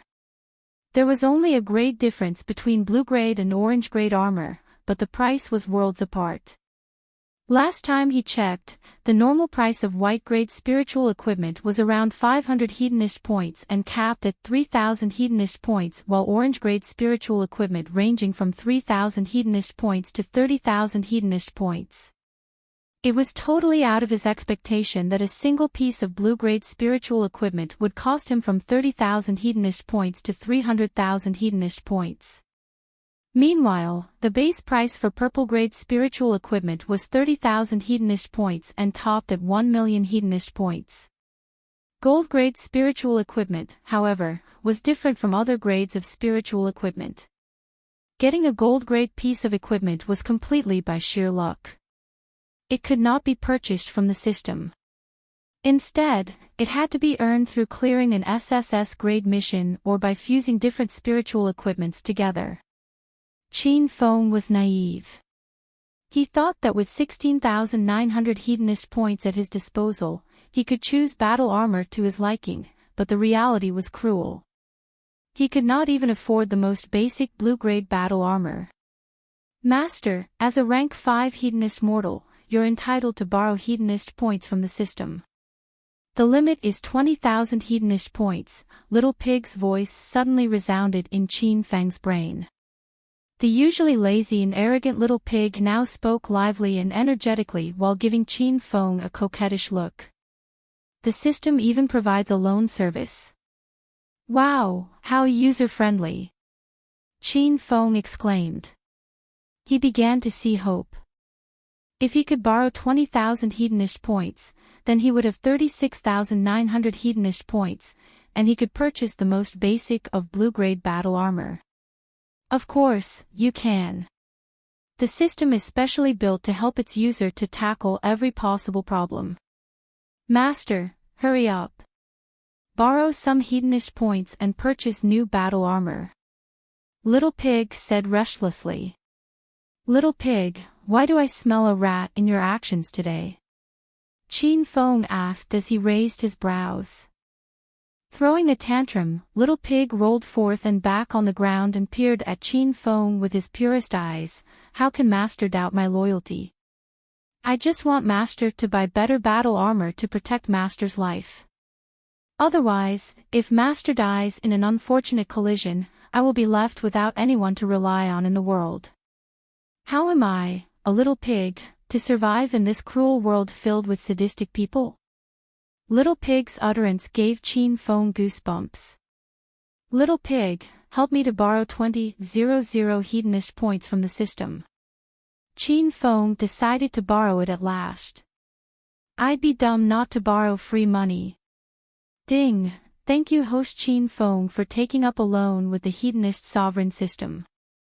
The total distribution is 20,000 hedonist points. The current interest rate is 1,000th. Time period, 1 month. If host Qin Feng fails to repay the principal and interest in the given time, the system will randomly choose either one piece of spiritual equipment that is currently in host Qin Feng's possession in lieu of debt repayment.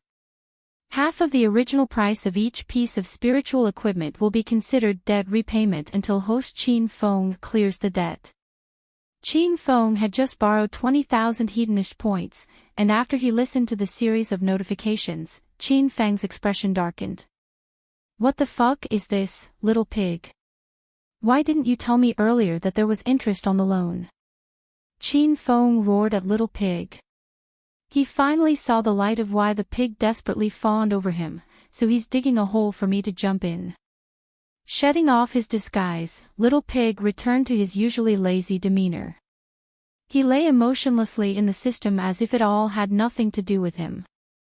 Master, is there anything in the real world that does not have interest? Does the bank not have to fix a repayment schedule and charge interest when you borrow from them? Little Pig spoke slothfully. There was a flick of disdain in his voice, and Qin Feng could not argue with him. Qin Feng was not delighted but stressed as he was burdened by his debt when he looked at the 36,900 hedonist points. Little Pig, can you elaborate more on the interest rate as well as what it meant by repaying my loan with the spiritual equipment that I own at half of their original price if I do not repay the loan in time? Qin Feng was left no other choice. He had borrowed the points, so he had to be clear on the terms and conditions. Master, the interest rate is accrued daily. 20,000 hedonist points multiplied by 1,000th gives you a daily interest cost of 20 hedonist points. Then, 20 hedonist points multiplied by 30 days is 600 hedonist points. With the principle of 20,000 hedonist points, Master has to pay the system 20,600 hedonist points by next month. In the case where Master failed in performing your duty as a loner, the system will randomly choose one of the pieces of spiritual equipment that Master currently owns and cut its original selling price in half as the penalty for unsuccessful loan repayment. Little Pig said, plastering a gleeful sly smile on his face. Qin Dang's expression darkened. Loaning money from a bank would starve a person for life. Qin Feng worked very hard to calm down his raging mind. He cast away all other thoughts and focused on the blue-grade battle armor since he could not overturn the fact that he'd loaned from the system. There was a wide variety of blue-grade battle armor. All of them had different designs and abilities. Some blue-grade battle armor cost 300,000 hedonist points. All of them were fancy, flashy, and bathed in majestic essence like legendary equipment in games. Qin Feng could only covet the high blue-grade battle armor. He withdrew his gaze and scrolled to the low blue-grade battle armor. Sacred Azure battle armor. Spiritual equipment category, low blue-grade battle armor. The armor weighs 250 kilograms and can act as a medium for training and refining host's body. The Sacred Azure battle armor was forged using a 100-years-old iceberg. It is as tough as adamantine and extremely resilient. It can also cleanse the owner's soul. The Sacred Azure battle armor is a unique battle armor that can change to ma the surrounding and act as camouflage. Sacred Azure battle armor secret skill, hyper-intuition. The owner of the armor will be graced with intuition 10 times better than the ordinary person. The hyper-intuition lasts for 30 minutes. Selling price, 30,000 hedonist points. After weighing the abilities of the armor, Qin Feng finally settled on the Sacred Azure battle armor because it outweighed the rest battle armors of the same price range. Ding! Congratulations host Qin Feng for using 30,000 hedonist points to purchase the Sacred Azure battle armor, the system notification beeped. It glowed with an azure radiance and an icy cold armor appeared in Qin Feng's hands. An enticing, dark blue radiance ran through the battle armor. It felt cold to touch as if it was forged using a glacier and resembled a flying suit worn by imperial guards of the Ming dynasty. The battle armor was ordinary in design yet elegant. However, on the back of the battle armor were 6 ice barbs spreading across both sides of the battle armor. Haha! This young master loves this battle armor very much. Equip it for me now. Qin Feng commanded the Sacred Azure battle armor attached to his body. Hey, it fits me well. Qin Feng felt as if he was encased in ice once he donned the battle armor. A gale of cold wind surged into his body and was very refreshing. Qin Feng tried his intermediate-grade Thunder Tiger Fist in the new 250 kilograms battle armor. Damn it, it feels so nice. Master, the true strength of this Sacred Azure battle armor lies in its ability to ma its surroundings and grant invisibility, Little Pig said. Qin Feng stopped and asked, "What did you say?" To put it bluntly, the Sacred Azure battle armor can take on a different form according to Master's wish. As such, it can become one with the surroundings and grant Master invisibility. Qin Feng finally understood, it was a kind of visual illusion. The Sacred Azure battle armor worked the same way as China's Special Forces combat armor.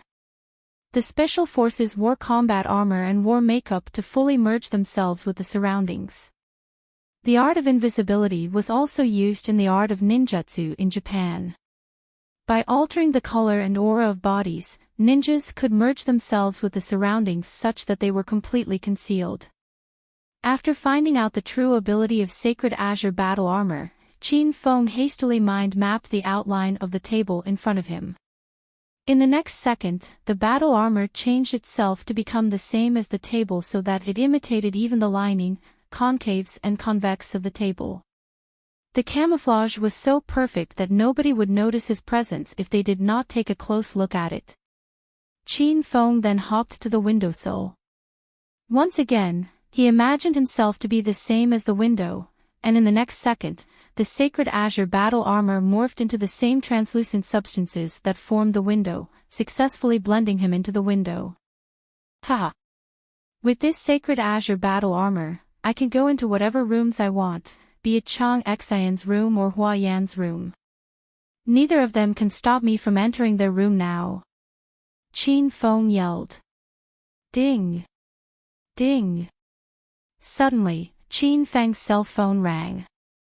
The ringtone was unfamiliar to him, so he had to think very hard before he realized that the notification was from the communication device given to him by the Martial Artist Alliance. Qin Feng then quickly removed his sacred azure battle armor, sat down on the chair, and opened the communication device. The notification showed to him that the Dark Forest Level 4 mission had been cleared.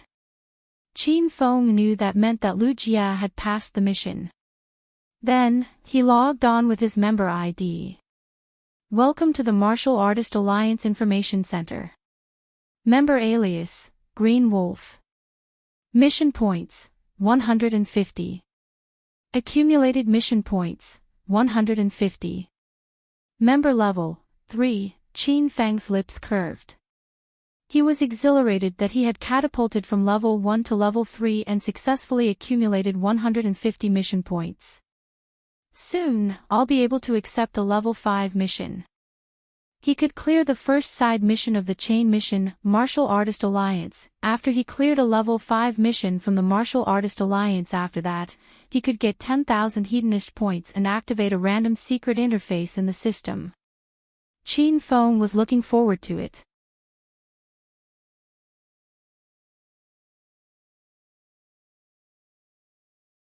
Chapter 419, What the hell is this?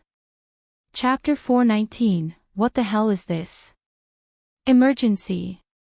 By the time Qin Feng finished discovering the sacred azure battle armor and the information center of Martial Artist Alliance, night had completely ebbed and day arrived. It was almost time for his class, so Qin Feng moved to the medical college lecture hall. When he arrived at the lecture hall, he once again marveled at the sight before him. Today was only his third day teaching in the provincial capital university, but the sheer number of students attending his class still amazed him. The number of students had doubled and now the whole lecture hall was packed like sardines to the point that many students shared seats. I'm going to get mad if I find out that some students attend my class just to touch and get fresh with my female students. Qin Feng picked a spot where the sunlight fell, standing straight as pine while cracking a joke to lighten the atmosphere. Undoubtedly, Qin Feng's knowledge in Chinese medicine was unparalleled and his ability to invigorate the atmosphere of a class dwarfed that of all the other lecturers in the provincial capital university. Quite a number of students had recorded a video of Qin Feng's class and uploaded it to the university's forum. The videos went viral overnight and Qin Feng became the topic of every resident in the provincial capital university. Of course, Qin Feng did not know about these nor he did care about them. Qin Feng then began his lesson after he lightened the atmosphere.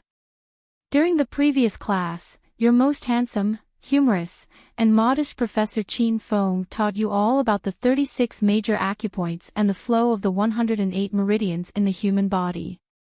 Also, I asked everybody to keep reviewing them while stamping them firmly in your mind. Did everybody do what I asked? Yes, we did. There were a total of 350 students in the lecture hall with 100 students standing in the aisles and 150 students seated. All of them boomed out in one sonorous voice like dull thunder, extending their reassurance of accomplishing Qin Feng's assignment. Very well. Satisfied with his student's performance, Qin Feng nodded his head and continued, Then today I'll show you what the true essence of Chinese medicine is. I'll open your eyes to the majestic world of the art acupuncture and lead you all to the truth of. Report. Report. Report. Report. While Qin Feng was blowing his own trumpet and the students were getting high from his speech, 4 students suddenly appeared at the door and interrupted them. They were Fang Ming and his 3 minions. Standing in the doorway, all 4 of them cried out at the top of their lungs in unison as if they were antagonizing Qin Feng. The 4 interrupted the good vibe Qin Feng had going, so he was quite displeased. He turned and glared coldly at the 4. "Why are you 4 late for my class?" he asked. Unaffected, Fang Ming confronted Qin Feng's question with a sly grin. He then answered slovenly, "No other reason. We just love to be late for class." Fang Ming and his 3 minions bore a grudge against Qin Feng after he had brutally beaten them last time. Following this, Fang Ming had the fatty fake his illness to intentionally obstruct Qin Feng. However, to their dismay, their effort had gone down the drain as Qin Feng seen through their trick and returned the favor by pulling out his treasure sword. Thus, in order to vent their anguish, Fang Ming had summoned the hoodlums to get rid of Qin Feng. Little did he expect that Gao Tianyao would go for Qin Feng at the same time as the hoodlums he summoned, and what was more, they even engaged Gao Tianyao's group in a fight for no reason. In the end, Qin Feng had slipped away. Fang Ming had been holding this aversion in his mind, always trying to figure out a way to exact his retribution for the insult. Finally, he had an idea and he was here today to get payback. "Tisk tisk, Mr. Fang Ming, you really are a willful person. What a coincidence that I, too, am a self-willed person. Hence, starting today, the 4 of you do not need to attend my class anymore. You 4 can get lost now." In the face of Qin Feng's threat, Fang Ming and his 3 minions held steadfast, offering him wickedly sly grins instead. Then Fang Ming said, "Professor Qin Feng, if my memory serves me well, last time you did not banish Miss Qiao sure when she was late for class. In fact, you even gave her a second chance. What a good memory you have there, Mr. Fang Ming." "Yes, you're absolutely right. However, that special rule applies only to female students. I will give every female student a second chance if they are late to my class. Meanwhile, for male students, I will banish you all from my class if you're late to my class even once." Qin Feng changed his expression faster than flipping a book. And he revised his rule even faster than he changed his expression. The faces of Fang Ming and his 3 minions darkened. They would never see up to Qin Feng's shamelessness. "Professor Qin Feng, are you sure you want to banish us out from your class?" Fang Ming held a smile on his face and asked. "I, Qin Feng, is a man of my word. I'll never take back what I've spoken."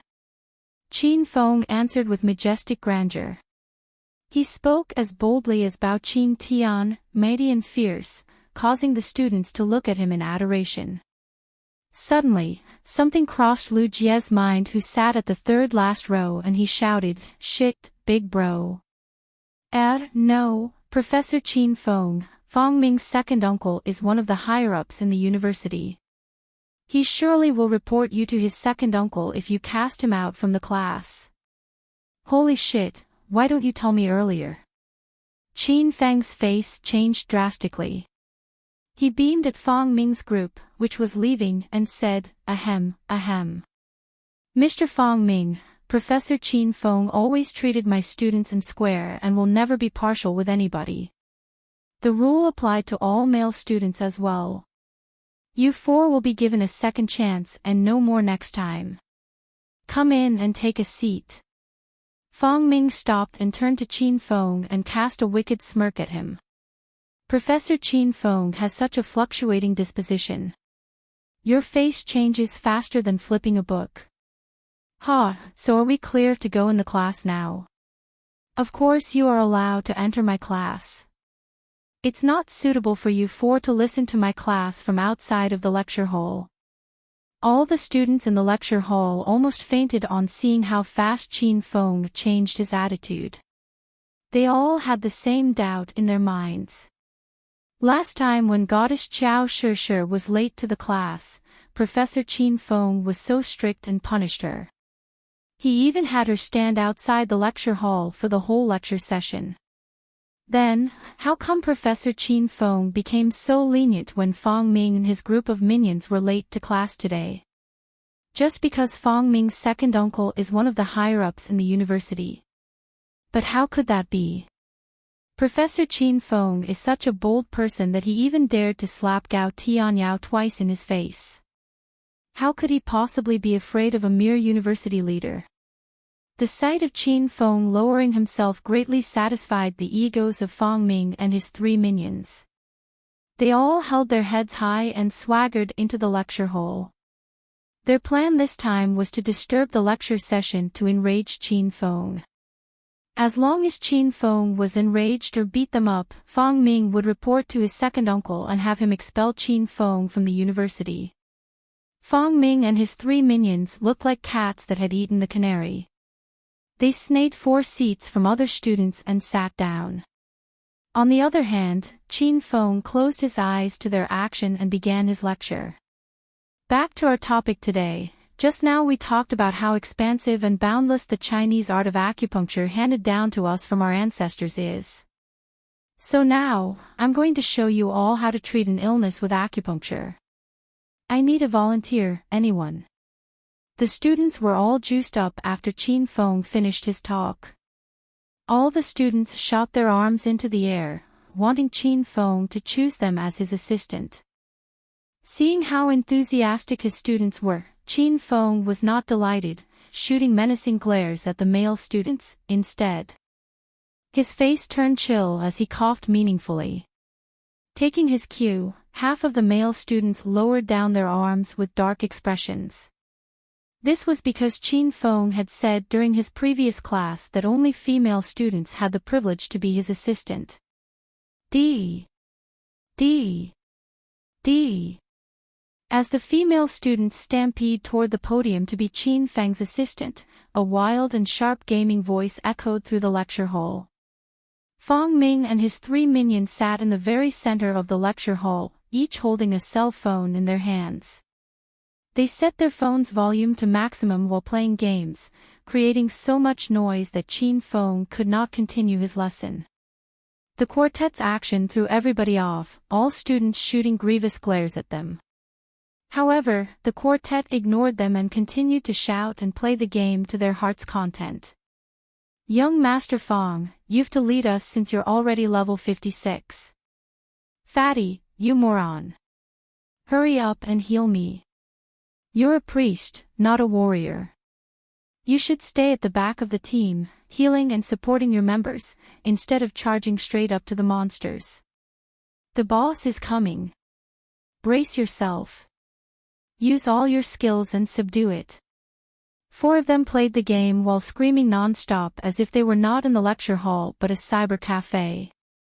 Each and every of the student was very angry at their ruthless action and interruption of the class. But Qin Feng said nothing, so they could not do much to them. Professor Qin Feng, why are you stopping the class? We love listening to you blowing your own trumpet the most. Your ability to blow your own horn is so great that you could even topple a train. We 4 come especially to your class just to gain some experience from you. You mustn't stop halfway. Fang Ming took a devil-may-care attitude and babbled while smirking at Qin Feng. The remaining 3 minions joined in the crusade as well and tried to get Qin Feng to blow his top. Fang Ming had prepared a recorder to CA Qin Feng on video when he scolded or beat them up. Then, he could hand the evidence to his second uncle and have his second uncle sack Qin Feng. As long as he could get rid of Qin Feng, the medical college would then return to his control and he could rule over the medical college again.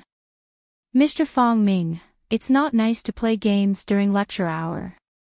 Qin Feng was not angry at all. He offered a grin to Fang Ming. Why not? Who said we can't play games during lecture hour? I saw quite a few of students playing games as well. Besides that, what's wrong with me playing with my cell phone? Are you not happy with me? If you're not happy with me, be a man and beat me up, then. Fang Ming prattled, trying his very best to provoke Qin Feng. The students were already on the verge of losing their temper, wishing to give Fang Ming's goading face a few slaps. They all then looked at Qin Feng and hoped that he would do something about Fang Ming's group. However, to their shock, Qin Feng was not affected by Fang Ming's provocation. He retained his usual calm demeanor and his smile broadened. Mr. Fang Ming, it's bad to keep asking people to beat you up. You might end up being a mutt at last. And, my advice is not because I don't want you to have a good time with your cell phone, but because of something else. I'm just afraid that your phone might overheat from prolonged gaming, so it could explode. Ha! Do you think this is a knockoff? This is a luxury gold cell phone. It won't explode even if I exhausted its battery. Bang! The luxury gold cell phone in his hand suddenly exploded, interrupting his words and blackening his face. Fang Ming's 3 minions jumped in shock. They quickly retreated far from Fang Ming, afraid of getting caught up in the explosion as well. See, I've already told you that it will explode. Why don't you believe me? Qin Feng spoke with kind and compassionate persuasion. Fang Ming's brows were burned to a crisp and his bangs frizzed from the flame. He looked horrible and miserable, causing the students to laugh their heads off. What are you guys laughing at? Fang Ming was angry. He pointed at Fatty and glowered. Fatty, who asked you to turn off the game? Maximize the sound and continue. The explosion had sent a chill down Fatty's spine. He was scared. However, he could not defy young Master Fang's order, and with no other option left, he picked up his phone and continued playing the game at maximum volume. Mr. Fatty, I advise you not to play the phone as well, otherwise, your phone might share the same fate as Mr. Fang Ming's cell phone. Qin Feng said, beaming at Fatty. Fatty felt he was in the sights of a vicious serpent. As he was about to give in to Qin Feng's threat and put down his phone, the freezingly cold glare from Fang Ming caught his attention and derailed his intention. He could do nothing but pick up his phone again to continue the game. Bang! Suddenly, a muffled explosion echoed throughout the lecture hall. Fatty's cell phone had exploded as well, scaring him so much that he ran around the lecture hall, shouting wildly, as if he had seen a ghost. Phew! 2 cell phones exploded one after another, causing every student to draw deep breaths. The chances of a cell phone explosion were small enough. But now 2 cell phones exploded in succession, and what freaked them out the most was that both cell phones exploded right after Qin Feng's warning. Monkey, big head, don't stop your hands and keep playing. I don't believe it. Fang Ming was totally infuriated that his eyes were bloodshot. I don't believe he's so powerful that even cell phones obey his orders.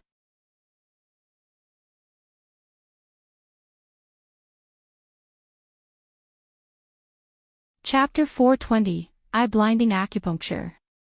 Chapter 420, Eye-Blinding Acupuncture. Monkey's and Big Head's expressions were read as if their dad had passed away.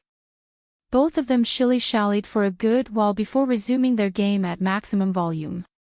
However, neither of them were concentrated on the game. Instead, they stared at their own cell phones cautiously so that they would not get caught in the explosion if their cell phones suddenly exploded. AI. Seems like people from the city have really deep pockets. I've told you that your cell phones might overheat and explode from prolonged gaming in the class, but none of you took my advice to heart. Qin Feng spoke to Monkey and Big Head like a do-uncle. Before he could finish his weighty advice, he flexed his hand. Then, 2 streaks of bright white lights shot out in 2 directions, penetrating both cell phones' batteries. Bang! Bang! 2 dull explosions echoed. Monkey's and Big Head's cell phones suddenly exploded, scaring the duo so much that they shrieked like ghosts and howled like wolves. They covered their head and scurried like frightened rats running back to their holes, amusing the rest of the students who could not hold themselves and guffawed exorbitantly. See, this is the result of not listening to me. I told you it would explode, but none of you listened. Are you too dumb to listen to other people's advice? Qin Feng offered a grave tone and with sincerity. Monkey and Big Head almost cried. Fine, fine. We'll stumble upon a few dumbass in our life. Let them be, and let's continue our lesson. Qin Feng gestured with his hands, and the students fell silent. As if they were clowns making fun of themselves, the students felt Fang Ming and his 3 minions were no longer worth their time and turned attentively to Qin Feng.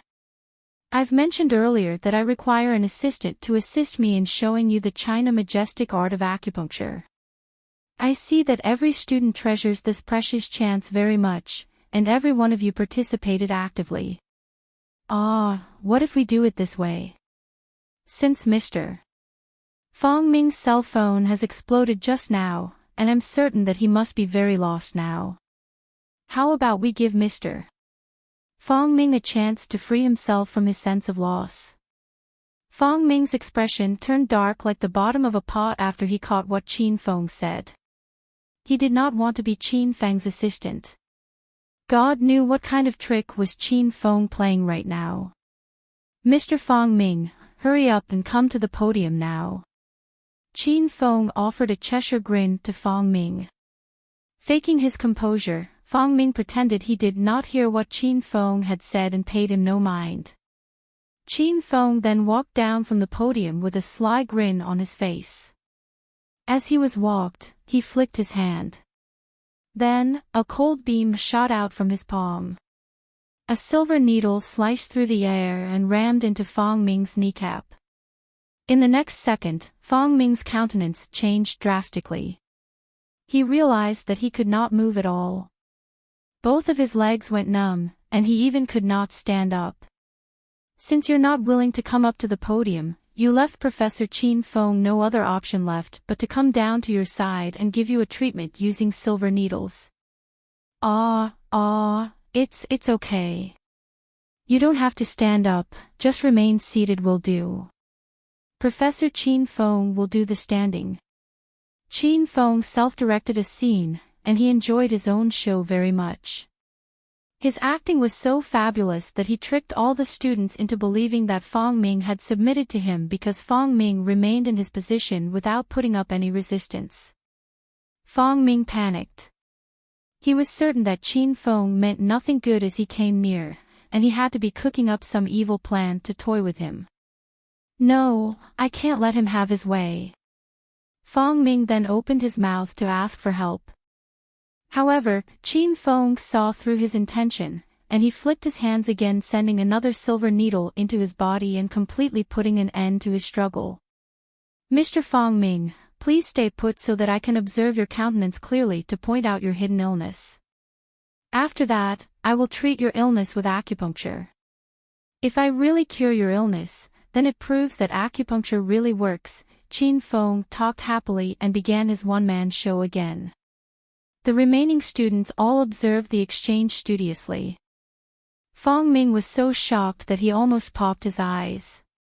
Fang Ming began to struggle, however, his body refused to obey his command. He wanted to scream for help, but all he could say was nothing more than a muffled sound, just like a dumb person who could not speak. Please don't be afraid, Mr. Fang Ming. You need to have faith in my art of acupuncture. How about we twist the rule for a bit? In order to showcase the faultlessness of my acupuncture skill, I'll do the treatment with my eyes covered.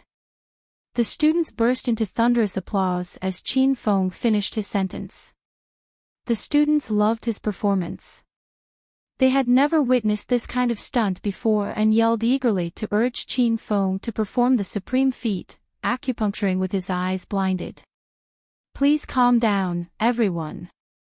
Qin Feng gestured his hand to silence his students.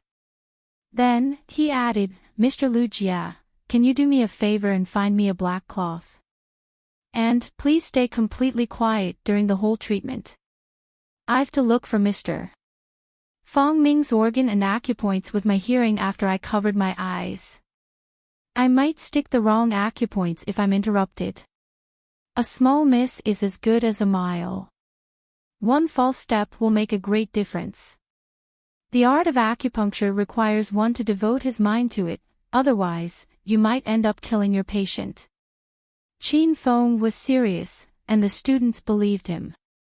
All of them held their breaths and fell silent. At this moment, Lu Jia found Qin Feng a black cloth. Qin Feng wrapped it around his eyes, so he couldn't see anything. Then, he activated a talisman of clairvoyance from the system, and his eyesight became clear again. Remember not to move around, Mr. Fong Ming. I'm getting started now. Extending his hands, Qin Feng stumbled his way to Fong Ming. Fong Ming's heart skipped a beat and almost stopped when he saw how clumsy Qin Feng had become after he covered his eyes. The students bore the same shock as Fong Ming as well. All of them thought Professor Qin Feng had mastered the tour de force and could perform the feat with ease. However, it seemed to them that this was the first time Professor Qin Feng attempted this feat. I cannot see anything after I covered my eyes, Qin Feng grumbled. He moved the thick as a toothpick silver needle around Fong Ming's face. He would sometimes stop near Fong Ming's eyes or around Fong Ming's nose. Cowering in terror, Fong Ming wished he could be dead now. His body was totally drenched in sweat as the feeling of calling for help and not being heard by anyone tormented him to death. Okay. I've already found the first acupoint. It's his inner thigh. It can promote blood circulation and boost the production of testosterone once I stick a silver needle into it. It could be a great help in curing Mr. Fong Ming's impotence. The silver needle in Qin Feng's hand was pointing straight at Fong Ming's eyeball. Suddenly, he gnashed his teeth and growled, "Mr. Fong Ming, I'm going to stick the silver needle into the acupoint. Remember to stay completely still. Don't worry. Believe in my art of acupuncture. You won't even feel a single twinge of pain." Hiss. Everybody took a deep breath as Qin Feng's action sent a chill down their spines. They all saw that Qin Feng mistook Fong Ming's eyeball as one of the acupoints in his inner thigh. What's more, he even planned to stick the needle into Fong Ming's eyeball. Swoosh. A warm liquid suddenly flowed from Fong Ming's trousers, followed by the pungent smell of urine. Fong Ming threw himself half fainting into the chair, and he felt he had just returned from the deepest part of the hell.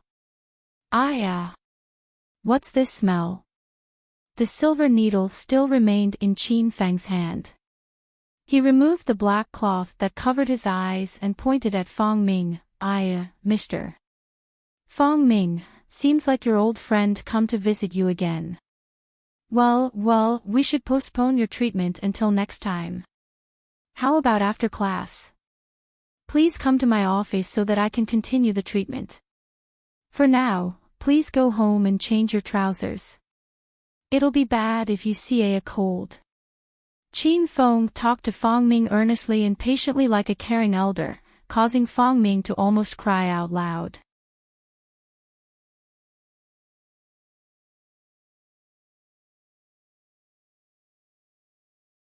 Chapter 421, Qiao Shishi's Complicated Feeling. Chapter 421, Qiao Shishi's Complicated Feeling. Fong Ming was frightened and wet his pants. Actually, his body was in the best condition it could be and had no signs of kidney deficiency. He wet his pants was simply because Qin Feng had scared the wits out of him. However, every student believed that Fong Ming was actually subject to want but can't, so all of their gazes were filled with admiration as they looked at Qin Feng. They all thought the exact same thing: Professor Qin Feng is too awesome. Fatty, please help Mr. Fong Ming home to change his attire. Before I forget, please remember not to laugh at Mr. Fang Ming on the way back. He was born in the state of want but no one can fix it. Fatty and his two fellow compatriots helped Fang Ming out of the lecture hall and away from the brazen peals of laughter. Fang Ming, on the other hand, looked pale as if he had drowned. There was a dull, absent light in his eyes as if his soul had been ripped from his body. Professor Qin Feng, you haven't shown us your acupuncture skill yet. We still want you to teach us acupuncture. Handsome Professor Qin Feng, I volunteer myself as your white mouse. Please use my body. Professor Feng, I have a low-cut dress today. Can you help me make my breasts larger? The lecture hall exploded again once Fang Ming and his 3 minions left. More than 200 students pressed forward to ask Qin Feng stick silver needles into their bodies, causing Qin Feng's mouth to quirk vigorously. He felt his students were kind of twisted. Okay. Please calm down everyone. The lesson is ending soon, so I'll just pick one female student to come to the front to assist me in showcasing the marvelous and expansive art of acupuncture. I hope every one of you will follow the procedure closely because it is very vital to the practice. I need you all to observe how I insert the needle, manipulate the needle, and remove the needle. Again, the female students pressed against each other and put their arms into the air eagerly, hoping that Qin Feng would pick them. On the other hand, Qin Feng scanned the flock of female students and stopped at Qiao Shi. He felt that only Hua Yan could match Qiao Shi in terms of beauty. He could not pick Hua Yan, so he picked Qiao Shi as she was his only option. During the previous lesson, Ms. Qiao Shi sacrificed her body and allowed me to show you all the location of acupoints and flow of meridians in a human body for the sake of the goodness of the medical field. Her utterly fearless and dauntless spirit is commendable, and we should make her our learning model. Hence, this time, I'll invite Ms. Qiao Shi to come upon the podium again, and I'll treat her with my acupuncture as her reward. Qin Feng picked Qiao Shi. The rest of the female students sighed deeply while the male students cheered happily. Unlike her peers, Qiao Shi's expression remained as calm as water. Donning a refreshing white sports suit and canvas shoes, Qiao Shi sauntered up to the podium. She remained quiet even after she arrived on the podium and stood quietly in a spot where the sunlight fell. Her hair was in a ponytail today, and her bangs were all combed back to reveal her finely modeled and exquisite oval-shaped face. She reminded them of a classical beauty from ancient times. Qin Feng remained silent while standing and quietly admiring Qiao Shi. Damn, she's so pretty. After he gazed at her for a good while, Qin Feng said, Miss Qiao Shi is very healthy. The only problem she has now is that she has been burning the candle at both ends. She gets up early and goes to bed late, which causes her not to have enough rest. I will give you a treatment to enhance your blood flow and relieve your fatigue. You'll feel refreshed after the treatment is done. Qiao Shi nodded her head in agreement. So Big Brother is not only a martial artist, but he's also a shaman as well. Then, I don't have to worry about my injuries when I go on the next big mission with him. Ah! Qiao Shi suddenly released a saccharine sound. She felt surges of inner qi flowing through her body like an electric current coursing through every nerve ending. It was a numbing and weird sensation. Suddenly, a trace of shock flitted across Qiao Shi's eyes. She realized Qin Feng was a shaman, and he was using the needle manipulation technique. The 10 silver needles continued to vibrate. Meanwhile, Qin Feng observed Qiao Shi from the side. He realized that this girl always wore a poker face no matter the situation. Suddenly, a naughty plan crossed his mind, and his mouth curled into a wicked sly grin. Qiao Shi's indifferent attitude greatly aroused his curiosity. He began to wonder, does this girl not have any other emotions? An unbothered beautiful young lady who remained calm even though she had been teased by a bunch of hoodlums at the restaurant. Qin Feng was incredibly curious about what kind of reactions she would show if he aroused her lust. It will be pretty interesting. Ms. Qiao, sure, this treatment will improve your blood circulation, blood qi, and spirits. Now, I'll give you another treatment. This time it will cleanse the toxins accumulated in your body due to staying up late and make your body even healthier. Following this, Qin Feng waved his hands, and the 10 silver needles on Qiao Shishi's body vanished. Then, he stuck another 8 silver needles into a few acupoints on Qiao Shishi's thigh, abdomen, and head respectively.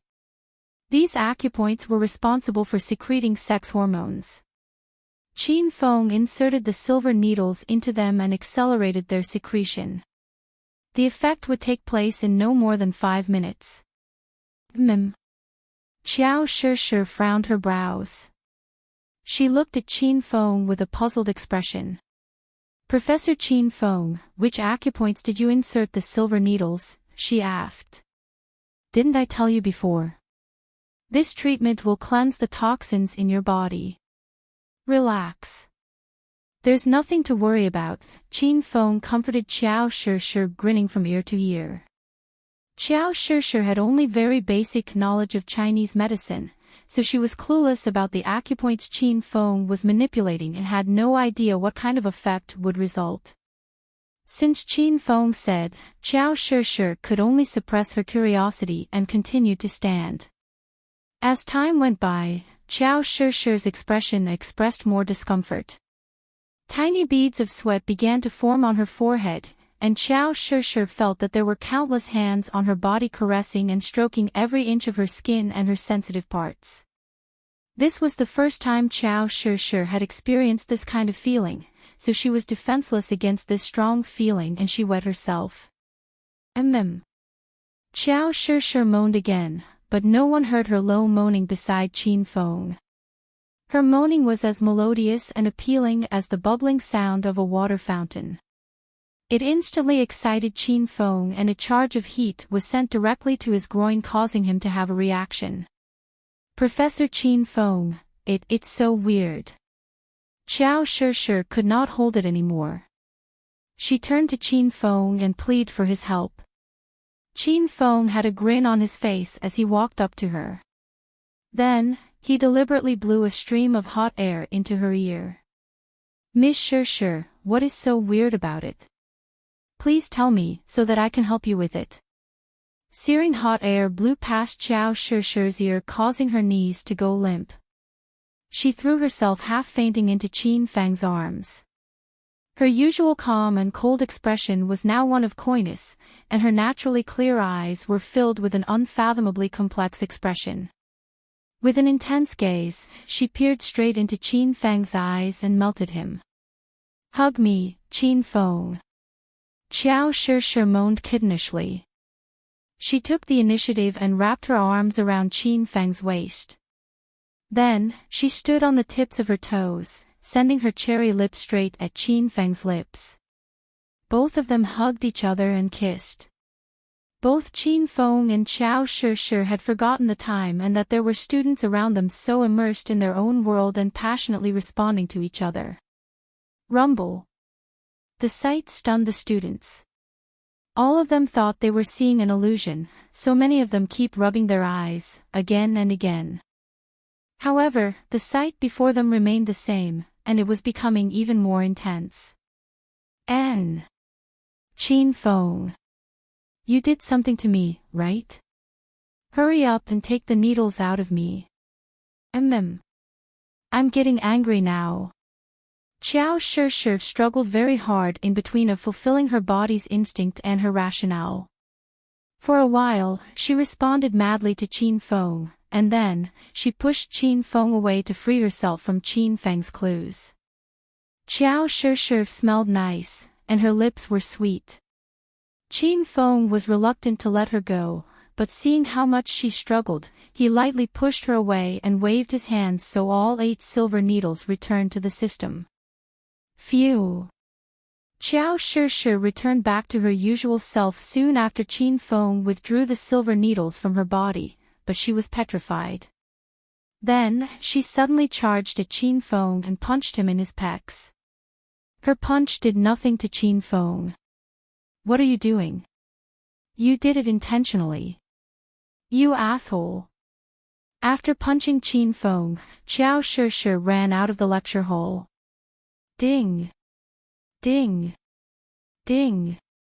The bell rang in the nick of time and rescued Qin Feng from his awkwardness. He hastily retreated from the lecture hall as well. Nobody regained their senses even after Qiao Shi and Qin Feng left. They all, the female and male students, were overwhelmed with indignation because Qin Feng and goddess Qiao Shi had hugged and kissed each other openly under the gaze of everybody. How can they be so shameless and not have any self-respect? How dare they do this kind of illegitimate action so publicly? Why didn't they ask me to join in as well? The news of Professor Qin Feng kissing goddess Qiao Shi during lecture hour spread across the university before the end of the afternoon. The two stars of the news, Qiao Shi and Qin Feng, did not know anything about it as both of them were busy with their own stuff. Qiao Shi went to her part-time after she escaped from the lecture hall, and Qin Feng cultivated in his office through the afternoon. Qin Feng went home in Chang Xian's car after the university closed. Chang Xian drove while Qin Feng and Hua Yan sat in the back seat. From time to time, Hua Yan would look at Qin Feng from his top to his toe with strange eyes. Chang Xian was weird as well. She had a cold expression and refused to talk to Qin Feng on the journey. Qin Feng went straight to his own room when they arrived at Chang Xian's villa. He locked his room from the inside and started looking for a mission from the communication device given by the Martial Artist Alliance. Qin Feng had cleared the Dark Forest, a level 4 mission with Lu Jie the night before. Qin Feng took all the 150 mission points and had been catapulted to level 3 in Martial Artist Alliance, so he was now looking at the level 3 missions. The level 3 missions in Martial Artists Alliance only rewarded around 50 missions points for each mission that were all mired in minor details and required much more time to clear. There were no level 3 missions that Qin Feng wanted to take. He was caught in a sticky situation and was upset because he could not get a mission higher than his current level. Then, God opened a way for him, and a notification showed up on his communication device. Martial Artist Alliance's mission level, 4, mission type, team. Mission description, hunt down and exterminate the stage 4 heretic Taoist Rakshasa. Mission reward, 350 mission points, 300,000 yuan, and a 300 flavor plant. Reminder, a member had accepted the mission. One more team member is required. Are you joining the team?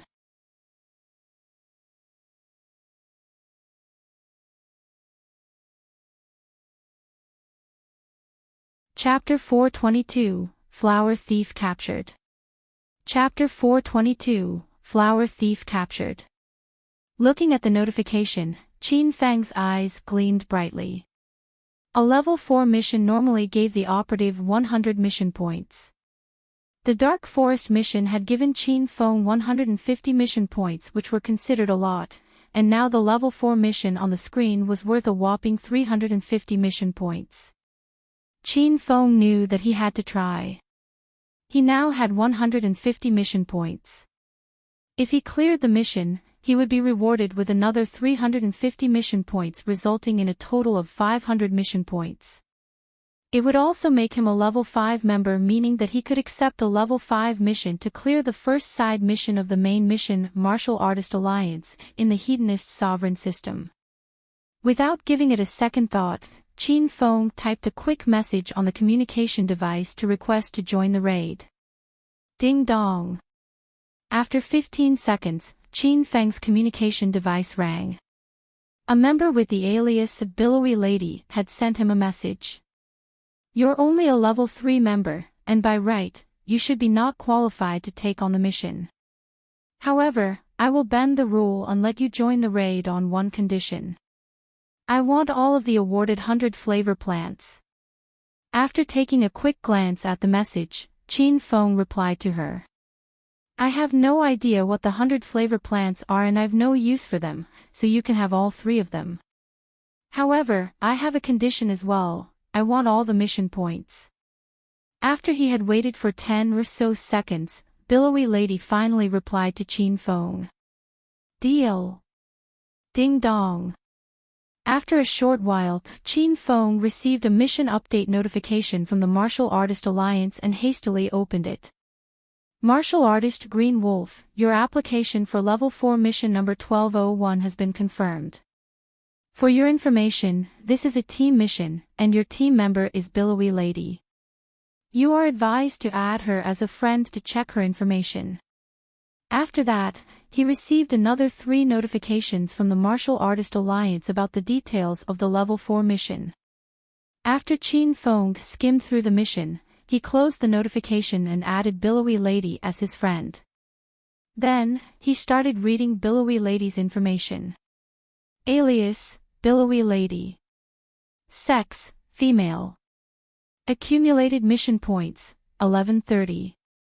Member level, 5. Description, it's stressful to have large breasts. There was only one thing that caught Qin Feng's attention after he had studied Billowy Lady's description. He stared at the sentence and sighed inwardly, how huge are her breasts? Could it be that this Martial Artist Alliance app is actually a dating app in the disguise of a mission assignment app? Ding dong. As his mind was roamed illicit thoughts, his friend invitation was accepted by Billowy Lady.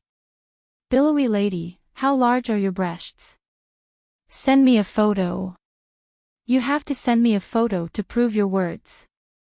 Qin Feng messaged Billowy Lady once they became friends. Billowy Lady replied to Qin Feng with an emoticon holding a knife. Do you have a death wish, brat? Flirt with me again, and I'll kick you off my team. Qin Feng then looked at the Billowy Lady's profile picture. It was a Catwoman's mask icon. He thought for a bit and downloaded a wolf icon and made it his profile picture. Billowy Lady, a wolf is the perfect ma for a wildcat. Can I have the honor to treat you to dinner tonight? Qin Feng sent an amatory emoticon over to her. Go to hell. Why would I team up with a freak like you? I'm starting to regret it now. Billowy Lady replied Qin Feng with an angry emoticon. Qin Feng was amused by her reaction. You won't regret it after you've witnessed my magnificence. Qin Feng had nothing to do, so he chatted for a while with Billowy Lady. Billowy Lady was so infuriated that she almost blocked Qin Feng. Worn out by the shamelessness and lasciviousness of Qin Feng, Billowy Lady brought up the topic to the mission. Green Wolf, our mission is to exterminate a stage 4 heretic on Ghost Mountain. You know yourself the best, so don't drag me down. Qin Feng squinted. He replied pridefully as if nothing could abate his crusading zeal, I'm powerful. I won't back off even when confronting a stage 6 inner chi master. You just have to bring some snacks and a stool along with you, sit back and relax while I handle that heretic all by myself. Qin Feng was actually pretty low profile. The reason for his arrogance was that he had no idea what a heretic was. He thought a stage 4 heretic was comparable to a stage 4 inner chi expert. Even though he was only a stage 3 inner chi expert, he could put up a good fight even if he was facing a stage 6 inner chi master because he had access to a lot of high-grade spiritual equipment and high-level skill books. Thus, he was quite confident that he would do well on the mission since his target was only a stage 4 inner chi expert. Billowy Lady was stunned. She first replied to Qin Feng with a vomiting emoticon followed by a question. Can you not blow your own trumpet anymore, brat? Do you have any clue what a heretic is? Qin Feng's lofty spirit and soaring determination faded. He squinted his mouth and replied, No, I don't know. Billowy Lady fell silent and did not reply to his message for quite some time. Qin Feng surmised that she had passed out from her anger. He waited for a good long while before she replied to him, the land of Great China is home to a great number of people with special talents and tons of special and clandestine professionals. Amongst the professionals, there are a group of people who name themselves cultivators, which are broken up into many fine branches. The martial artist is the most common and orthodox type of cultivator. They can use their innate ability and surpass selfhood by absorbing and releasing inner qi. Next are demon cultivators. This group of cultivators seeks absolute strength, and in order to achieve a quantum leap in their cultivation, they use many kinds of magical elixirs and cultivate certain types of magic. Normally, they cultivate faster than the orthodox martial artist, however, they have to suffer pain tenfold or even hundredfold than a martial artist. Aside from those two, there are the morphlings and heretics. The former is the human form that spiritual beasts take after they've cultivated for decades. The latter is the most loathed group of cultivators by all the martial artists. Like the demon cultivator, a heretic seeks absolute power, and they wish to reach the peak of their strength in the shortest time. Different than the demon cultivator, heretics are willing to do anything, no matter by hook or by crook, to strengthen themselves. They even use the dead, yin qi, and the blood of women, babies, and elders to aid them in cultivation. Because of the exceedingly strange way that heretics cultivate, every heretic is extremely dangerous, and no one knows what kind of skills they possess. This time we are facing a stage 4 heretic whose strength is almost on par with a stage 6 inner qi master. Do you really want me to bring some snacks and a stool? Enjoy the snacks, and relax on the sidelines while you handle him alone. Qin Feng's mouth quirked vigorously after he read through Billowy Lady's explanation. He quickly replied with a smiley emoticon. What are you thinking? Can't you see that I was joking with you? You're so stupid. Billowy Lady fell silent for a moment. Then, she replied, Tisk, I don't want to talk nonsense with you anymore. Remember to meet me at the entrance of Ghost Mountain the day after tomorrow at 8 p.m. I'll be wearing a cat woman's attire. Billowy Lady logged off, and her profile picture dimmed. Qin Feng ruminated on Billowy Lady's last reply. 8 at night, a man and a woman, a secluded terrain area, cat woman's outfit. Is this app truly not a dating app? Billowy Lady had logged off, and Qin Feng felt that he did not have to stay online as well. He logged off and left the room. At this moment, Chang Axian carried their dinner from the Qian to the dining room. When she saw Qin Feng, she stared him coldly and walked past him. Qin Feng ignored her hostile action. She must be on her period. That's why she antagonized everybody she meets, he thought. After he waited for some time at the dining hall, Hua Yan jumped downstairs in her fluffy bear slippers. She sat in front of Qin Feng and made a face at him. Seizing the interval of Chang Xian's absence, Qin Feng kicked Hua Yan and asked, Yan, is Xian on her period? Why does she seem so angry? Why did you kick me, you moron? Hua Yan stomped on Qin Feng's feet twice before continuing, why don't you ask yourself what you have done instead of asking me? The video of you kissing Qiao Shi today in class has gone viral in the university forum. Big sister Xian saw the video. I bet she will kick you out of our house soon. Be prepared to stay outside tonight, bastard. Hua Yan laughed heartlessly when she imagined Qin Feng sleeping outside. At the same time, seeing that Chang Xian carried a bowl of chicken soup from the Qian, Hua Yan hastily halted her laugh and sat quietly at the dining table as if nothing happened. Qin Feng was marveled by her quick acting. The meal was dense. Chang Xian made a face and refused to talk. Hua Yan could do nothing but bury her face in her rice bowl and finish her meal like a hungry ghost. After they had finished their meal, Qin Feng volunteered to do the dishes so that Chang Xian would not cast him out from the villa. After he finished, Hua Yan and Chang Xian went upstairs. He remained in the parlor and glanced at Hua Yan's garden outside the villa. TSK, I've finished converting all the spiritual essence into my own inner chi, and my dantian is expanding. I could break through to stage 4 at any time. Seems like I still have to pluck a few more spiritual plants from the garden. Qin Feng had forgotten how many times he had vowed not to steal any more spiritual plants from Hua Yan's garden. Qin Feng vanished from the parlor and crept towards the garden. After he had arrived in the garden, he squatted beside the garden and looked for the spiritual plant with the most spiritual essence. He realized that the spiritual essence in the garden was not as dense as the times before and surmised that it was because he'd uprooted a few spiritual plants from the garden. Qin Feng could not make up his mind after he searched the garden for a good amount of time. Since he did not know anything about the spiritual plants, he simply uprooted 2 of them which shared the same appearance as the ones he'd plucked the last time.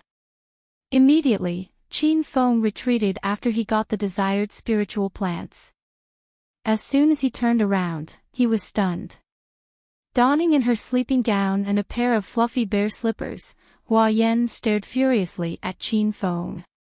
A cold, murderous intent erupted from her body and sent a chill down Qin Feng's spine. Ahem, ahem. Yan Yan, why are you standing outside in the midnight with all your hair hanging loose? You almost scared the wits out of me. Why haven't you gone to the bed yet? Did you come to the garden to admire the flowers as well? Qin Feng hastily hid his arms behind his back and gripped the 2 spiritual plants tightly in his hands. His palms were bathed in cold sweat. Hua Yan noticed the footprint of an adult man near her garden 2 nights before. Qin Feng was her first suspect, however, she could not prove it. As such, she hid in the shadow of the villa for the past 2 nights waiting for a chance to ambush the flower thief. Qin Feng had escaped his fate the night before because he was on a mission, but that was not the case for tonight.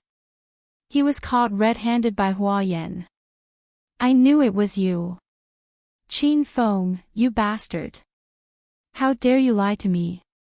Do you have any idea how important these spiritual plants are to me?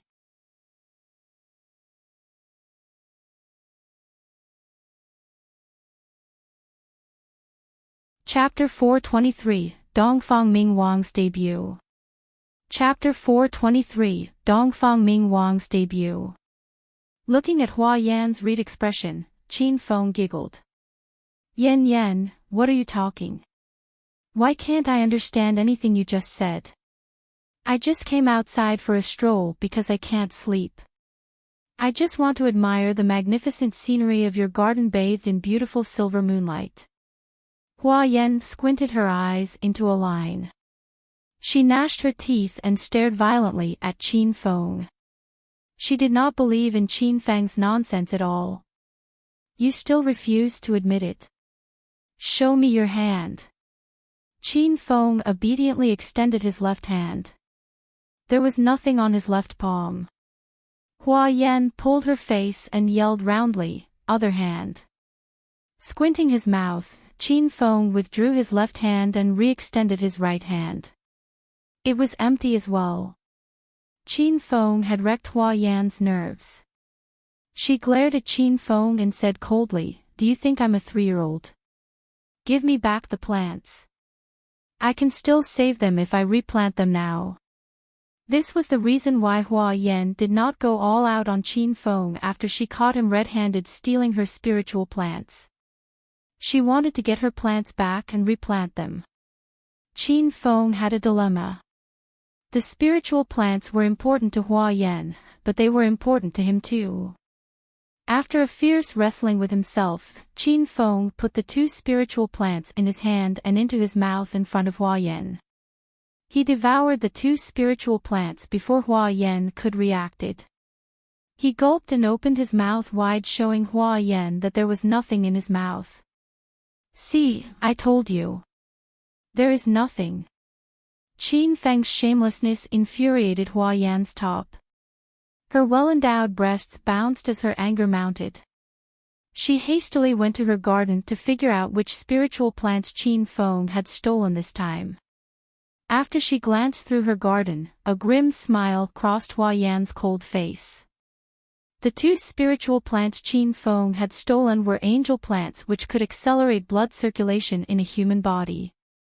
If it was refined into a reinforcing pill, it could reinforce and calm down the raging inner qi in Dantian and prevent someone's body from exploding when on the verge of breaking through to the next level.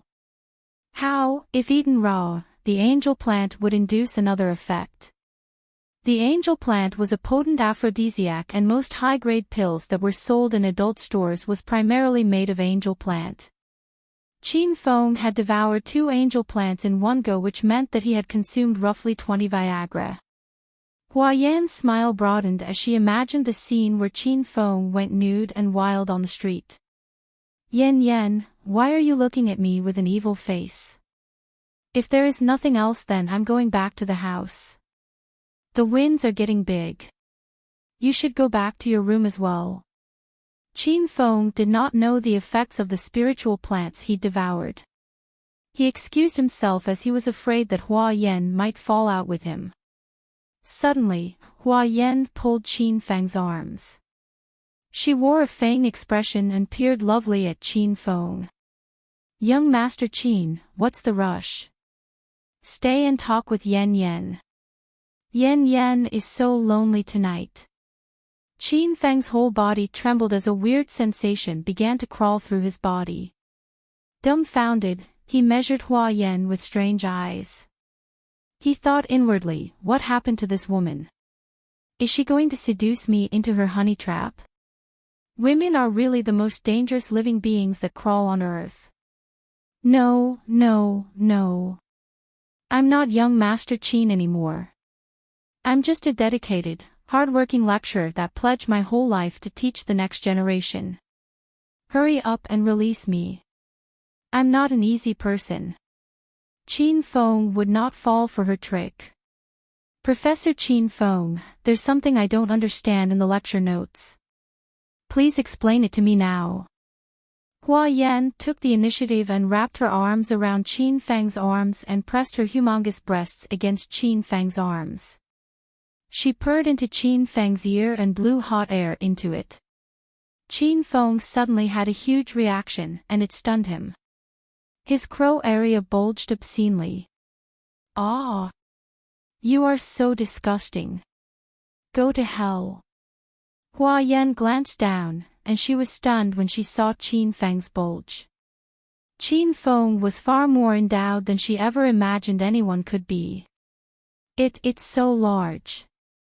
Hua Yan gave an exalted smile when she noticed that the effect of angel plants had started to take over. She quickly released Qin Feng and ran into the villa. She planned to lock the door from inside and leave Qin Feng alone to deal with the intense effect of 20 Viagra. Yen, I want you. It was just before she could reach the door that her arms were seized by 2 large hands. The lust blurred Qin Feng's vision. He stared at Hua Yan's breasts like a pighead and curled his lips into an oval shape, drooling and attempting to kiss Hua Yan. The angel plants did their job well. The effect was so intense that it shattered Qin Feng's consciousness. He was now bereft of any rationale. He locked Hua Yan in his arms and began to shred Hua Yan's sleeping gown. Qin Feng was fast, and he had strong hands. He effortlessly shredded Hua Yan's sleeping gown into webs and put his large hands on Hua Yan's breasts. Qin Feng, let me go now. I'm so gonna to kill you. Hua Yan conducted herself with dignity. She could not stand what Qin Feng was doing with her body, and her eyes suddenly reddened. They turned hollow as if she was demonized. Then, a dominating, powerful aura erupted from Hua Yan's body. She gestured with her palm and launched it. A massive gust of wind and a strength that could topple a mountain and overturn seas rammed into Qin Feng's pecs. In the next second, Qin Feng was sent flying into the air like a blown-away kite. Slap! A long, blood-red-colored whip suddenly appeared from thin air around Hua Yan's palm. She pulled the whip through the air and released a searing shriek of wind. Qin Feng, today will be the day you die. The shreds of Hua Yan's dress messily fluttered in the wind. Paying no mind to the fact that her breasts and thighs were exposed, she let out a fierce roar like a ferocious beast. She jumped into the air, and the next move she took was to flourish the blood-red whip through the air, trailing dozens of afterimages to hit Qin Feng as he continued to fly through the air. Qin Feng still had not come back to his senses, so he could not parry the attack. The whip's shadow contained a massive amount of strength, and it would certainly smash Qin Feng into a meaty pulp if landed on his body. Infinity Ordeal of Sword. A hoary and forceful voice echoed through the sky, followed by dozens of azure-colored sword flurries that fell from the sky. The sword flurries formed a dome barrier around Qin Feng and successfully intercepted the blood-red whip's shadow. Fall now, the hoary voice resounded once again. This time, an elder in a white robe appeared. The elder had silver hair but a boyish complexion, and his eyes were sharp as a falcon's. He held an azure-colored spiritual sword in his hand and rushed from the sky towards Hua Yan. In a blink of an eye, he arrived at Hua Yan's side.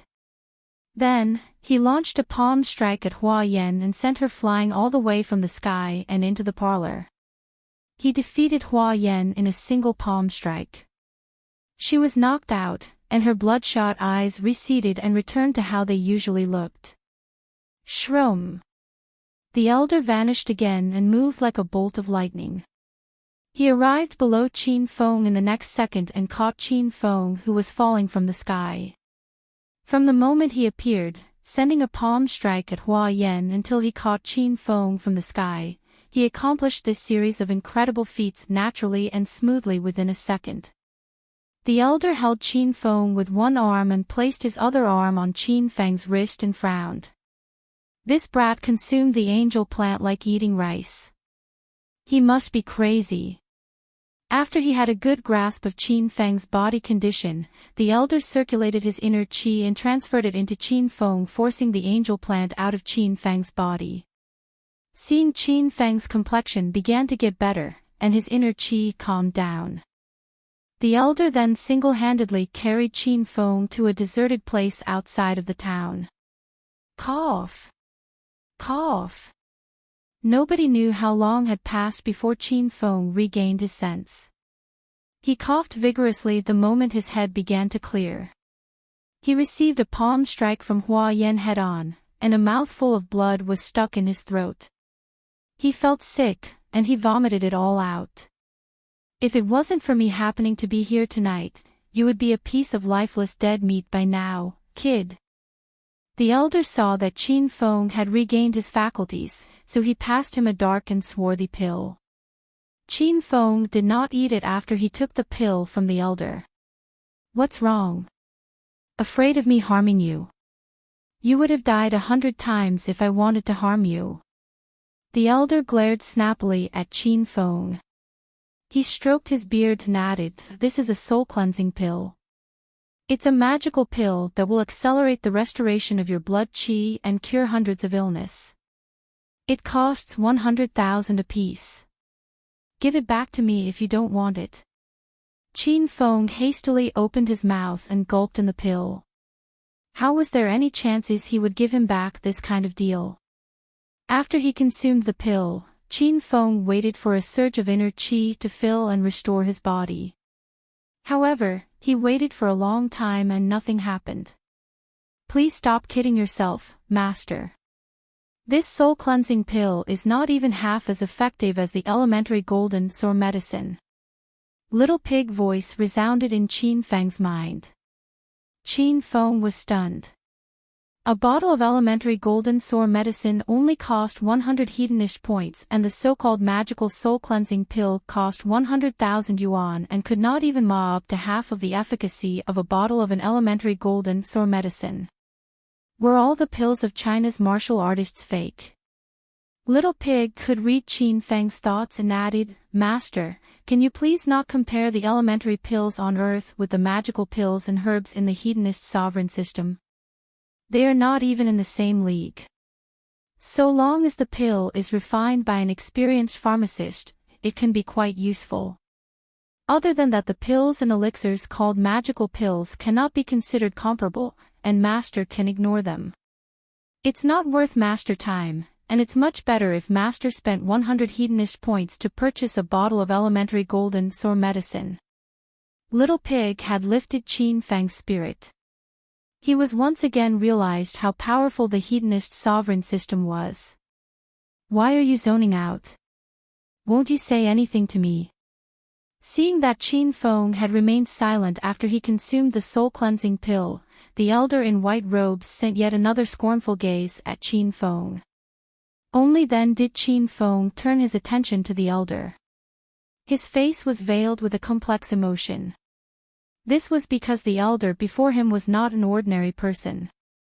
He was none other than the patriarch of the Dongfang family, whose name was spread far and wide in the provincial capital. He was Dongfang Ming Wang, the grandfather of Dongfang Qing Shui. What can I say? Do you expect me to violate that woman? I'm not that kind of person. Qin Feng tensed his lips as he glared at Dongfang Ming Wang. Do you think you can violate that woman? She almost killed you with a palm. Dongfang Ming Wang scoffed.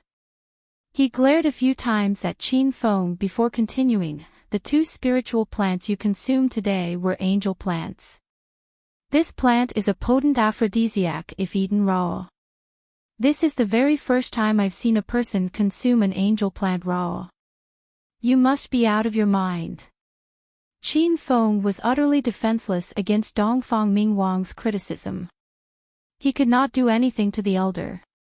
He couldn't defeat him, and he choked on his resentment. Looking at a beaten Qin Feng, Dongfang Ming Wang was extremely delighted. He came forward and pat Qin Feng's shoulder. Brat, I came to you to give you a warning. We both are tied to a promise, and you almost broke it tonight, brat. Do you have any idea how grave the consequence of breaking that promise is?